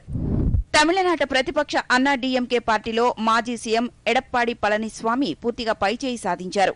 గతేడాది జూలై 11వ తేదీన ఈపీఎస్ను తాత్కాలిక ప్రధాన కార్యదర్శిగా ఎన్నుకుంటూ పార్టీ సర్వసభ్య మండలి సమావేశం చేసిన తీర్మానం సబబేనని సుప్రీంకోర్టు తేల్చి చెప్పింది. దీంతో అన్నా డీఎంకే పూర్తిగా ఈపీఎస్ చేతుల్లోకెళ్లడంతో పాటు పన్నీర్ సెల్వంకు ఆ పార్టీతో ఉన్న అనుబంధం తెగిపోయినట్లయింది. పంజాబ్ ముఖ్యమంత్రి భగవంత్ సింగ్ మాన్, గవర్నర్ బన్వరీలాల్ పురోహితుల మధ్య లేఖల యుద్దం తీవ్రమైంది. చివరకు అది అసెంబ్లీ సమావేశాలపై పడింది. మార్చి 3న బడ్జెట్ సమావేశాలు నిర్వహించాలని సీఎం కోరగా న్యాయ సలహా తీసుకున్న తర్వాత నిర్ణయం తీసుకుంటానని గవర్నర్ తెలిపారు. పాఠశాల ప్రిన్సిపాళ్లను సింగపూర్కు పంపించాలంటూ సీఎం తీసుకున్న నిర్ణయం వివాదానికి కారణమైంది. ఏ ప్రాతిపదికన ప్రిన్సిపాళ్లను ఎంపిక చేశారో తెలపాలంటూ గవర్నర్ ఈ నెల 13న ముఖ్యమంత్రికి లేఖ రాశారు. అగ్నివీరుల ఎంపికకు నిర్వహించే ఆన్లైన్ ఉమ్మడి ప్రవేశ పరీక్ష సీఈఈ సిలబస్ కు మార్పులు చేయడం లేదని సంబంధిత ఆర్మీ అధికారులు వెల్లడించారు. ఇప్పటి వరకు నియామక ప్రక్రియలో చివరిగా నిర్వహిస్తున్న సీఈఈని ఇక నుంచి తొలి దశలోనే నిర్వహించాలని ఆర్మీ నిర్ణయం తీసుకున్న విషయం తెలిసిందే. దీని ద్వారా సాంకేతిక అంశాలపై అవగాహన ఉన్న అభ్యర్థులను ఎంపిక చేయడానికి తమకు అవకాశం ఎక్కువ ఉంటుందని అధికారులు భావిస్తున్నారు. అగ్నివీరుల నియామకానికి దరఖాస్తులను మార్చి 15 వరకు ఆన్లైన్లో స్వీకరించనున్నారు. దేశీయ స్టాక్ మార్కెట్ సూచీలు వరుసగా ఈ రోజు నష్టాల్లో ముగిశాయి. ఉదయం లాభాలతో ప్రారంభమైన సూచీలు మధ్యాహ్నం తర్వాత పూర్తిగా నష్టాల్లోకి జారుకున్నాయి. అంతర్జాతీయ మార్కెట్లోని మిశ్రమ సంకేతాలు సూచీలపై ప్రభావం చూపాయి. ఉదయం 59,859 వద్ద లాభాలతో ప్రారంభమైన సెన్సెక్స్ చివరకు 141 పాయింట్ల నష్టంతో 59,463 వద్ద స్థిరపడింది. ఇక నిఫ్టీ 17,591 దగ్గర ప్రారంభమై చివరకు 45 పాయింట్ల నష్టపోయి 17,465 వద్ద ముగిసింది. మార్కెట్లు ముగిసే సమయానికి డాలర్తో పోలిస్తే రూపాయి మారకం విలువ ₹82.68 వద్ద నిలిచింది. ప్రధానమంత్రి నరేంద్ర మోదీ తన మనసులోని భావాలను దేశ ప్రజలతో పంచుకునే మన్ కీ బాత్ 98వ సంచిక ఎల్లుండి ఉదయం 11 గంటలకు ప్రసారమవుతుంది. ఆకాశవాణి సమన్వయంతో దూరదర్శన్ ఛానళ్లు మన్ కీ బాత్ కార్యక్రమాన్ని ప్రసారం చేస్తాయి. ఈ కార్యక్రమం తెలుగు అనువాదం వెనువెంటనే దూరదర్శన్ సప్తగిరి యాదగిరిలో ప్రసారమవుతుంది. కరోనా నియంత్రించేందుకు ప్రతి ఒక్కరూ మాస్క్ను తప్పనిసరిగా ధరించాలి. ముక్కు నోరు కప్పి ఉంచేలా సరైన పద్ధతిలో మాస్క్ను ధరించాలి. తరచూ చేతులను శుభ్రం చేసుకోవాలి. వ్యక్తిగత పరిశుభ్రతను పాటిస్తూ భౌతిక దూరాన్ని తప్పక పాటించాలి. అర్హులందరూ వ్యాక్సిన్ వేయించుకోవాలి. నిబంధనలు పాటిద్దాం, కరోనాని జయిద్దాం. ఈ వార్తలు ఇంతటితో సమాప్తం. నమస్కారం.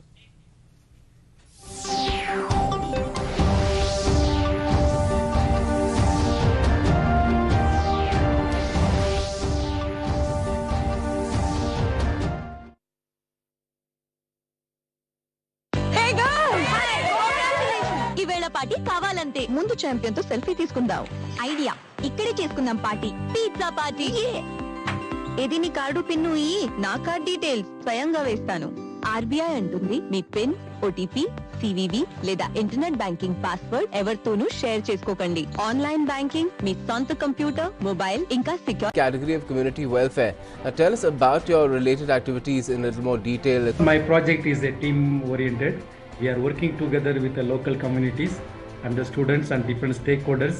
We organize the local communities at the grassroots level, and we are doing a certain infrastructure in the rural area, mostly in the rural areas.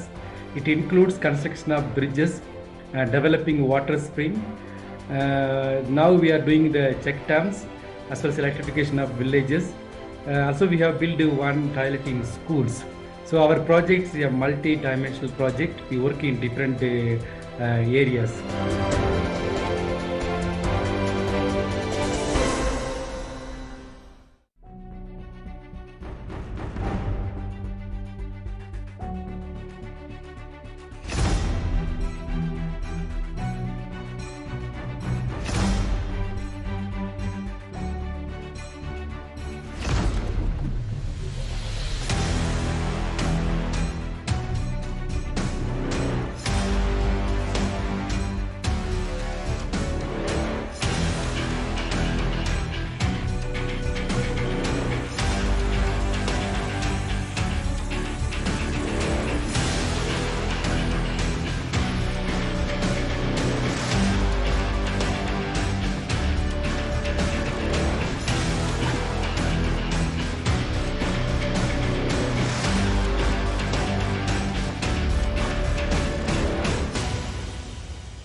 Hello and welcome. It is 7:30 in the evening in India and we are back again with our spotlight on G20. It is a power-packed show today with news and views from the first G20 meeting of finance ministers and central bank governors in Bengaluru and the G20 Culture Working Group meeting in Khajuraho. I'm Manman Bhattacharya. Let's get started with the top stories.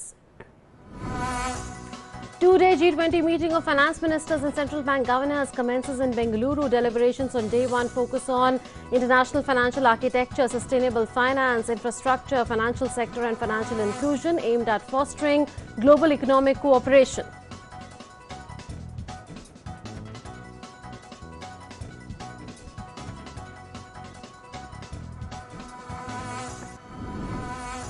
Prime Minister Narendra Modi urges delegates at the first G20 meeting of finance ministers and central bank governors to focus their discussions on the most vulnerable citizens of the world and win back the confidence of the world through creation of an inclusive agenda.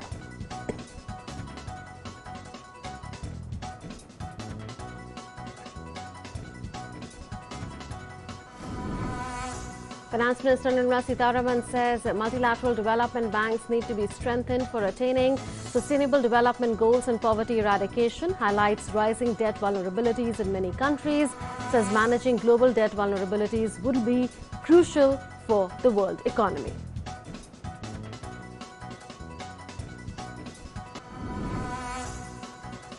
Formal deliberations conclude at the G20 Culture Working Group meeting in the ancient Indian city of Khajuraho. Delegates visit Adivarth Tribal and Folk Art Museum, which houses a rich collection of tribal and folk art and artifacts. Delegates will be taken on a jungle safari to the Panna Tiger Reserve on Saturday.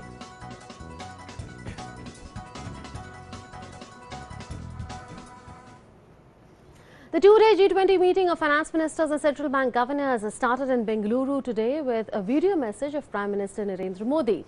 In his address to the delegates, he drove home the point that the discussions should focus on the most vulnerable citizens of the world, as only by creating an inclusive agenda will the global economic leadership win the confidence of the world. DD India correspondents Ajay Mishra and Aisha Khanam bring us this report from Bengaluru. Union Finance Minister Nirmala Sitharaman warmly welcomed G20 finance ministers and central bank governors to their first meeting under India's G20 presidency in Bengaluru. The meeting started with a condolence message for the victims of the devastating earthquake in Turkey. While delivering a video message during the inaugural session of the meeting, Prime Minister Narendra Modi urged the delegates to focus their discussions on the most vulnerable citizens of the world and stressed that global economic leadership can win back the confidence of the world only by creating an inclusive agenda. I would urge that your discussions should focus on the most vulnerable citizens of the world.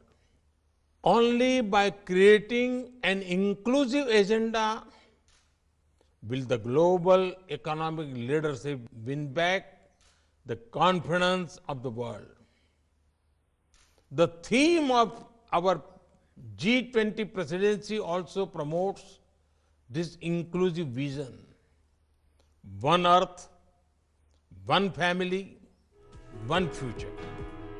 The Prime Minister emphasized the need to strengthen multilateral development banks for meeting global challenges like climate change and high debt levels. Citing the after effects of COVID-19 on the global economy, he said that rising geopolitical tensions, disruptions in global supply chains, rising prices, food and energy insecurity, and unsustainable debt levels are affecting the viability of many countries, and there is an erosion of trust in international financial institutions due to their inability to reform quickly.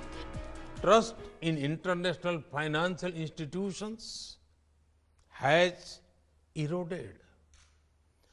This is partly because they have been slow to reform themselves.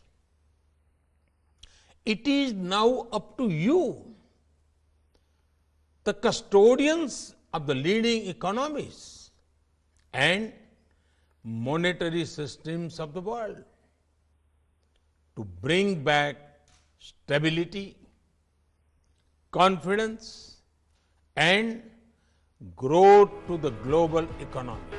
The Prime Minister noted that India has created a highly secure, highly trusted and highly efficient digital public infrastructure in recent times, and its digital payments ecosystem like the UPI can be templates for many other countries as well. In the world of finance, technology is increasingly dominant. During the pandemic, Digital payments enable contactless and seamless transactions. However, some recent innovations in digital finance also pose risk of destabilization and misuse. I hope that you will explore how the power of technology can be used for good while developing standards to regulate its possible risks. Finance Minister Nirmala Sitharaman urged the G20 leaders to explore holistic solutions to pressing global economic challenges. Supporting the countries most in need and reflecting the concerns and aspirations of developing countries will be central to our efforts.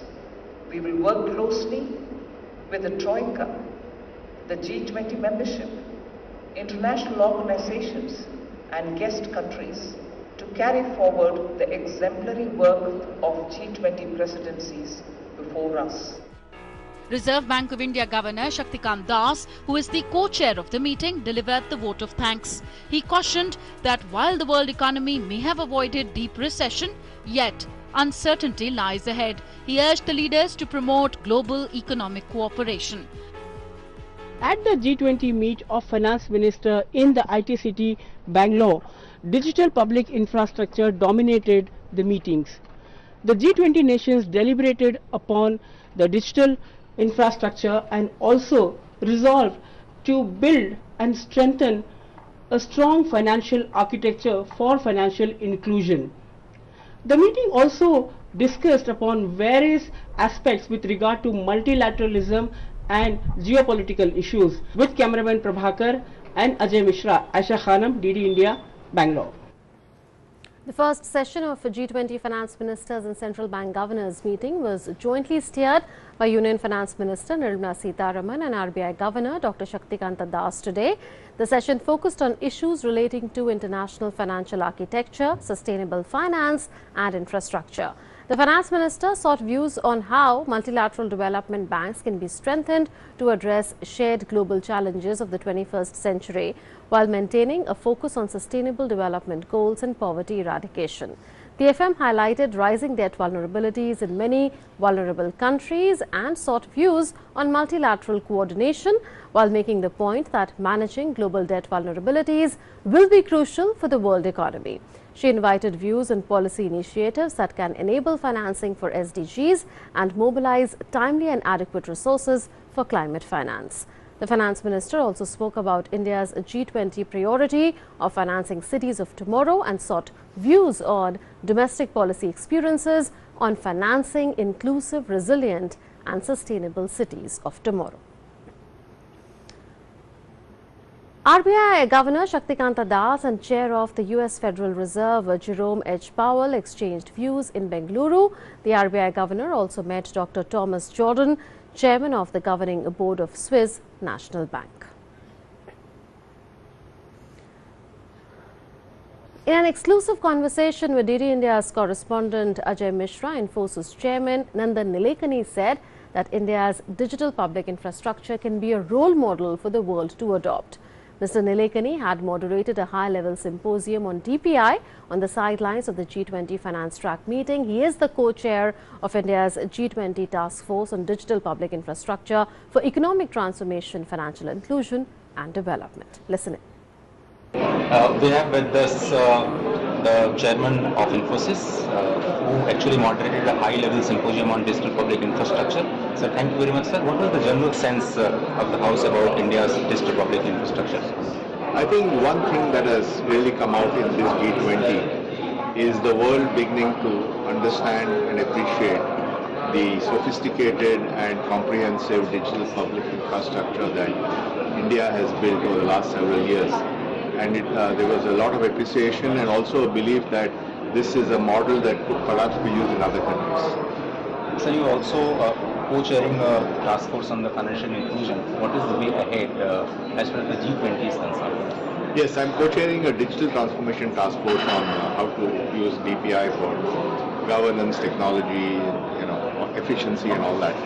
That we've just had our first meeting with the committee, and before the end of our presidency, we'll have a very comprehensive report to give the road forward. Sir, as far as this DPI is concerned, you said that we can be the role model, and Prime Minister also stressed on the fact that it can be a role model. But how it is different from the current or alternate mechanism of public service delivery that we have in the world, and how can we steer forward? No, I think what we have done with our identity Aadhaar, 1.3 billion people, the world's largest DBT program, the savings we have got, $27 billion in savings from the efficiency, UPI, which is the world's largest payment platform, now with account aggregator, which allow people to use their own data. We're creating a new model of economic growth and inclusion that actually applies to other countries also. Finally, sir, when it comes to the payment system, we have actually, mastered the inclusion part in that. So, do you see the UPI being adopted by some other countries going forward, as has been pitched by the Prime Minister itself? Oh, absolutely. UPI is done by NPCI, which has set up a subsidiary called NPCI Global, and they're talking to many countries around the world. There's tremendous interest. Recently, the Prime Minister, along with the Singaporean Prime Minister, launched the real-time cross-border payment system, so that will go with other countries. So absolutely, UPI will have global implications. Thanks very much. Thanks very much, and it was a pleasure talking to you, sir. Thank you very much. So the digital public infrastructure is going to be the key, one of the key factors here in G20 finance track meeting in Bangalore. Ajay Mishra, DD India, Bangalore. And DD India correspondent Aisha Khanam spoke to Richard Sammons, ILO's G20 Sherpa and Director Research in Bengaluru, on how the world views the digital revolution underway in India. Take a listen. The G20 meeting of finance ministers and central bank governors at Bangalore has set the tone and agenda for the G20 countries to build a strong digital public infrastructure and a financial architecture for financial inclusion. Now, the meeting has set its agenda and the deliberations are underway. To talk more about the deliberations and the policy and how the policy concerns all the G20 nations, I have with me Richard Sammons, who is the Director, Research Department, International Labour Organization, ILO. Thank you for talking to Doordarshan, Mr. Richard. The meeting has set the tone. So how do you see the events unfolding with regard to the fact that digital public infrastructure is an important aspect, and how does ILO look at it? One has to be very impressed with what India has done, building out its digital public infrastructure, which is such an important enabling technology for people to have access to benefits, to get more access to formal economy types of work and the like. And so, I think what has been done here over the past decade is a showcase for the world, right. And I expect that we'll see some of that tomorrow, because there's a special session of the meeting which provides an opportunity for the minister to see some of the innovation here in India. Right. And now, how do you see, the digital infrastructure being strengthened? The G20 countries are committed to sustainable development and inclusive development. So, with regard to ILO in the center of these, how do you view this? Well, the ILO, of course, as the International Labour Organization, is concerned with the world of work. Yes. And that is to say, with the quantity and quality of jobs on the one hand, and the extent and quality or level of coverage of social protection. Exactly. And in fact, digital public infrastructure is highly relevant to both of those areas, because to the extent that people can have a particular identity that is trusted and that has therefore access to banking capabilities, and can therefore more easily get registered and be able to be eligible for benefits from the government. This begins to help to address some of the big challenges that you see in much of the world, which is the large proportion of work in the informal economy.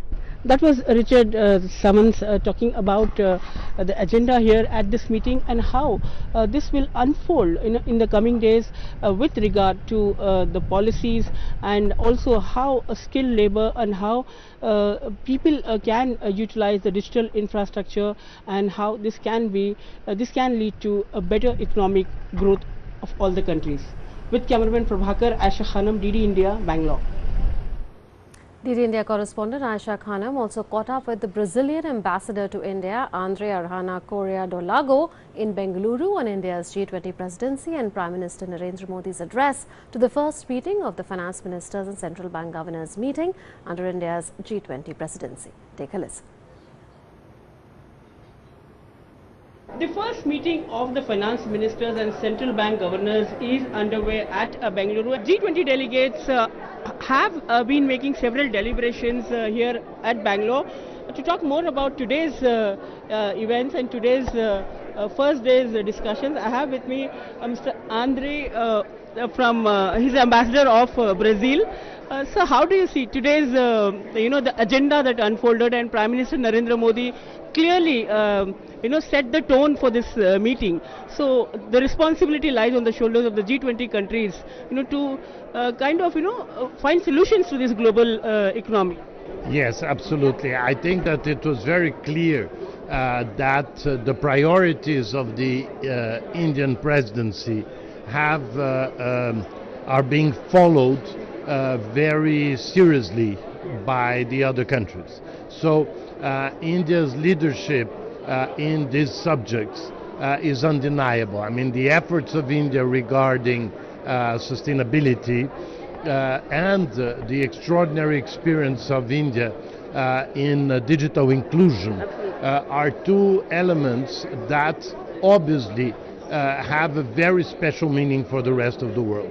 Also, the focus is on enhancing the trans-border transactions as well, and also find a solution to the digital infrastructure, the financial architecture.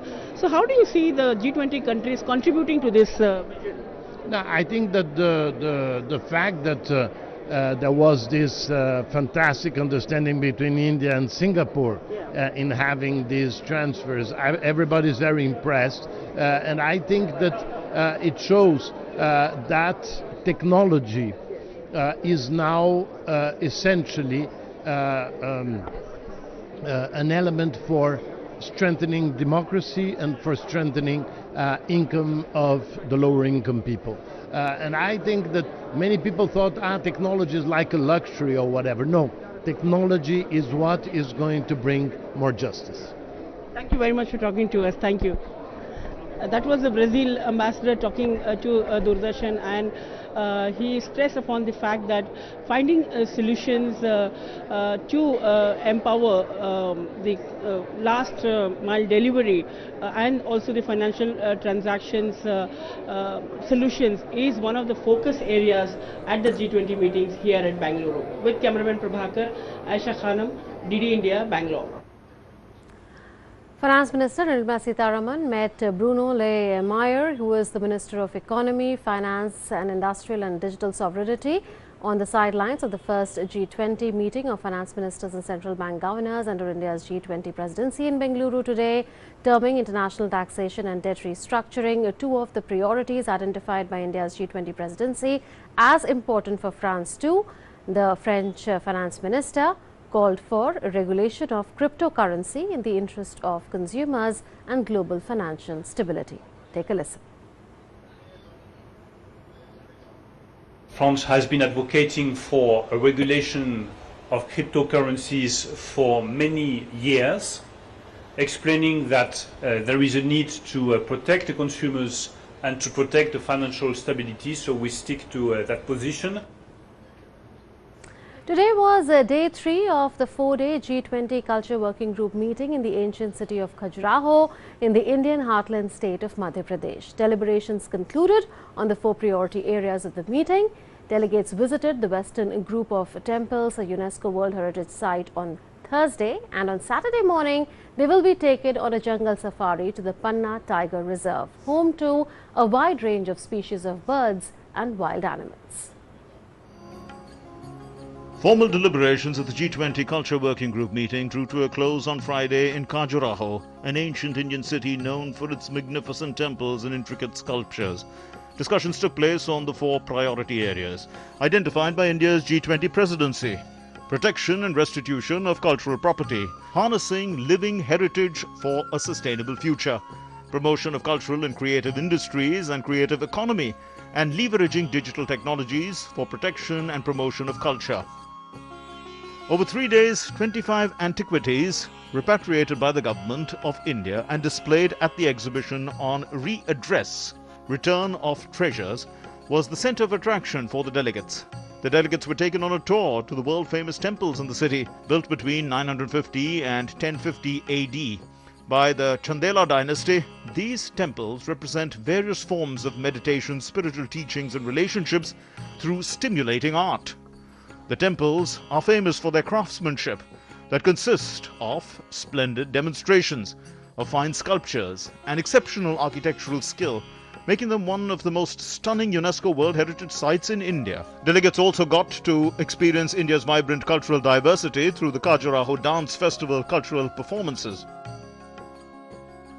On Friday, the delegates visited the Adivat Tribal and Folk Art Museum. An ideal place for history lovers, the museum has a rich collection of tribal and folk art and artifacts. The museum offers the visitors a peek into the history of customs and rituals of different tribes in Madhya Pradesh. It houses over 500 tribal antiques, folk paintings, jewelry, masks, terracotta objects, metal craft and bamboo items. One of the most eye-catching artifacts is the magnificent Karma, or Kadamba tree, which is an integral part of the Karam festival held in the rainy season. I think that the priorities that India has set for the G20 Culture Working Group are just of the utmost importance.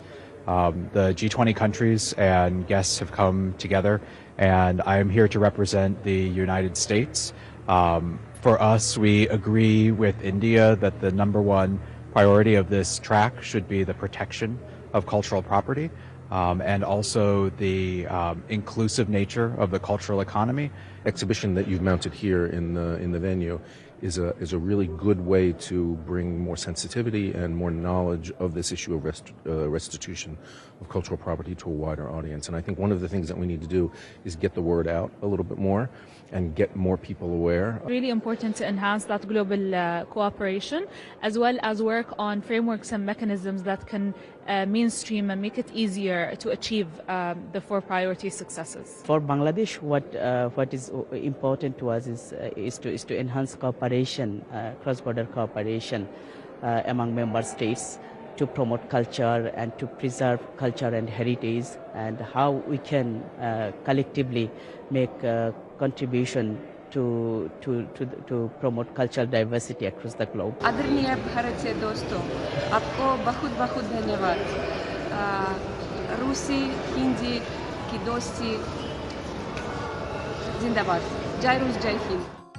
Delegates from G20 member states, invitee countries, and national and international organizations working in the field of culture participated in the meeting and were served delicacies made from nutritious millets. On Saturday, they were taken on a jungle safari to the Panna Tiger Reserve. The first meeting in Khajuraho will be followed by 3 more meetings of the G20 Culture Working Group in Bhubaneswar, Hampi and Varanasi.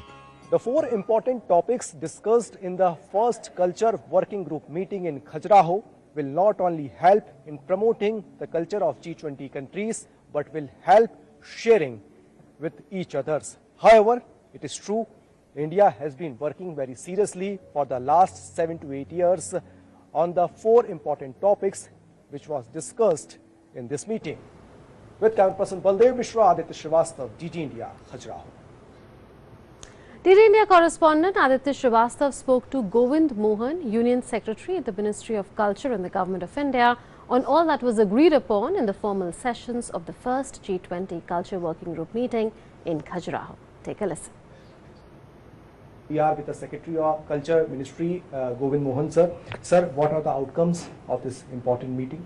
The biggest outcome is that of the 4 topics that we have chosen for the Culture Working Group track, all 4 found a very strong resonance with the 19 other member states, the 7 other guest countries who have participated, and with the 7 other international organizations and 1 engagement group.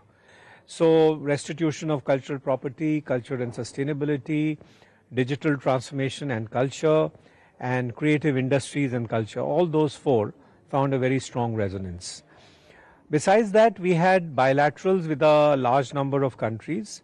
We had bilaterals with Indonesia, with Mauritius, with the United States, with the United Kingdom.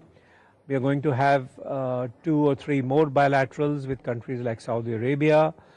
And we have had extensive discussions with organizations like the ICOM, which is the International Council on Museums, the ICROM, which is the International Council on Preservation, and of course the UNESCO, which is the knowledge partner for this G20 and which is supporting us in all the position papers and various negotiations. So do you feel this meeting set a tone for upcoming meetings?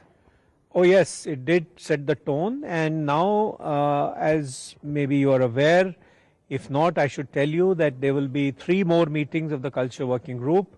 In May we will be meeting in Bhubaneswar. In July we'll be meeting in Hampi, and finally in August the culture ministers will be meeting in Varanasi. What topics will be discussed in upcoming meetings?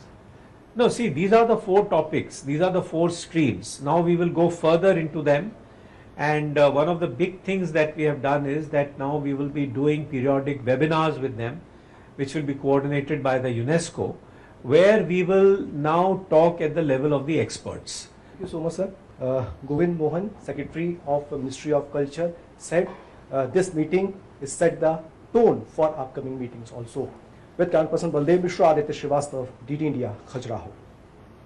And both the meetings, the finance ministers and central bank governors meeting and that of the culture working group in Khajuraho will be concluding tomorrow. But we'll leave it at that. Thank you so much for joining us on India at G20. Namaskar.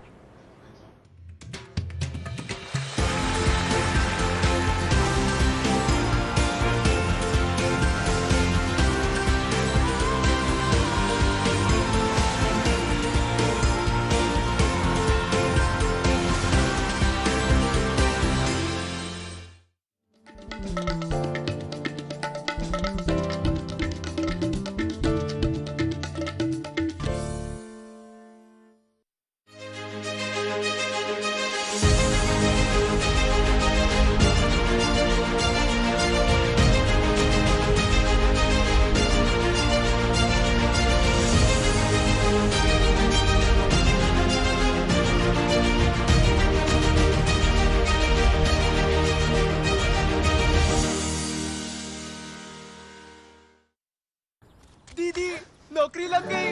अरे वाह, बधाई हो। तो अब तो ढेर सारी shopping. हाँ दी, नया मोबाइल। अरे रुको शहजादे, सैलरी से पहले खर्चे। इंस्टेंट लोन भी तो मिलता है। पहले बजट बनाना सीखो, फिर खर्च करो। पर दी, देखो, कमाई का एक हिस्सा हमेशा बचाना चाहिए, लेकिन पार्टी देने से नहीं बचोगे तुम। हाँ दी, पार्टी मेरी, बजट तुम्हारा। अच्छा। आरबीआई कहता है, सही वित्तीय बर्ताव करे आपका बचाव।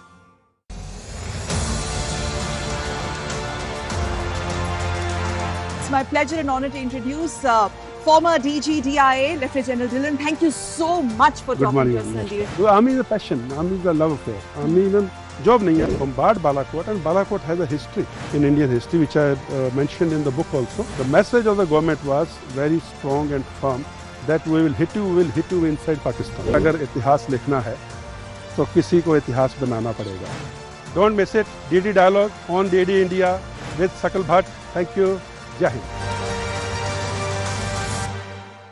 Welcome to this very, very special episode of DD Dialogue with me, Sakal Bhatt. And why this is special? Because we are going to have a freewheeling conversation with a man who doesn't need any introduction. We are talking about Lieutenant General KJS Dillon, popularly known as or fondly known as Tiny Dillon.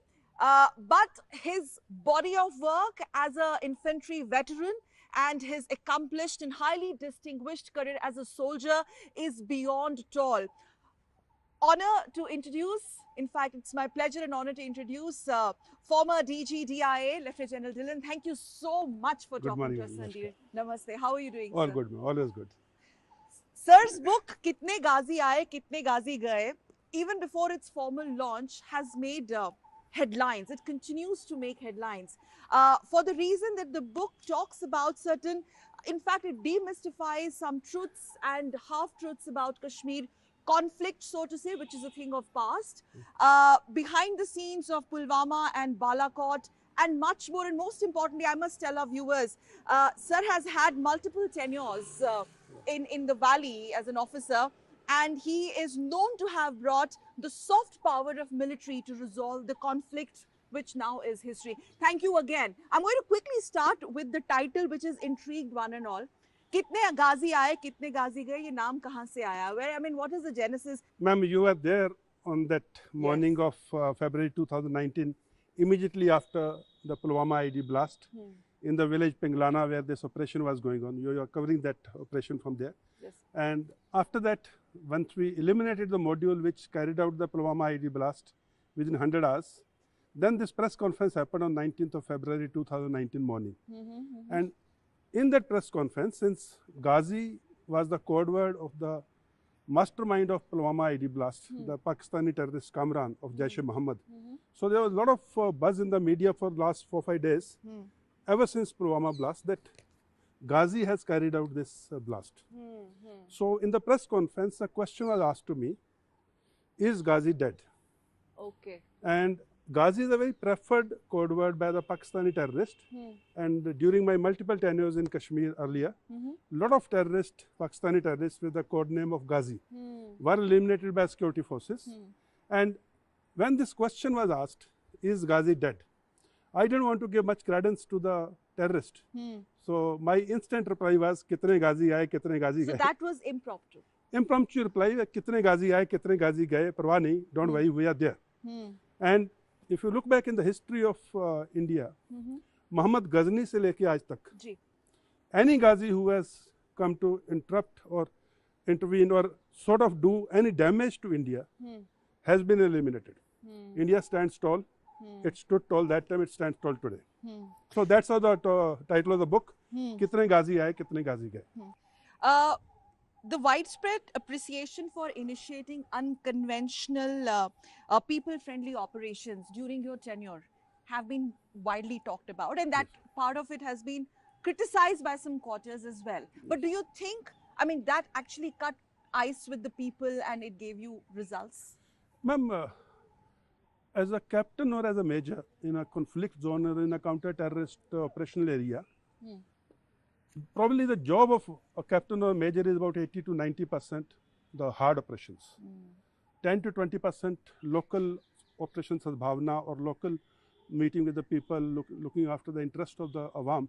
But as a co-commander, only 10% of my job was hard operations, mostly on the line of control and in the valley, which was basically being done by captains, majors and the commanding officers. But as a co-commander, 90% of my job was soft power. I was visible face of the Indian Army in Kashmir. And as a nature also, I may give the look of a very hardened, tough soldier. But within, we all soldiers are very, very human. We are family people. We have our emotions. So I use that. 20 autonomous institutions, 25 state universities, 4 deemed universities, and 5 private universities.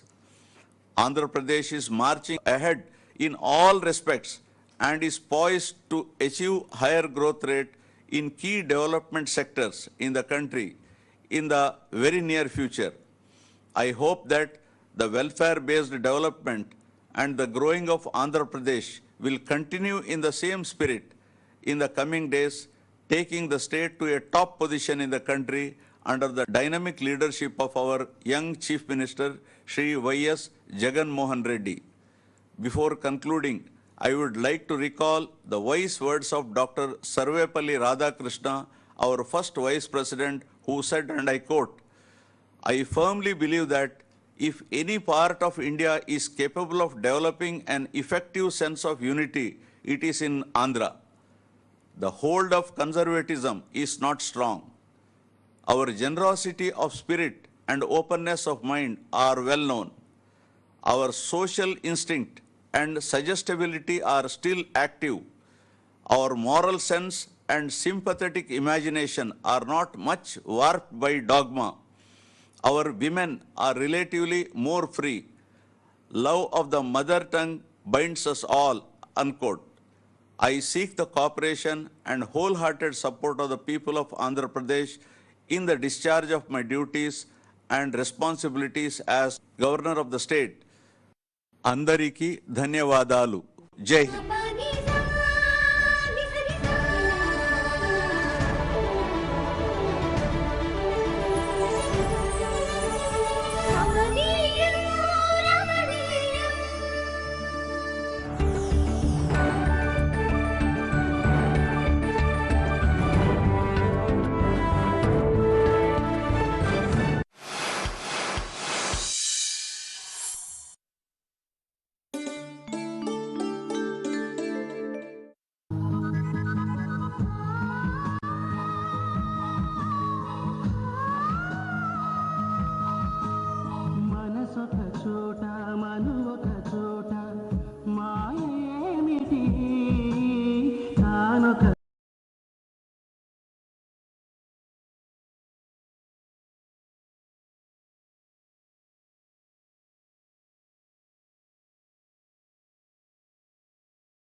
Bhajpa की politics का आधार है।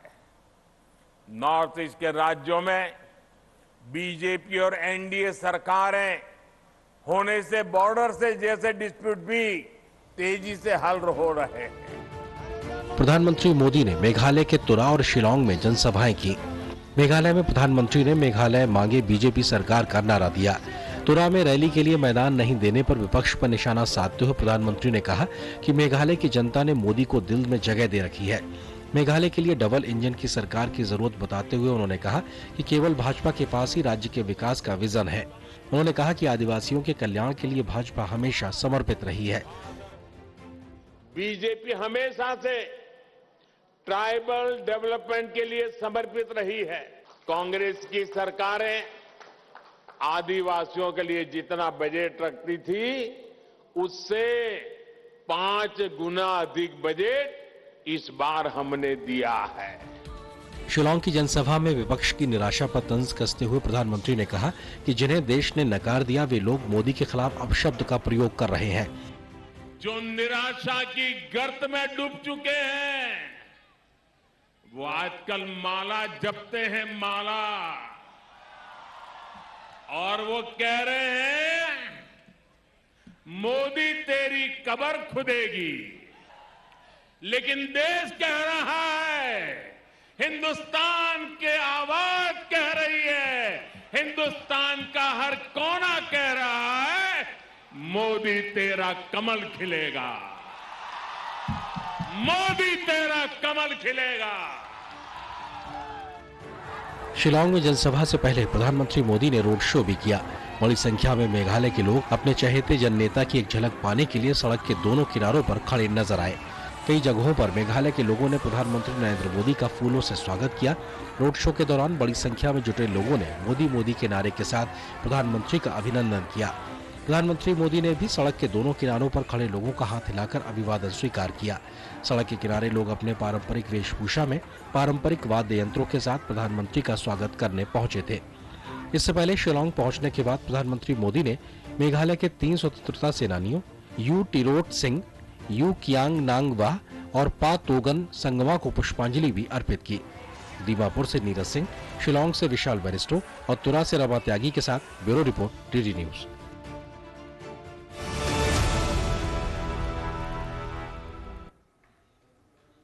एक तरफ PM Modi ने रैलियां की तो बाकी दल भी प्रचार में जोर शोर से लगे हैं। सोमवार को मतदान होना है, ऐसे में राजनीतिक दलों की कोशिश अधिक से अधिक लोगों तक पहुंचने की है।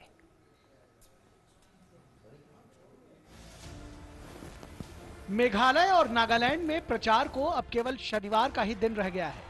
ऐसे में सभी दलों का प्रचार अब आखिरी दौर में पहुंच गया है। बीजेपी, कांग्रेस, तृणमूल कांग्रेस समेत बाकी क्षेत्रीय दल प्रचार में जोर शोर से जुटे हैं। मेघालय में तुरा की 2 सीटें, उत्तर तुरा और दक्षिण तुरा में सियासी पारा चढ़ गया है। उत्तर तुरा सीट पर कांग्रेस ने बिल्किड ए संगमा को टिकट दिया है। बहुकोणीय लड़ाई में कांग्रेस जीत का दावा कर रही है। मैंने बहुत कोशिश किया डेवलपमेंट लाने के लिए, उसी हिसाब से अभी भी people have really lot of love and respect for me, they still have lot of faith in me. Meghalaya में 27 फरवरी को चुनाव होने हैं। नतीजों का ऐलान 2 मार्च को किया जाएगा। नागालैंड चुनाव की बात करें तो यहाँ जनता दल यूनाइटेड भी पूरी ताकत से चुनाव लड़ रही है। पिछली बार एक विधायक भी जदयू से चुना गया था। इस बार बिहार की तीनों पार्टियां जदयू, राजद और एलजेपी रामविलास नागालैंड के चुनाव में किस्मत आजमा रहे हैं। जदयू तो यहाँ किसी भी पार्टी को सपोर्ट करने के लिए तैयार है। Already we have announced by our JDU National President Dalan Singh Ji, he already announced that post-poll alliance we can do with any party. Nagaland के आगामी चुनाव के मद्देनजर निर्वाचन आयोग भी अपनी तैयारियों को पूरा करने में जुटा है।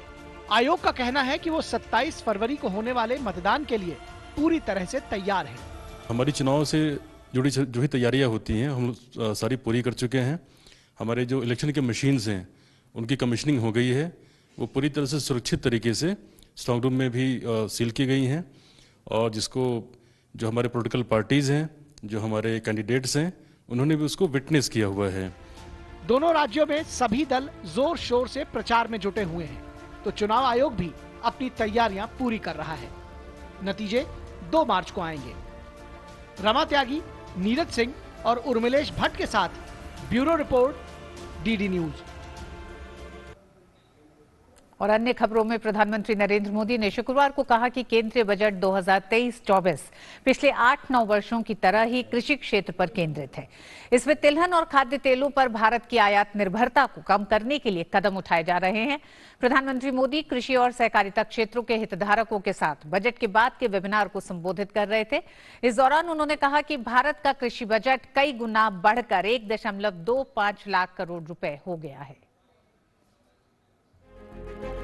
प्रधानमंत्री नरेंद्र मोदी ने बजट के बाद कृषि और सहकारिता पर शुक्रवार को वेबिनार को संबोधित किया। सरकार द्वारा आयोजित 12 पोस्ट बजट वेबिनार की श्रृंखला में ये दूसरा वेबिनार था। उन्होंने कहा कि हाल के वर्षों में हर बजट गांव, गरीब और किसानों का बजट रहा है। 2014 में कृषि बजट जहां 25,000 करोड़ से कम था, वह आज बढ़कर 1.25 लाख करोड़ से अधिक हो गया है। सरकार बजट में कृषि क्षेत्र को बढ़ावा देने के लिए लगातार कई फैसले ले रही है ताकि देश आत्मनिर्भर बने। साथ ही ये कोशिश की जा रही है कि कृषि उत्पादों के आयात में लगने वाला पैसा किसानों तक पहुंचे। प्रधानमंत्री ने जोर देकर कहा कि जब तक कृषि क्षेत्र से जुड़ी चुनौतियों का सफाया नहीं होगा, तब तक पूर्ण विकास का लक्ष्य हासिल नहीं किया जा सकता। हमने एमएसपी में बढ़ोतरी की, दलहन उत्पादन को बढ़ावा दिया, फूड प्रोसेसिंग करने वाले फूड पार्कों की संख्या बढ़ाई गई, साथ ही खाद्य तेल के मामले में पूरी तरह आत्मनिर्भर होने के लिए मिशन मोड में काम चल रहा है। साथियों, जब तक हम एग्रीकल्चर सेक्टर से जुड़ी चुनौतियों को दूर नहीं कर लेते, संपूर्ण विकास का लक्ष्य हासिल नहीं हो सकता। भारत के सहकारी क्षेत्र में एक नई क्रांति हो रही है।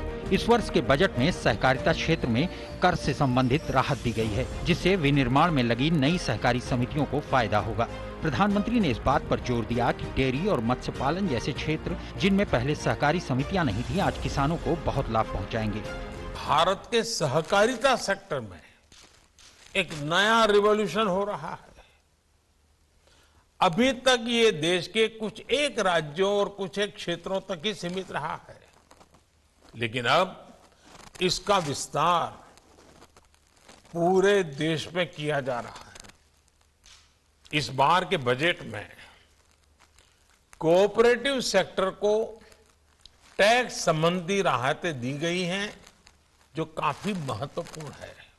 जिन क्षेत्रों में सहकारी संस्थाएं पहले से नहीं है, वहां डेयरी और फिशरीज से जुड़ी सहकारी संस्थाओं से छोटे किसानों को बहुत लाभ होगा।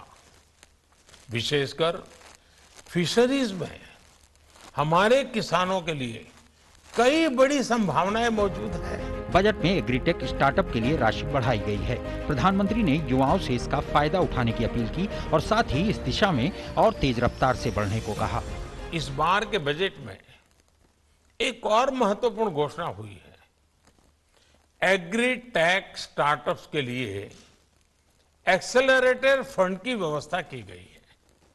इसलिए हम सिर्फ डिजिटल इंफ्रास्ट्रक्चर का निर्माण ही नहीं कर रहे हैं, बल्कि हम आपके लिए फंडिंग एवेन्यूज भी तैयार कर रहे हैं। तो अब हमारे युवा एंटरप्रेन्योर्स की बारी है, वो उत्साह से आगे बढ़े और लक्ष्य हासिल करके दिखाएं। हमें ये भी ध्यान में रखना होगा कि 9 वर्ष पहले देश में एग्री स्टार्टअप न के बराबर थे, लेकिन आज ये 3000 से भी ज्यादा है। फिर भी हमें और तेज रफ्तार से आगे बढ़ना होगा। साथ ही अंतर्राष्ट्रीय मोटे अनाज वर्ष में मोटा अनाज की अंतर्राष्ट्रीय पहचान भारतीय किसानों के लिए वैश्विक बाजार का द्वार खोल रही है। इसके अलावा सरकार किसानों के लिए घरेलू और अंतर्राष्ट्रीय बाजारों को सुलभ बनाने की दिशा में काम कर रही है। Bureau report, DD news. PM Modi कल बजट बाद वेबिनार की श्रृंखला में शिक्षा और कौशल क्षेत्र पर आयोजित वेबिनार के उद्घाटन सत्र को संबोधित करेंगे। इस दौरान 6 प्रमुख बिंदुओं पर चर्चा होगी।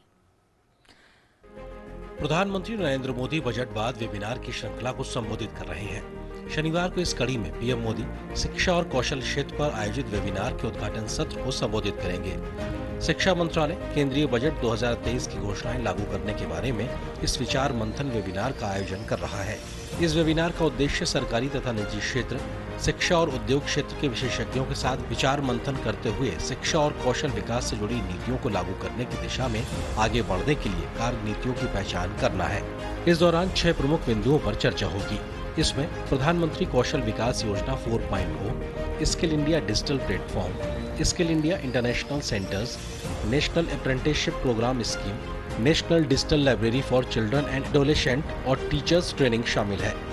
इस वेबिनार में अलग अलग विषयों पर सेशन का आयोजन होगा, जिसमें शिक्षा मंत्रालय के अधिकारियों के साथ ही शिक्षाविद और बाकी विशेषज्ञ हिस्सा लेंगे। इस दौरान सबसे ज्यादा जोर रोजगार और शिक्षा पर रहेगा। इस बात पर खास चर्चा होगी कि इस सेक्टर में प्रधानमंत्री के विजन को कैसे तेजी से लागू किया जाए। वेबिनार में अलग अलग सेक्टर्स पर प्रेजेंटेशन होगा और इस बात पर भी चर्चा होगी कि बजट में शिक्षा की घोषणाओं को तेज गति से और प्रभावी तरीके से कैसे लागू किया जाए। Bureau report, DD news. और न्यूज नाइट में वक्त एक छोटे से ब्रेक का है। आप देखते रहिए डीडी न्यूज।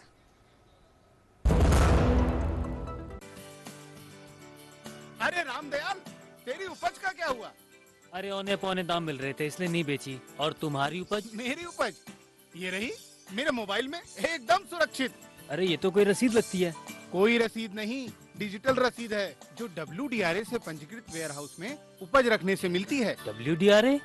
WDRA भारत सरकार की एक संस्था है जो अच्छे और सुव्यवस्थित वेयर हाउसों को पंजीकृत करता है। अच्छा, अब तुझे इस रसीद का कमाल दिखाता हूँ, चला। देखा, इस रसीद पर बैंक से लोन हो गया। ये तो कमाल हो गया। कमाल तो अभी और भी है भैया। देखो, जब और जहाँ उपज के अच्छे दाम मिलेंगे, उपज बेच दूंगा और फिर बैंक का सारा लोन भी चुकता कर दूंगा। अरे वाह। मुन्नी, पापा आप मेरा नया बैग लाए? हाँ, ये रहा तुम्हारा नया बैग। और तुम्हारे लिए झुमके। WDRA का प्रयास, किसानों का आर्थिक विकास।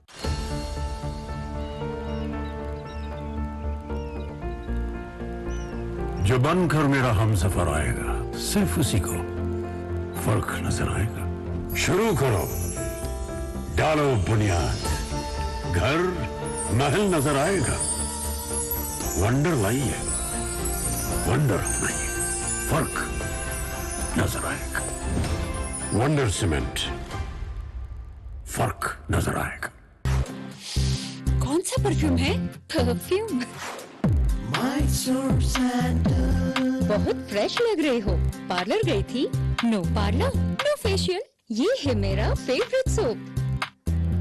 ये एकमात्र साबुन है जो आत्मविश्वास देता है। Mysore sandal soap. हो गया इंतजाम। किसका? गुड्डी की फीस का। दिखा। 20,000 का लोन तुरंत। पता है कौन दे रहा है, ब्याज कितना है? लोन विनियमित संस्थानों से ही लें और कर्ज उतना जितनी जरूरत, वो भी जांच कर। हो गया इंतजाम। पगार एडवांस में भेजिए। आरबीआई कहता है, सही वित्तीय बर्ताव करे आपका बचाव।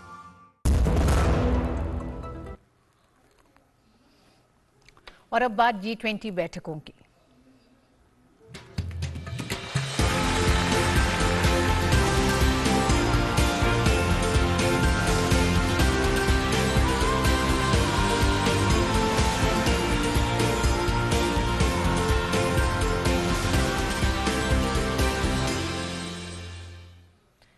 वित्त मंत्री निर्मला सीतारमण ने G20 सदस्य देशों के नेताओं से वैश्विक आर्थिक चुनौतियों के दबाव से निपटने के लिए संपूर्ण समाधान खोजने की अपील की। G20 के तहत G20 सदस्य देशों के वित्त मंत्रियों और केंद्रीय बैंक के गवर्नरों की बेंगलुरु में बैठक में बहुपक्षीय विकास बैंकों को मजबूत करने पर है जोर। वित्त मंत्री निर्मला सीतारमण ने बेंगलुरु में G20 सदस्य देशों के वित्त मंत्रियों और केंद्रीय बैंक के गवर्नरों की पहली बैठक के दौरान सभी हितधारकों का गर्मजोशी के साथ स्वागत किया। बैठक की शुरुआत तुर्की में आए प्रलयकारी भूकंप से प्रभावित लोगों के प्रति शोक संवेदना व्यक्त कर की गई।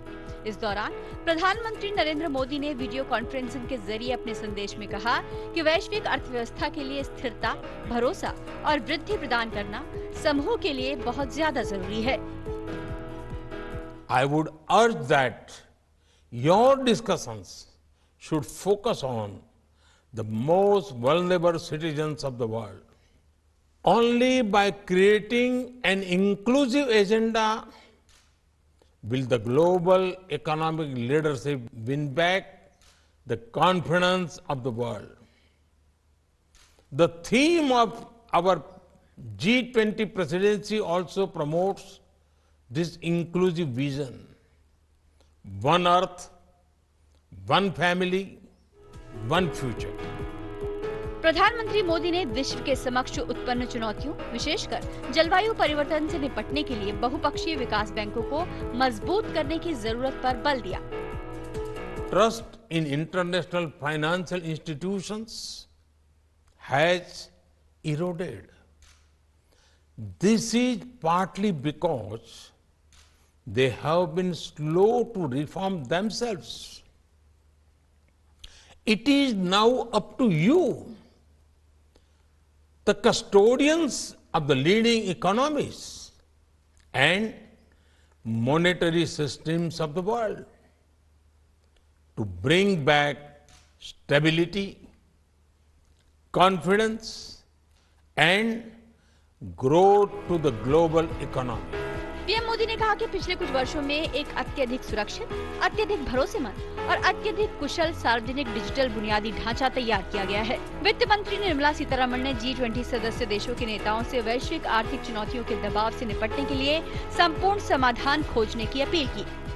Supporting the countries most in need and reflecting the concerns and aspirations of developing countries will be central to our efforts. We will work closely with the Troika, the G20 membership, international organizations and guest countries to carry forward the exemplary work of G20 presidencies before us. Reserve bank of India के governor Shaktikanta Das ने अनिश्चितताओं से घिरी वैश्विक अर्थव्यवस्था के सामने आने वाली चुनौतियों का दृढ़ता से समाधान करने का आह्वान किया। उन्होंने G20 देशों से वित्तीय स्थिरता के प्रति उत्पन्न होने वाले खतरों और ऋण संकट जैसी अर्थव्यवस्था के सामने आने वाली चुनौतियों का दृढ़ता से समाधान ढूंढने पर जोर दिया। ब्यूरो इनपुट के साथ आयशा खानम की रिपोर्ट, DD न्यूज। संस्कृति कार्य समूह की पहली बैठक मध्य प्रदेश के खजुराहो में आयोजित की गई। बैठक में 4 प्रमुख विषयों पर विभिन्न सत्रों में चर्चाएं हुई। इस बैठक के दौरान G20 देशों से आने वाले डेलीगेट्स को न सिर्फ विश्व प्रसिद्ध खजुराहो के मंदिरों के दीदार करवाए गए, बल्कि पन्ना टाइगर रिजर्व की जंगल सफारी भी कल यानी शनिवार की सुबह करवाई जाएगी। यूनेस्को विश्व धरोहर स्थल खजुराहो में चल रही G20 संस्कृति कार्य समूह की पहली बैठक के औपचारिक सत्रों का आज समापन हो गया। इस बैठक में संस्कृति से जुड़े 4 महत्वपूर्ण विषयों पर चर्चाएं हुई। वो 4 विषय थे: सांस्कृतिक संपदा का संरक्षण और बहाली, एक सतत भविष्य के लिए जीवित विरासत का दोहन, सांस्कृतिक और रचनात्मक उद्योगों का प्रचार, रचनात्मक अर्थव्यवस्था और संस्कृति के संरक्षण और संवर्धन के लिए डिजिटल तकनीकों का लाभ उठाना। सबकी एक सहमति बनी है कि अब हाई लेवल बातें हो गई हैं। अब हमारे विशेषज्ञों को वेबिनार्स के माध्यम से जो बिल्कुल सूक्ष्म स्तर के जो पहलू हैं, माइक्रो लेवल डिटेलिंग है, उस पे अब काम करना चाहिए। इस बैठक के दौरान उन 25 मूर्तियों की प्रदर्शनी G20 देशों के डेलीगेट्स के लिए आकर्षण का केंद्र रही, जिनको भारत सरकार ने अथक प्रयास से विदेशों से भारत लाया है। मेहमानों को इस दौरान खजुराहो के मंदिरों के दीदार भी कराए गए। खजुराहो अपने राजसी मंदिरों और विस्तृत मूर्तियों के लिए जाना जाता है। चंदेल राजवंश द्वारा 950 से 1050 ईस्वी के बीच यूनेस्को की विश्व धरोहर स्थल खजुराहो के मंदिरों और स्मारकों का निर्माण किया गया था। इस बैठक के दौरान G20 देशों के डेलीगेट्स ने खजुराहो नृत्य महोत्सव के जरिए भारत की संस्कृति और विविधता को भी जाना। शुक्रवार को G20 डेलीगेट्स ने खजुराहो में स्थित आदिवर्त संग्रहालय में गोंड, बैगा, भील, भारिया, कोरकू, कोल एवं सहरिया सहित मध्य प्रदेश की प्रमुख जनजातियों के बारे में भी जाना। I am here to represent the United States. For us, we agree with India that the #1 priority of this track should be the protection of cultural property and also the inclusive nature of the cultural economy. आदरणीय भारत से दोस्तों, आपको बहुत बहुत धन्यवाद। रूसी हिंदी की दोस्ती जिंदाबाद। जय रूस, जय हिंद। इस बैठक के दौरान G20 देशों, आमंत्रित देशों और संस्कृति के क्षेत्र में काम कर रही राष्ट्रीय और अंतर्राष्ट्रीय संस्थाओं के करीब 150 डेलीगेट्स ने भाग लिया। इस दौरान मेहमानों को मोटे अनाज से बने एक से बढ़कर एक स्वादिष्ट व्यंजन भी परोसे गए। शनिवार को पन्ना टाइगर रिजर्व में जंगल सफारी के लिए भी विदेशी मेहमानों को ले जाया जाएगा। G20 संस्कृति कार्य समूह की कुल 4 बैठकें होनी है। पहली बैठक खजुराहो में हुई तो अगली 2 बैठकें भुवनेश्वर और हम्पी में होंगी। बनारस में चौथी और अंतिम बैठक मंत्री स्तर की होगी। खजुराहो में आयोजित संस्कृति कार्य समूह की बैठक में जिन 4 महत्वपूर्ण विषयों पर चर्चा हुई है, वो सभी विषय न सिर्फ G20 देशों की संस्कृति को बढ़ावा देने में मददगार साबित होंगे, बल्कि आपस में साझा करने में भी सहयोग करेंगे। कैमरामैन बलदेव मिश्रा के साथ Aditya Srivastava, DD news, Khajuraho.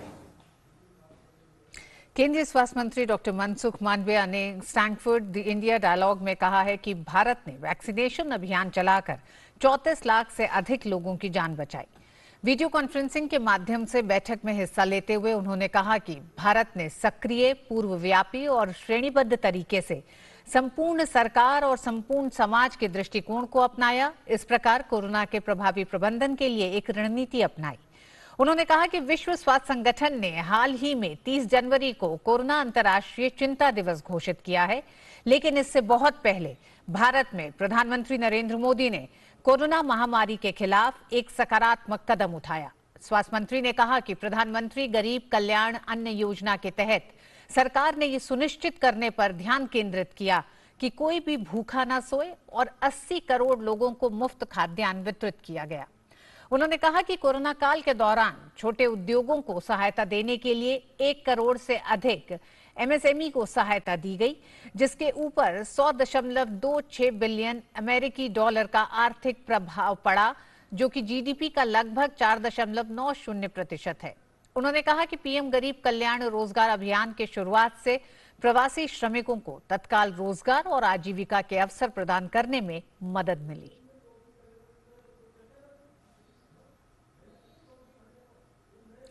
The national-wide vaccination campaign at an unprecedented scale.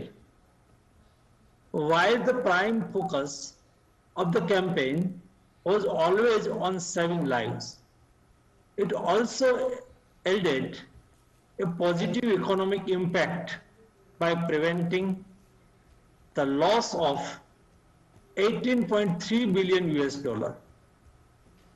This resulted in net benefit of $15.42 billion for the nation. 10.28 million MSMEs were provided assistance resulting in an economic impact of 100.26 billion US dollar. और news night में वक्त एक छोटे से break का। हमारा desert आ गया पर हमारी चैंपियन नहीं आई अब तक। बिल भरने के पहले तो आएगी ना। सो गर्ल्स क्या हो रहा है? बिल हो रहा है। चल अपना कार्ड दे। पिन दे। आरबीआई कहता है अपना पिन, ओटीपी, सीवीवी या इंटरनेट बैंकिंग पासवर्ड किसी को ना दे। ऑनलाइन बैंकिंग सिर्फ अपने ही कंप्यूटर, मोबाइल और सिक्योर नेटवर्क से करे। हाँ, ये खाने की चैंपियनशिप थी क्या? आरबीआई कहता है जानकार बनिए, सतर्क रहिए।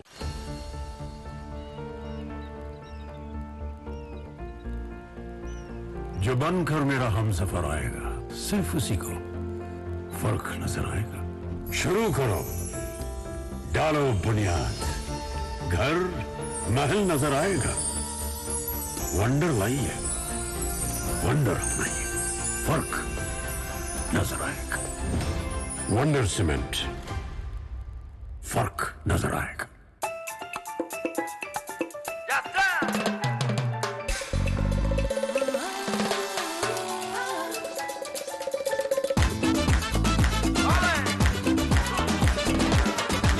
त्वचा का एक वादा, मैसूर सैंडल गोल्ड अपने अंदर की खूबसूरती को जगाइए। कल आज और कल में, देश के हर पल में, कल आज और कल में, देश के हर पल में। कभी परछाई बनके, कभी विश्वास बनके, दिल में साहस का एहसास बनके, उम्मीदों को सच्चाई के रंग से सजाते हैं। मुश्किल आए कोई हरदम साथ निभाते हैं। कल आज और कल में रहते हैं, देश के हर पल में रहते हैं। कल आज और कल में रहते हैं, देश के 1956 से आज तक LIC हर पल आपके साथ। केंद्रीय गृह एवं सहकारिता मंत्री अमित शाह 2 दिवसीय मध्य प्रदेश के सतना दौरे पर पहुंचे, जहां वे कोल जनजाति महाकुंभ और गवर्नमेंट मेडिकल कॉलेज सतना के लोकार्पण समारोह में शामिल हुए। केंद्रीय गृह एवं सहकारिता मंत्री अमित शाह सतना दौरे पर पहुंचे, जहां वे माता सबरी जयंती पर आयोजित कोल जनजाति महाकुंभ और गवर्नमेंट मेडिकल कॉलेज सतना के लोकार्पण समारोह में शामिल हुए। कार्यक्रम को संबोधित करते हुए अमित शाह ने कहा, केंद्र की सरकार ने प्रधानमंत्री नरेंद्र मोदी के नेतृत्व में समाज के सभी वर्गों के लिए कार्य किया है। अमित शाह ने कहा कि भाजपा सरकार ने जितने भी गरीबों के काम, जनजाति के काम शुरू किए थे, कांग्रेस सरकार ने सारे रोक दिए। उन्होंने कहा कि भाजपा सरकार बनने पर फिर सभी योजनाएं शुरू हुई। उन्होंने कहा कि ऊपर मोदी जी, नीचे शिवराज जी, ये डबल इंजन की सरकार मध्य प्रदेश के हर गरीब के जीवन में सुख पहुंचाने के लिए संकल्पित है। उन्होंने आगामी चुनाव में भारतीय जनता पार्टी का साथ देने की अपील भी की। कांग्रेस की सरकार थी, गरीबों के घर में शौचालय नहीं था। मोदी जी की सरकार ने 10 करोड़ गरीबों के घर में शौचालय बनाए। इसमें सबसे ज्यादा शौचालय मेरे आदिवासी भाइयों बहनों के घर में हुए, अनुसूचित जाति के घर में हुए। 3 करोड़ लोगों को घर दिया, घर में बिजली पहुंचाई, घर में गैस का सिलेंडर पहुंचाया, 5 लाख तक का पूरा स्वास्थ्य का खर्चा फ्री ऑफ कॉस्ट कर दिया। वहीं सीएम शिवराज सिंह ने कहा कि प्रधानमंत्री नरेंद्र मोदी और गृह मंत्री अमित शाह इसलिए आए क्योंकि आतंक, अन्याय और भ्रष्टाचार का अंत करना था। गरीबों को भोजन मिल जाए, गरीब का इलाज हो जाए, कश्मीर से धारा 370 समाप्त हो जाए, इसलिए पीएम मोदी आए, गृह मंत्री शाह आए। मुख्यमंत्री ने विंध्य क्षेत्र और कोल जनजाति के लिए कई योजनाओं की घोषणा भी की। सतना पहुंचते ही केंद्रीय गृह मंत्री अमित शाह ने पहले मैहर में मां शारदा की पूजा अर्चना की। केंद्रीय गृह मंत्री अमित शाह ने सतना में नवनिर्मित शासकीय चिकित्सा महाविद्यालय का लोकार्पण किया। यहां एमबीबीएस की 150 सीटें होंगी। इस मेडिकल कॉलेज के बनने से इलाके के लोगों की बहुत पुरानी मांग पूरी हुई। इससे पूरे क्षेत्र को फायदा होगा। Ajit Dwivedi, TD news, Satna. राजस्थान में सिख समाज द्वारा आयोजित किसान संगत अभिनंदन कार्यक्रम को संबोधित करते हुए बीजेपी के राष्ट्रीय अध्यक्ष जेपी नड्डा ने कहा कि आज किसान सम्मान निधि से 11 करोड़ से अधिक किसान जुड़े हैं और उसमें से भी 77 लाख किसान राजस्थान से हैं। जेपी नड्डा ने विपक्ष को घेरते हुए आगे कहा कि किसानों के नाम पर बड़ी बड़ी बातें जरूर की गई, लेकिन किसान के लिए जमीन पर परिवर्तन लाने का काम प्रधानमंत्री नरेंद्र मोदी ने किया। एक समय में एक प्रधानमंत्री कहते थे कि मैं 1 रुपया भेजता हूं तो 15 पैसे आप तक पहुंचते, और आज प्रधानमंत्री जी 11 करोड़ 78 लाख किसानों को एक बटन दबाते हैं तो 25,000 करोड़ रुपए, 2-2 हजार रुपए 11 करोड़ 78 लाख किसान के खाते में 15 सेकंड के अंदर पहुंच जाता है, उसके खाते भर दिया जाता है।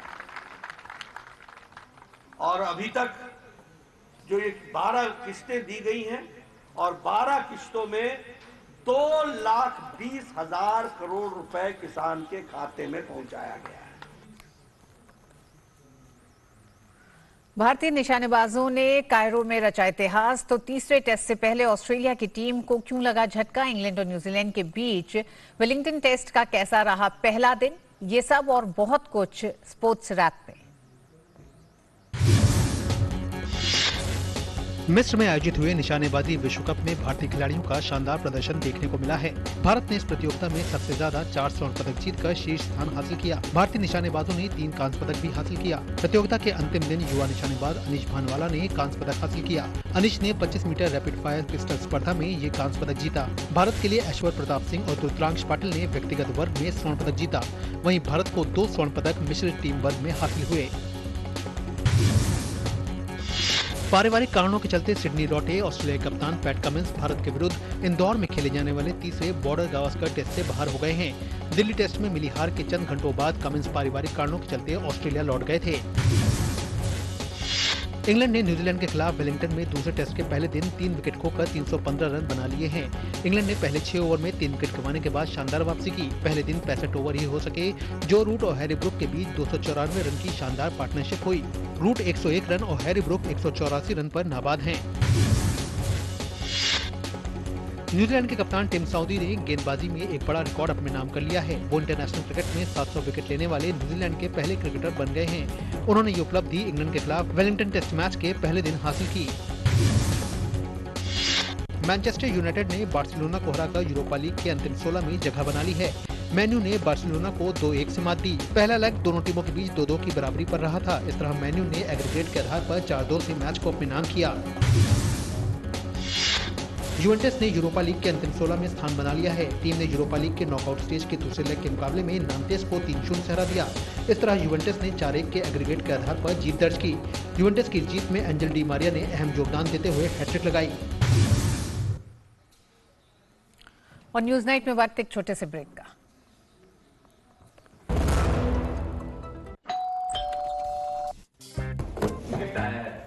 अरे वाह, लेजेंड की बैट, इससे तो मैं खेलूंगा। फ्यूचर बैटिंग लेजेंड है। इसमें जिसका नाम लिखा है बैट उसी को मिलेगी। अरे यार, देखा, अगर इस पे मेरा नाम नहीं लिखा होता तो कितनी दिक्कत हो जाती। इसलिए आरबीआई कहता है बैंक अकाउंट हो या बैंक लॉकर, उसमें नॉमिनी का नाम जरूर दर्ज करें ताकि आपकी जमा पूंजी उसी को मिले जिसे आपने नामित किया है। आरबीआई कहता है जानकार बनिए, सतर्क रहिए।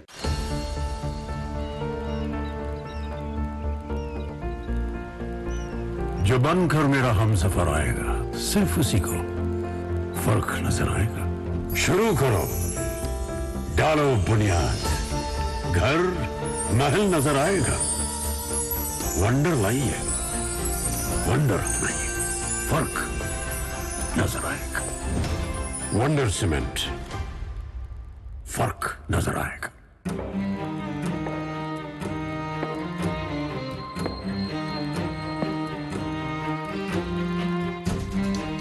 कब तक आप ऐसे फ्यूचर का टेंशन लेकर चलते रहेंगे?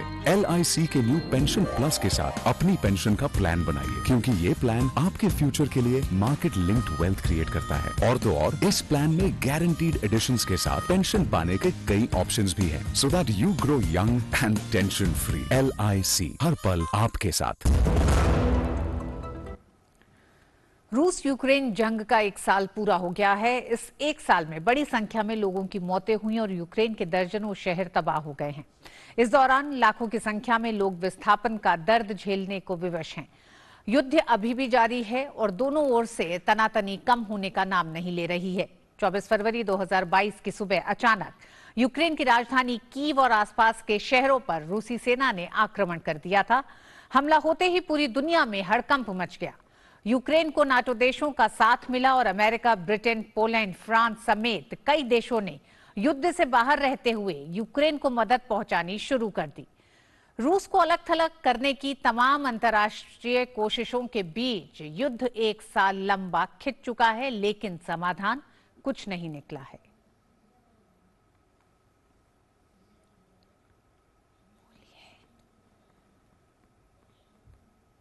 रूस और यूक्रेन की जंग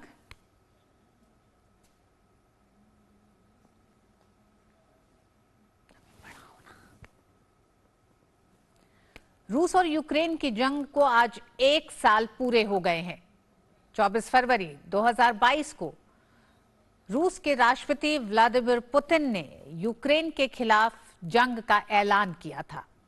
इस 1 साल में जंग किसी नतीजे पर नहीं पहुंची है, न कोई जीता है न कोई हारा है, लेकिन इस जंग का असर सिर्फ इन 2 देशों ही नहीं बल्कि दुनिया भर पर पड़ा है और पड़ रहा है।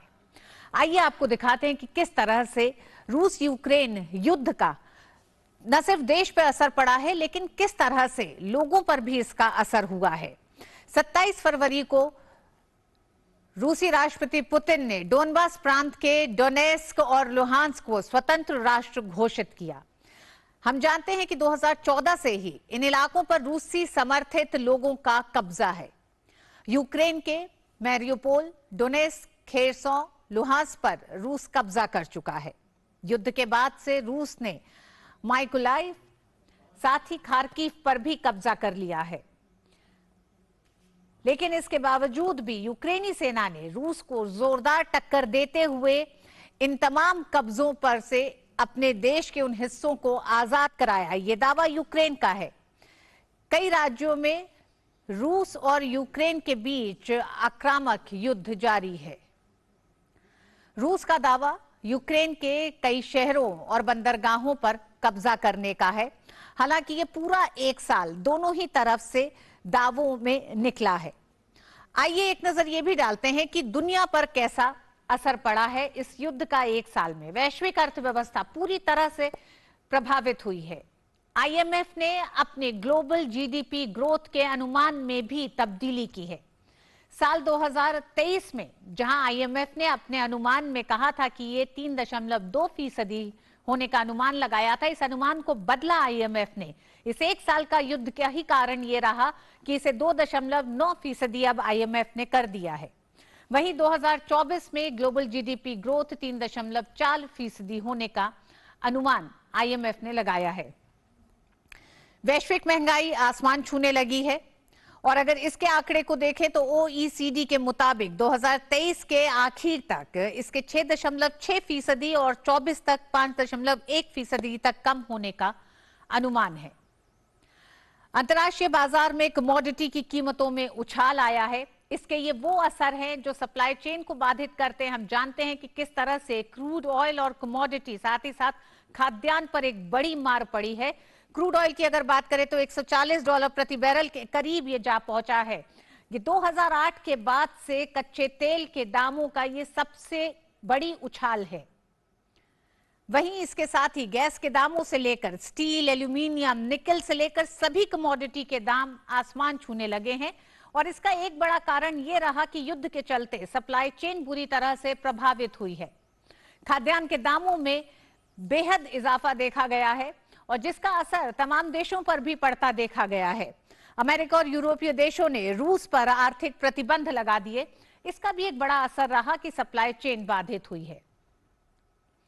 किसको किसका साथ मिला है? रूस यूक्रेन युद्ध ने पूरे विश्व को एक तरह से, पूरी दुनिया को 2 हिस्सों में बांट दिया है। इस बटी दुनिया में देखें कौन किसकी तरफ। अभी दुनिया के 80 से ज्यादा देशों से यूक्रेन को अलग अलग तरह से मदद मिल रही है। इसमें 31 देश ऐसे हैं जो यूक्रेन की एक तरह से कह सकते हैं कि घातक हथियार और मिसाइलें दे रहा है। ऐसे 31 देश हैं जो यूक्रेन को मदद कर रहे हैं। वहीं अमेरिकी राष्ट्रपति जो बाइडेन अचानक यूक्रेन पहुंचकर राष्ट्रपति जेलेंस्की से उन्होंने मुलाकात की, युद्ध को 1 साल से पहले ही। और इस घटनाक्रम ने भी वैश्विक राजनीति में एक बड़ी उथल पुथल पैदा की है। इसके अलावा ब्रिटेन, फ्रांस समेत कई अन्य देशों के राष्ट्रपति और राष्ट्राध्यक्ष भी यूक्रेन का दौरा कर चुके हैं। यानी ये वो देश हैं जो यूक्रेन को अपना समर्थन दे रहे हैं। वहीं बेलारूस खुलकर रूस के साथ खड़ा दिखाई दिया है। तो विश्व किस तरह से इस पूरे युद्ध में रूस और यूक्रेन के खेमे में बटा दिखाई दिया। युद्ध के 1 साल पूरे होने के 2 दिन पहले ही चीन के विदेश मंत्रालय के नेता ने भी मॉस्को गए और पुतिन से मुलाकात की। तो विश्व की बड़ी अर्थव्यवस्थाएं, बड़ी ताकत, शक्तियां जो कही जाती हैं वैश्विक, वो किस तरह से हर एक कदम पर रूस और यूक्रेन के बीच बटी भी दिखाई दे रही है। साथ ही साथ इस 1 साल के युद्ध के अंत की तरफ किस तरह से क्या सोचा जा रहा है या नहीं। युद्ध का आम नागरिकों पर क्या असर हुआ, क्योंकि सबसे ज्यादा असर आम नागरिक पर पड़ा है। संयुक्त राष्ट्र की शरणार्थी एजेंसी के मुताबिक जो आंकड़े सामने आए हैं वो आपको चौंका देंगे, क्योंकि सबसे ज्यादा नुकसान, मानवीय नुकसान इसमें देखा गया है। 80 लाख लोगों ने यूक्रेन छोड़ा है और इन लोगों में 28 लाख लोग यूक्रेन से रूस गए। यूक्रेन ने 18 साल से 60 साल की उम्र के लोगों को यूक्रेन में ही रहने को कहा। युद्ध जब शुरू हुआ उसके बाद से यह निर्णय लिया गया है। इस हमले में यूक्रेन में 8006 आम लोगों की मृत्यु हुई है। 13,000 से ज्यादा लोग जख्मी हुए हैं और अब तक 487 बच्चों ने भी इस युद्ध में अपनी जान गंवाई है। 1.86 करोड़ लोग विस्थापित हुए हैं और पड़ोसी देशों में शरण ली है। इन पड़ोसी देशों में भी सबसे ज्यादा यूक्रेन से एक तरह से 50 लाख से ज्यादा बच्चों की पढ़ाई रुकी है। इसी के साथ साथ पलायन होने वालों में सबसे ज्यादा पोलैंड गए हैं यहां से लोग, और पोलैंड में 96 लाख लोगों ने शरण ली है। हंगरी में करीब 22 लाख से ज्यादा लोगों ने शरण ली। आइए अब आपको दिखाते हैं कि किस तरह से रूस यूक्रेन युद्ध में भारत लगातार अपनी बात को रखता रहा है। रूस यूक्रेन युद्ध में भारत तटस्थ रहा है। भारत ने हमेशा से युद्ध को रोकने की बात कही है। युद्ध एक समाधान नहीं हो सकता, इसकी वकालत भारत करता रहा है। पीएम मोदी ने बातचीत के जरिए इसे सुलझाने की हर मंच पर बात की। साथ ही कई विशेषज्ञों का मानना है कि भारत युद्ध के खत्म करने की कोशिश में एक सार्थक भूमिका निभा सकता है, क्योंकि ये माना जाता है कि भारत के संबंध रूस के साथ साथ पश्चिमी देशों के साथ भी बेहतर है। ऐसे में भारत की भूमिका बढ़ जाती है और भारत उसी भूमिका को ध्यान में रखते हुए लगातार इस बात को दोहराता रहा है तमाम मंचों पर। अमेरिकी विदेश मंत्री ब्लिंकन ने उम्मीद जताई है कि परमाणु हथियारों के किसी भी उपयोग के पूर्ण विरोध पर भारत सीधे रूस से बातचीत करेगा। ये अंतिम बयान जो ब्लिंकन का आया है वो ये बताता है कि किस तरह से भारत की भूमिका को इस समय 1 साल पूरा होने पर रूस यूक्रेन युद्ध में देखा जा रहा है कि कैसे इस युद्ध को समाप्त किया जाए, बातचीत के जरिए उन मसलों को सुलझाया जाए, क्योंकि नुकसान सिर्फ 2 देशों का नहीं बल्कि विश्व का भी बहुत 1 साल में हो चुका है। वक्त एक छोटे से ब्रेक का है। ब्रेक के बाद होंगी कुछ और खबरें।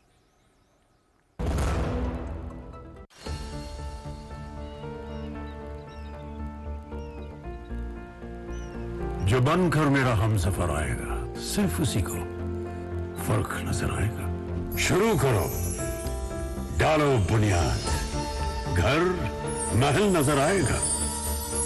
वंडर लाइए, वंडर अपनाइए, फर्क नजर आएगा। वंडर सीमेंट, फर्क नजर आएगा।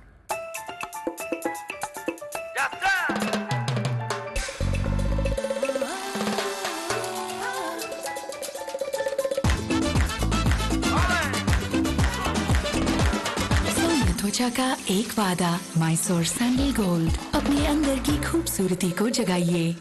कम on boys, let's go practice. अरे रुक यार, मेरे बैंक अकाउंट में गलत एंट्री का प्रॉब्लम हो गया। अरे तो बैंक को कंप्लेन करना। बैंक को लिखे 1 महीना हो गया है, बट वो गूगली पे गूगली डाले जा रहे हैं। तो आरबीआई के लोकपाल को इन्फॉर्म करो। रुक, मैं समझाता हूँ। जैसे क्रिकेट में थर्ड अंपायर, वैसे ही आरबीआई का ओम्बुड्समैन। आरबीआई कहता है अगर बैंक आपकी कंप्लेंट को 1 महीने में नहीं सुलझाता तो आप आरबीआई के कंप्लेंट मैनेजमेंट सिस्टम पर ऑनलाइन कंप्लेंट कर सकते हैं। ये आरबीआई का आसान तरीका है आपकी कंप्लेंट सुलझाने का।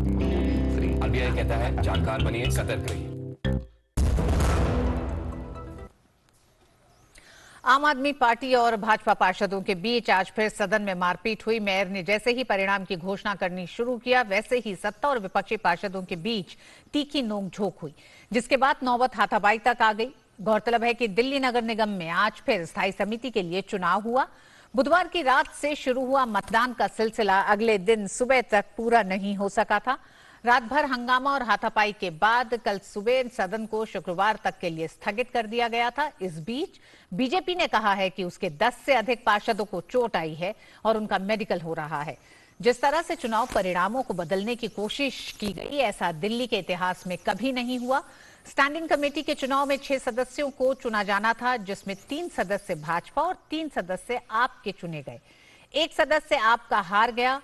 उसको जिताने के लिए ये पूरी कवायद की गई और परिणामों के साथ छेड़छाड़ की गई। बीजेपी ने इस मामले में सीबीआई की मांग की है।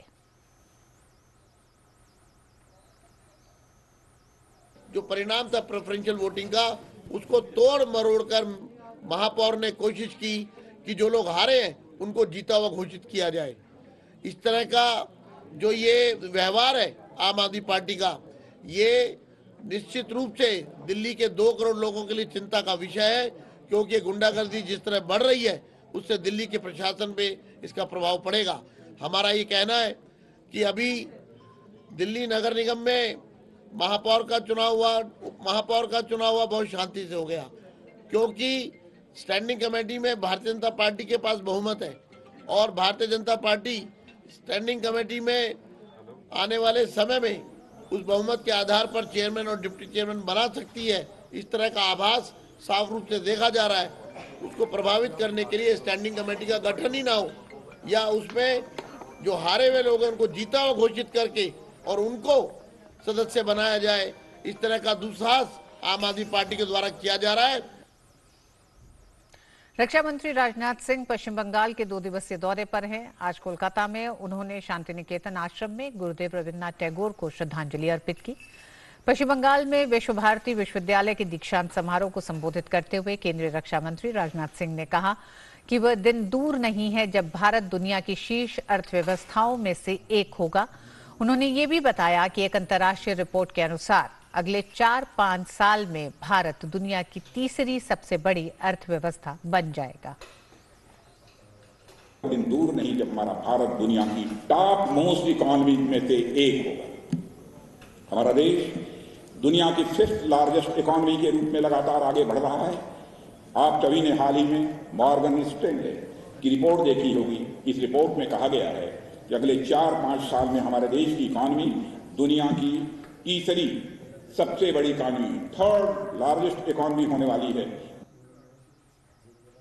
और आइए अब खबरें बिजनेस की।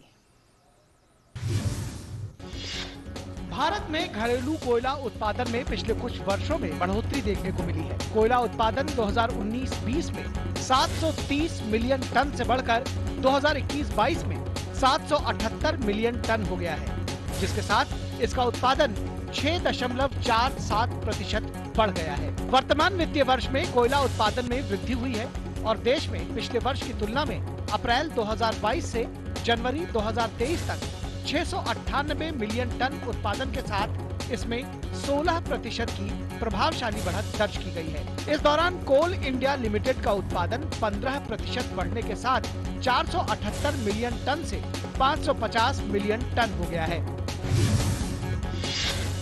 भारतीय खाद्य सुरक्षा और मानक प्राधिकरण ने खाद्य सुरक्षा और मानक दूसरे संशोधन विनियम 2023 के अंतर्गत मोटे अनाज के लिए समग्र समूह मानक तय किए हैं। केंद्रीय स्वास्थ्य मंत्रालय ने वक्तव्य में बताया कि ये मानक इस वर्ष 1 सितंबर से लागू होंगे। वर्तमान में केवल कुछ मोटे अनाज के निजी मानक जैसे कि ज्वार, बाजरा और रागी का मिश्रण किया जाता है। प्राधिकरण ने 15 किस्म के मोटे अनाज के समूह का समग्र मानक अब तय किया है, जिसमें स्वदेशी और वैश्विक बाजार में मोटे अनाज की अच्छी गुणवत्ता सुनिश्चित करने के लिए 8 गुणवत्ता मानदंड तय किए गए हैं। समूह का मानक कुट्टू, कोड़ो, कुटकी, कोराले और एडले पर लागू होगा। मुंबई दौरे के दौरान केंद्रीय वाणिज्य और उद्योग मंत्री पीयूष गोयल ने मीडिया को बताया कि उपभोक्ता मामलों के मंत्रालय में राष्ट्रीय कृषि सलाहकार विपणन संघ यानी नेफेड को प्याज की खरीद शुरू करने का निर्देश दिया गया है। उन्होंने कहा कि जल्द ही प्याज खरीद की प्रक्रिया शुरू हो जाएगी। डिपार्टमेंट ऑफ कंज्यूमर अफेयर्स ने निर्णय भी ले लिया है और नाफेड और एक और संस्था दोनों को आदेश दे दिया है कि वो अनियन खरीदना शुरू करेगा।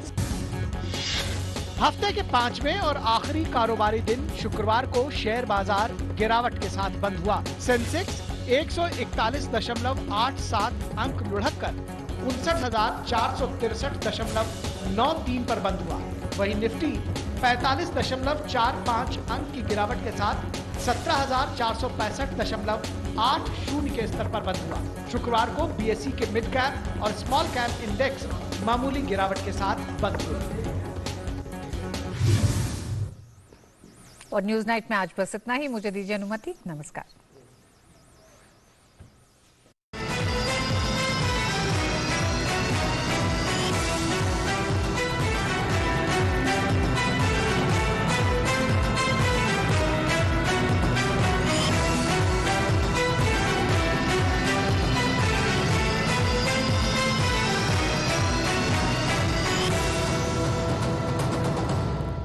न्यूज नाइट के प्रायोजक थे LIC, हर पल आपके साथ, और वंडर सीमेंट, जब दिल में हो जज्बात तभी होती है एक परफेक्ट शुरुआत।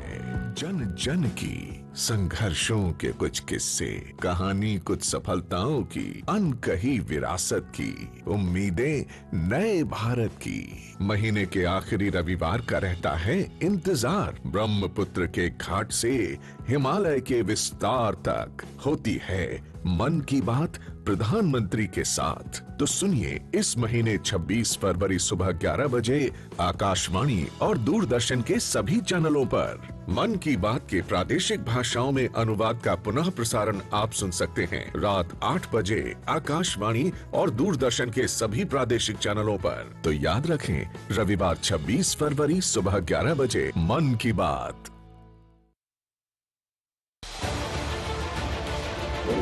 उत्तर से दक्षिण तक, पूर्व से पश्चिम तक, देश हो या दुनिया की खबर है तो पड़ताल जरूरी है। देखिए हमारे साथ मेरे पीछे भारत की सबसे मुद्दा भारत का है और किस तरह से एक नई शुरुआत इस वक्त लोगों को अगर स्वरोजगार से अपने को इसमें सोमवार से शुक्रवार दोपहर 3 बजे सिर्फ डीडी न्यूज पर।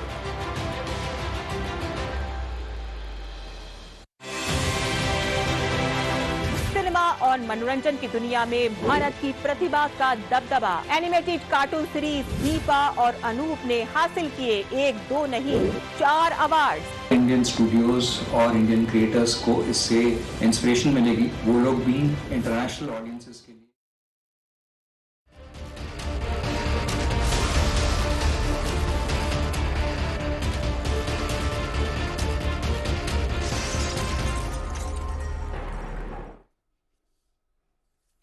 नमस्कार, डीडी न्यूज पर आप 2 टूक देख रहे हैं। मैं हूं अशोक श्रीवास्तव।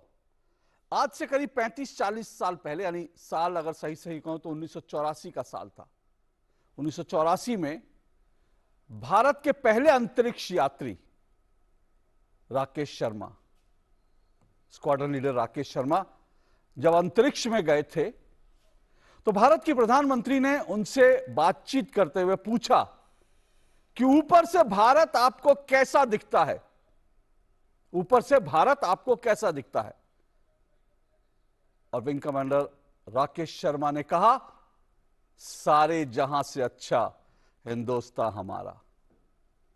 हालांकि जब राकेश शर्मा ने कहा था, उस समय भारत की अगर बात करूं तो भारत में उस समय 44% आजादी के इतने साल बाद भी 44% लोग गरीबी रेखा के नीचे थे।